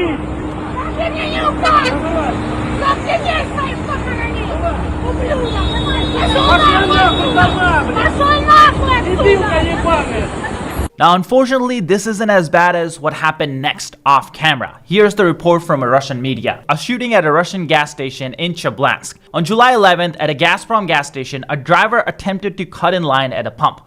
Other drivers reprimanded him, after which he pulled out a non-lethal pistol and shot the man. The victim has been hospitalized because of the shot, and the shooter fled the scene but was later arrested. Now, unfortunately, this is not an isolated incident. It's a pattern that's spreading across the country. Before we get into more examples, I do want to point out, I hate people who cut in lines. But nonetheless, let's move forward. Just before this shooting, we had another shooting and a knife fight take place in St. Petersburg for pretty similar reasons. There was an issue at the gas station. For some reason, people get to the front and then they get in a fight. And that fight quickly escalates into something no one wants. Similar fights are taking place in Irkutsk Oblast, in St. Petersburg, Kaliningrad, Kaluga, Krasnodar, Tatarstan, all over Russia. Tensions are running very high because these lines, let me tell you, they're not something that a patient person would sit through. Now, there's another clip that's making rounds on Russian social media, and it's very graphic, so I'm not going to show you guys, but in a second you'll realize why I don't want to show you. A Russian man at a gas station punches a woman in the face several times after she pepper sprayed him for trying to prevent her from refueling her car. All of this was caught on camera. Pretty easy to say that Russian people have a lot of anger built up, and that's exactly why a lot of Russians are hoping, publicly saying that Putin dies. We even have one journalist publicly saying that Putin should just resign if he wants to avoid a civil war, a bloody civil war. But before I get into that, let me show you how bad these lines truly are. Take a look at this clip. Now, in this clip, we have a Russian driver in Novorossiysk region filming himself driving alongside a single fuel line. He claims that he's driving at around 60 kilometers per hour, that's about 40 miles per hour. Looking at the video, I find that hard to believe, but nonetheless, that's what he claims. And it takes him roughly 100 seconds to get to the front of the line. So if we just do some quick math, that's roughly 1.6 kilometers. That's how long that line is, roughly 1 mile. Not crazy long, considering that at least there's gas here, but nonetheless, in some places, these lines are going for days where people... Right. So there's not a lot of coverage. You don't get a lot of coverage about what's going on inside Russia from American sources, right? I don't know why that is. I think it's, I'm really not sure. I'm really not sure. But in Europe, outside and on the internet, you can get some coverage. But here's the thing you got to understand. Americans need to understand something. Russia is basically a border nation to Europe. It's it's Eastern Europe per se, right? Let me pull up the map just to give people some idea about what the reality is, right? So you can understand this, right? Just like you're going to get, let me pull this over, right? Just like if you live, let's say you live in Texas, right? Just like if you live in Texas, you're going to get information about what is going on. Here we go. Right there. Right. You're going to get information about what's going on in Mexico, right? Why? Because Mexico is a border nation to Texas, to the U.S. You're going to get cross-border information. That's what you're going to get. It's on the ground. It's through the people. It's through the actual people that go back and forth or listen or just have some type of exchange, even if it's minute, even if it's listening, but also other means, right? Now here, this is St. Petersburg. You can see, right? This is St. Petersburg. This is the capital of Russia. It's right here on the the eastern tip of the Baltic Sea. That's an inlet, right? This is the Baltic Sea, right? You go all the way down the Baltic Sea and you will see Denmark right there, right?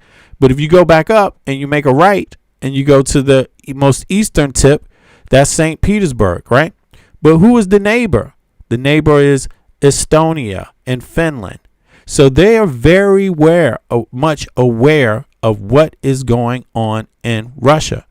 Even if you don't get it, I don't know why the U.S., maybe they don't want Americans to know much about the war in Ukraine anymore or these kind of things. But Europeans are very much aware and sharing information about what is going on in Russia. So these fuel lines, the strife of the people, the anger, there is something building up. You have to understand that building up in Russia. There is more pressure on Putin than there has ever been at any time since the man has had power. Like, understand that. Russians are a lot of very scared because they crack down hard in Russia. And this is why you shouldn't envy the society, because in Russia, a few have control over all the money and the human rights is basically non-existent. When they come and grab you, that's it. Sure, if you plead and appeal and la la la, I love you, Putin, and I love my country and la la la, maybe you get out, just like they want MAGA people to do. Just like Trump shows favoritism. If you praise him, he lets you out of jail. If you don't, he locks you up 3 times for 10 times worse for whatever thing you did, or you might die. It's the same thing in Russia, except it's been going on for a long time, generations.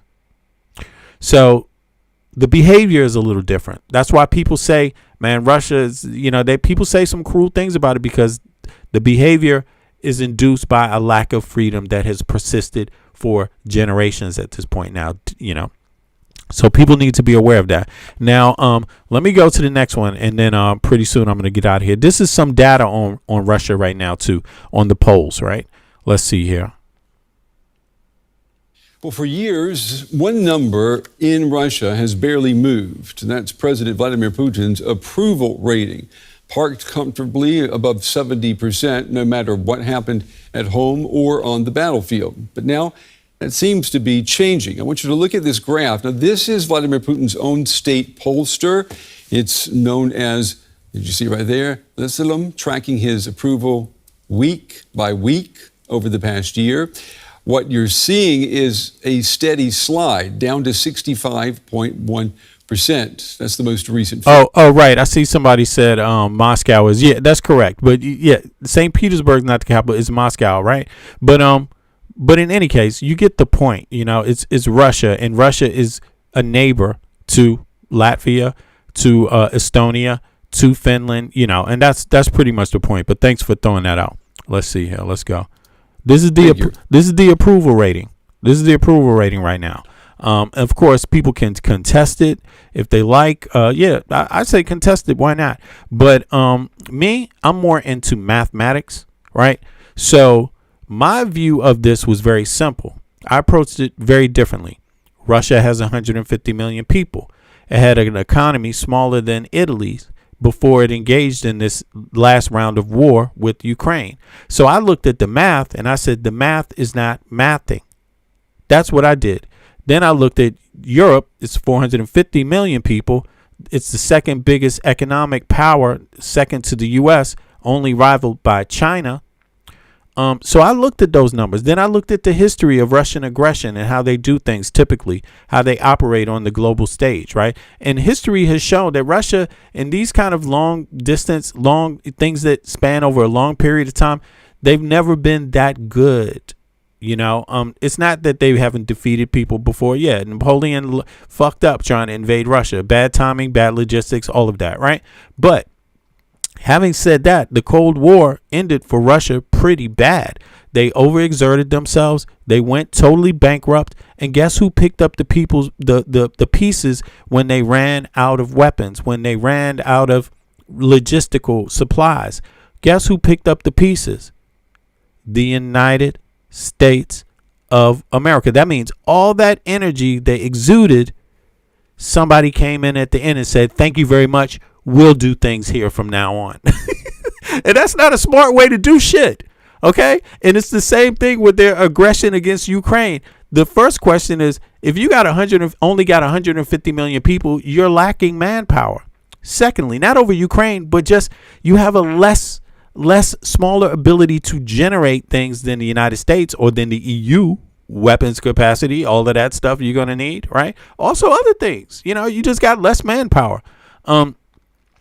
The other thing is your economy. How much money do you have to dump into this war over and over and over a long period of time? How long can that last when your economy, you got 150 million people, you have the biggest geographical country on earth that you have to patrol, and yet your economy is smaller than fucking Italy's. Your GDP. That's a recipe for disaster. Yet the narcissist Putin went ahead and did it anyway. So I already predicted this shit is going to turn around. It's just a matter of time. And I also predicted that the Western powers and even Ukraine was very much aware of that fact. Yeah, Ukraine would have to bear the brunt for a minute until those logistical things started wearing down Russia. But they were aware of that in the beginning, which is why they were willing to bear the brunt. There it is, and you can't fool mathematics no matter who you are. You cannot beat math and science. It's just not possible. Nobody is Superman. Nobody is invincible. Nobody can beat math and science. You cannot beat it. It just doesn't work that way. But in any case, here's some data for you. Released today, and that is the lowest number recorded since before Russia's war against Ukraine began more than 4 years ago. All right, here to unpack what is behind these numbers is Ginny Mathers, an expert on Russian politics at Aberystwyth University in Wales. It's good to have you on the program. Let me just start with this number, 65.1%. How much should we trust a number like that since it is coming from a Russian state pollster? I think that we have to assume that the number is a bit exaggerated because not just because it's coming from a pollster that's associated with the Russian state, but because Russians in the current environment are quite cautious about expressing opposition to Putin or skepticism about the government. And so, it's surprising that it has fallen that low. It's likely that the true number, if people were free to express their actual views, would be quite a bit lower. So, we have to take these kinds of poll figures with a grain of salt. But certainly the changes over time, I think, are the significant things to pay attention to. And it is a very high number. I can imagine for most Western leaders, if they had that type of approval, they would be ready to, to pop the champagne and toast themselves. Yeah, absolutely. I mean, if you compare this with President Zelensky in Ukraine, his approval ratings are down in the 30s, 30 percentiles. So, yes, absolutely. The comparison is quite striking at one level. But then, of course, if you look at someone like Winston Churchill in the Second World War, he had sky-high approval ratings through much of the war. So I think much depends on the war itself as well as the leader. Should Vladimir Putin, should he be worried, though, that we are seeing a downward trend in this approval rating number? I mean, is his authority questioned at all with this? Yes, I think it is. I mean, people are often surprised to hear that authoritarian regimes actually crave legitimacy. But if you think about how much effort it goes into managing elections in Russia, for example, and how much effort goes into managing Putin's sort of personal brand and his appearance and the image of him as a strong leader, physically capable and mentally sharp and all the rest of it, then yes, these kinds of things do matter. I think authoritarian leaders do feel the need to be seen to be legitimate. And part of that is, social approval and public opinion polls and these kinds of things. All right. So now, very simple. I want to know. I got a question. The chat is open. Chat is always open here pretty much. Right. But there's one thing that we do here. And so when we ask simple questions, we ask them as a 1 or a 2, and we get to use those 1s and 2s to go back and qualify other statements people have made in the chat. So here's the question. Was it worth it for Russia losing 1 million people invading Ukraine? Put a 1 in the chat if it was worth it for Russia. Put a 2 in the chat if it was not. Let's see here. I don't think it was. What do you think? Do you think if you think it was worth it losing 1 million soldiers invading Ukraine, put a 1 in the chat. I'm only looking for 1s and 2s. Your opinion doesn't count without a 1 or a 2. Yeah. So put a 2 in the chat if you don't think it was worth it. I mean, look, I'm like, fuck Putin. And fuck his army invading, but I still don't see how they could think it's worth it. You lost 1 million fucking soldiers, dude. Are you out of your goddamn mind? And then even more, think about the class of the soldiers. Where are they getting them from? A fucking poor, poor towns all across Russia, just gathering them up, throwing them out there, man. These people, to lose that many people, you didn't even have a chance if you lost that many people. Don't you understand that? That means you went into a war you had no chance. Who the fuck justifies losing 1 million soldiers? That means you don't know what you're doing. So it's sad. It is sad, but far too many people justified this for Putin. I guess because it wasn't them going to be dying. They weren't going to be one of the 1 million people dying. So the trolls were out on the internet like, yeah, man, Putin is superpower, man. Yeah. 1 million goddamn people, soldiers, this is very, very, the trolls disappeared. I noticed where they at. Where are you, Trump support? What happened to all those people that were like, see, that's why I asked these questions. That's exactly why I asked 1 and 2, because now they didn't mean anything about anything else they said.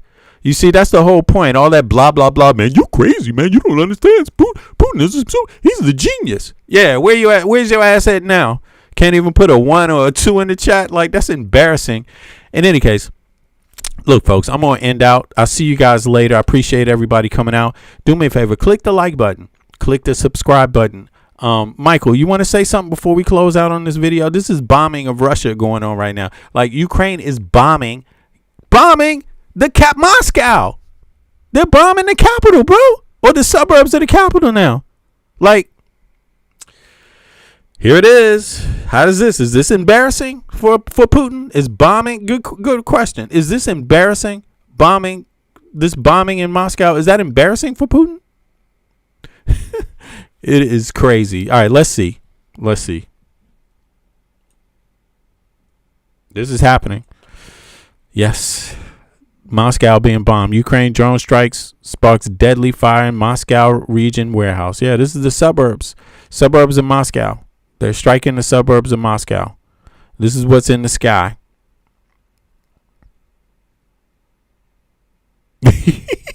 Yo, Karina, I see you. Have a good evening. Look at this. This is 1 million people, 1 million Russians died invading Ukraine, and Ukraine is bombing the suburbs of Moscow.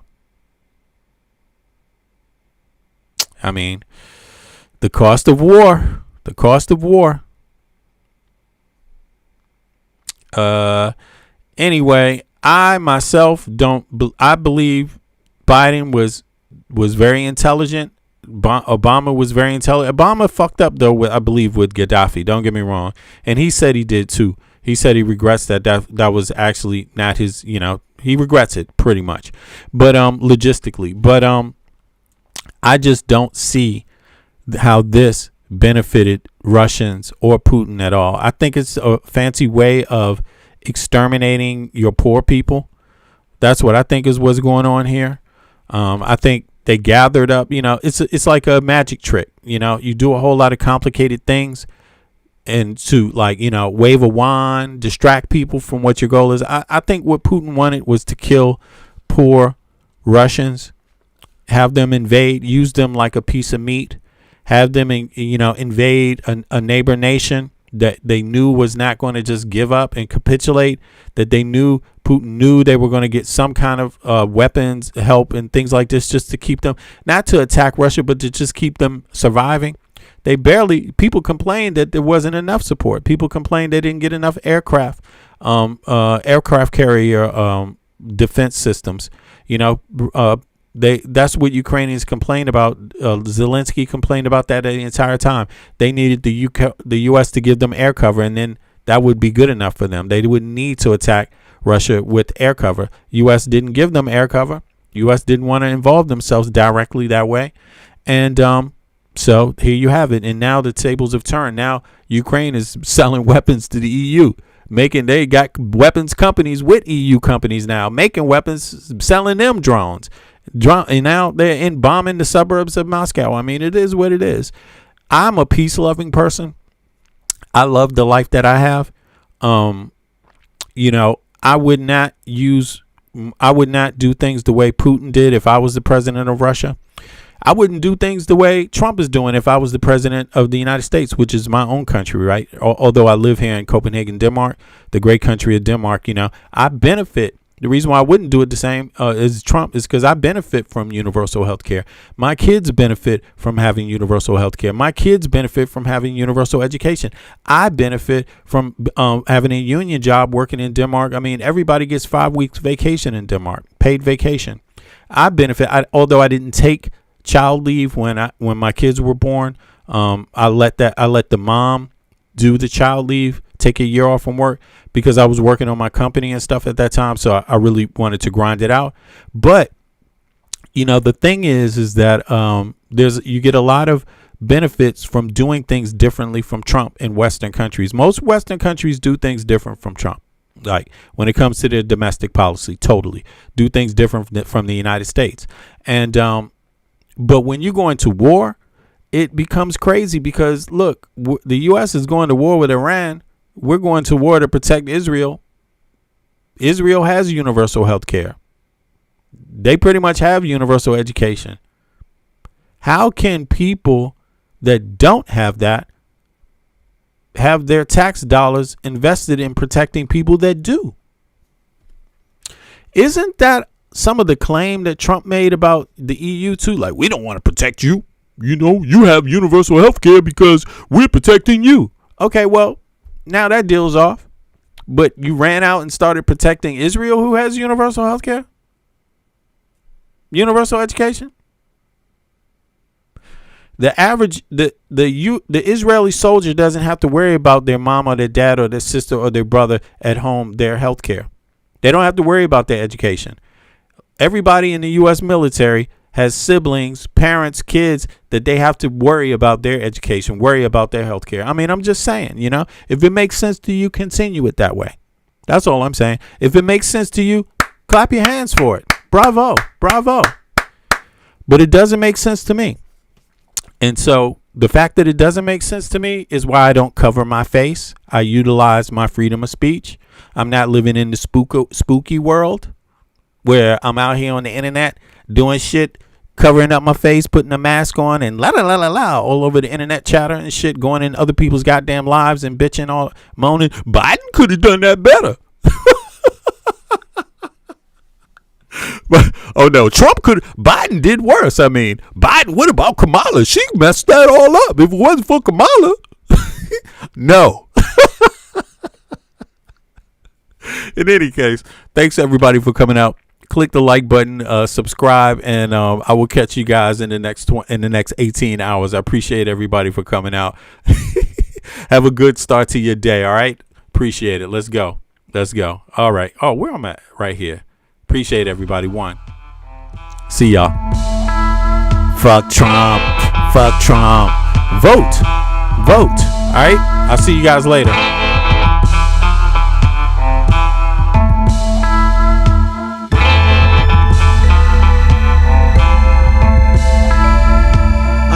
See a whack MC when he bustin', but I just back away real cool, no fussin'. I'd rather go kicking in the streets with the bums and use the knowledge to collect what? Some funds. Open a non-profit and build a damn school. And this is the story of how a great king rules. There's many that claim to know the local demographic, but don't have the nerve to tell you the truth. It's tragic, but I do, so sit back and let me spit this shit to you. You feel better when I spit this shit to you. Despite the system trying to clamp down on the people will learn how to stand up to evil. Not evil that's across the globe, that's too far. But evil lies in their own backyard. And fighting, it's not an option, they can't win. The government, it's not supposed to represent sin, but then again they do, and that's a problem. So let's go down and figure out how to solve them. It's not fun being a rapper that can't speak, but we do, yes, and plus we make fat beats. Yo, we smoke weed, break up trees. Listen, bringing fat beats, that is our mission. You wanted to see us, homeboy, shut up and listen. Thelonious and Big Bennett, brother, check the vision. Mentalities of different realities. Enter the Star Trek room when you hear the boom. I be the Walkman with the super bass. Automatic stop, yes, stereo cassette player. With the delayer, freaky lyrical sprayer. Extraterrestrial rhyme sayer. I be the poetical VIC/master of the ceremony. Testimony, won't you come step with me? I'm on a historical journey, kinda like Sigourney. Employ me to represent the attorney that represents my niggas, go figure. Here's the card, they call me Uncle Vigor. Niggas love your blunts, down your liquors. I'll be the parallel to the fiction. You're fixated on this brother's nature. Relax behavior, I might save your change. Flip it, rearrange. The whole concept, yo, is good for all your brain. Insane, psychotic, neurotic, black onyx, and hooked on phonics. Yes, atomic, it bleeds like a bonnet. Cut with the Asiatic, they all up on it. Rhyme static with the robotic type of skill. You wonder, is this nigga Vic really for real?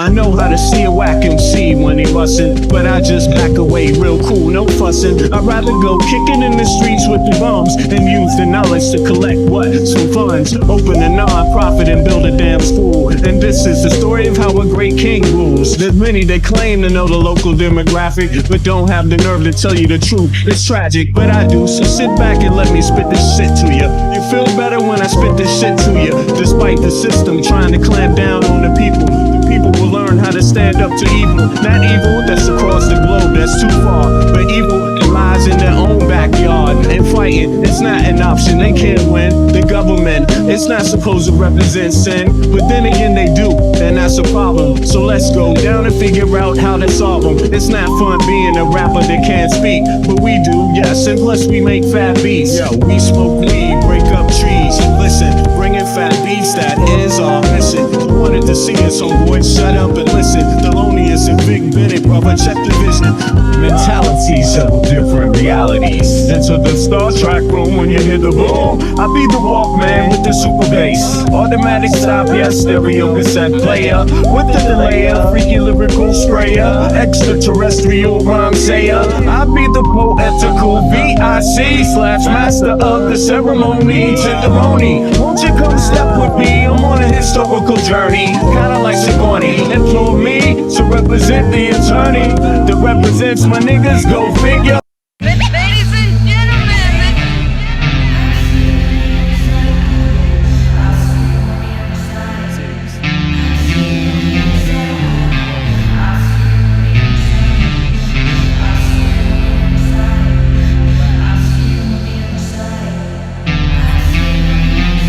They want war. Crime babies looking for food. Starvation, the recipe. People subdued. When the people you trust got it in for you.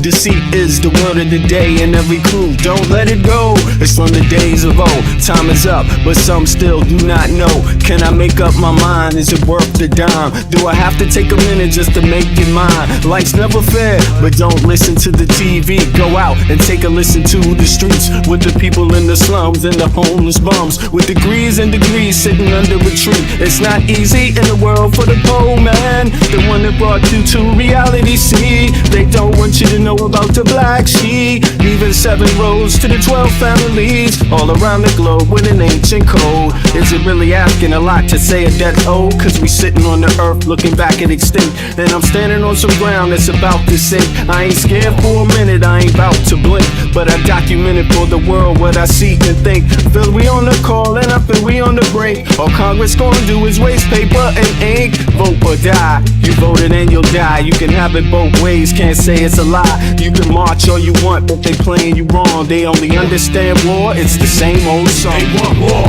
All they really want is a war. Diversionary tactic to make the big score. The diamonds in the morning, you know they want more, but they wanna keep you low, so they manifest the war.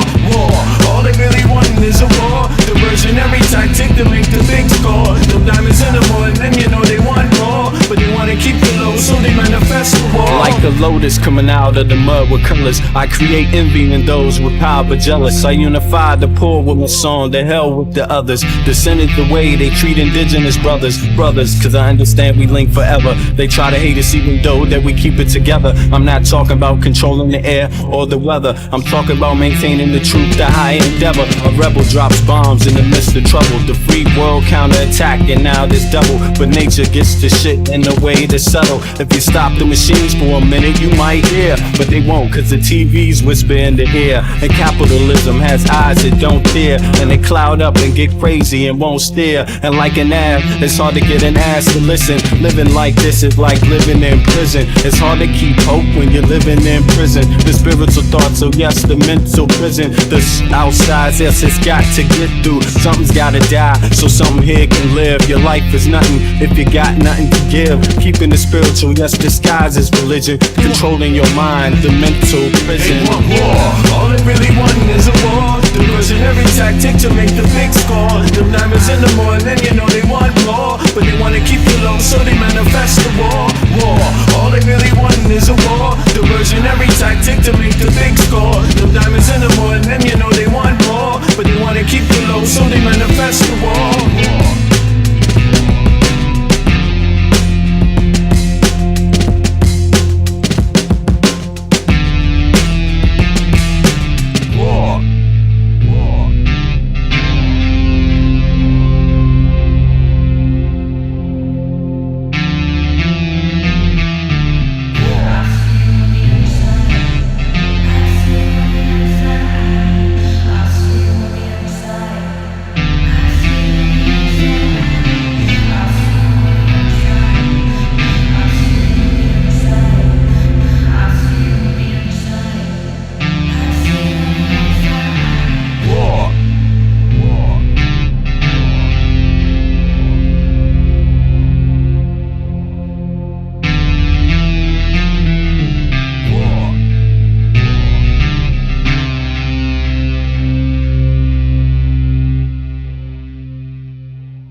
inherited from our harshest past, embedded in our society's identity. But then again, can you tell me that's free?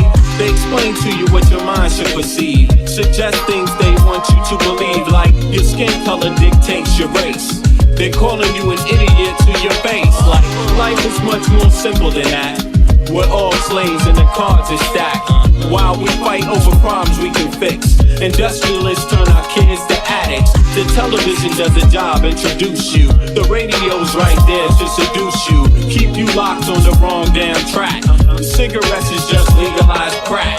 They want you to catch a damn heart attack. They want you to catch a damn heart attack. What? Stop believing in the flag, it's a trap. Cause men rule this world, that's a fact. They don't know, they don't know, but I'm gonna make it right tonight. They don't lie, they don't lie, but I'm gonna say it like I know. They don't know, they don't know, that I'm gonna hit them with the shit. They don't lie, they don't lie, that you're gonna free your mind tonight, tonight, tonight, tonight, tonight. That you're gonna free your mind tonight, tonight, tonight, tonight, tonight, tonight. That you're gonna free your mind tonight, tonight, tonight, tonight, tonight, tonight. That you're gonna free your mind tonight, tonight, tonight, tonight, tonight. If you see a man that needs help, then help a brother. If you see a sister on her own, still love her. Cause life is about how you choose to see it. But you gotta teach people how to learn to see it. The planet's been through suffering many times. We propagate many wars many times. The people need to wake up and stop accepting deceit from their own government's deception. You can't blame the people for needing protection from the government's bad reputation. We need to sing a song called Free the Nation, cause we done had a whole lot of separation. Racism, classism, nationalism, based on keeping people out on the plantation. That's the plan, no doubt, cause rich people got a plan, no doubt. If you still don't understand and believe that we are all one from the same mother, and respect each woman and man with the same consideration you would like to be given on a daily, then you need to retire so the new generation can take over and show you how to live and govern this place we call Earth home.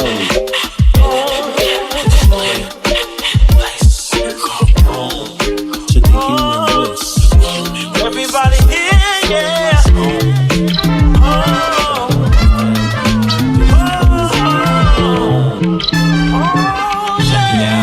They don't know, kid. They don't know, they don't know. But I'm gonna make it right tonight. They don't lie, they don't lie. But I'm gonna say it like I know. They don't know, they don't know, that I'm gonna hit them with this shit. They don't lie, they don't lie.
I traveled the globe just to gain perspective. The theory of relativity applied. Of course, it took a while to decide how I should proceed, but even my life is truly based upon need. So I move forward with more deliberate speed. Smash corny motherfuckers that stuck on greed. My seed is worth more than $1 million in future stock. The goal is to break the safe, the padlock. Mad cats can't stop it, eat a rocket. Your style is boring and cold, mine is tropic. Battles you want, commit, you'll change the topic. My partner should get to put your beat in the pocket. So this nigga here can proceed to destroy your stereotypical pop rap gangsta ploy. Not hating on niggas from the ghetto, but I'm hating on copycat rappers from the meadow.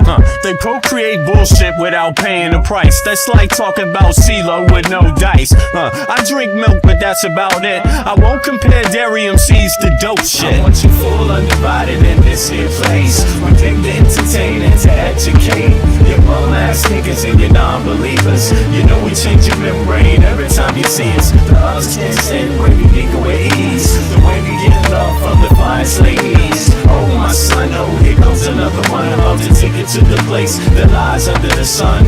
Style witty, come from Chocolate City. Today I'm on the march with I invited a million from the Million Man March to stomp on fake gangster rappers so they don't need starch. For the funeral suits, we shine boots and make the radio station only play the roots. Then make the television station play Alex Haley Roots and remind these motherfuckers of what? Their roots. Oops, you can't say that, bitch, here's a slap. The new world order is even under attack. You can't fight the power eating a Big Mac. Let me explain, the hamburger minerals lack style, originality, finesse, tactic, energy, maintain creatively. That's you mathematically, your presence is solved. Why? Because to tell you the truth, kid, you're lost. Now who's ball? I'll tell you, I know that brother rap clinic, of course. You full undivided in this here place. We came to entertain and to educate your bum ass niggas and your non-believers. You know we change your membrane every time you see us. The others can't stand where we make away ease. The way we get love from the finest ladies. Oh my son, oh here comes another one. About to take it to the place that lies under the sun. Take it to the place, then take it to the place, then take it to the place that lies under the sun. Take it to the place, then take it to the place, then take it to the place that lies under the sun.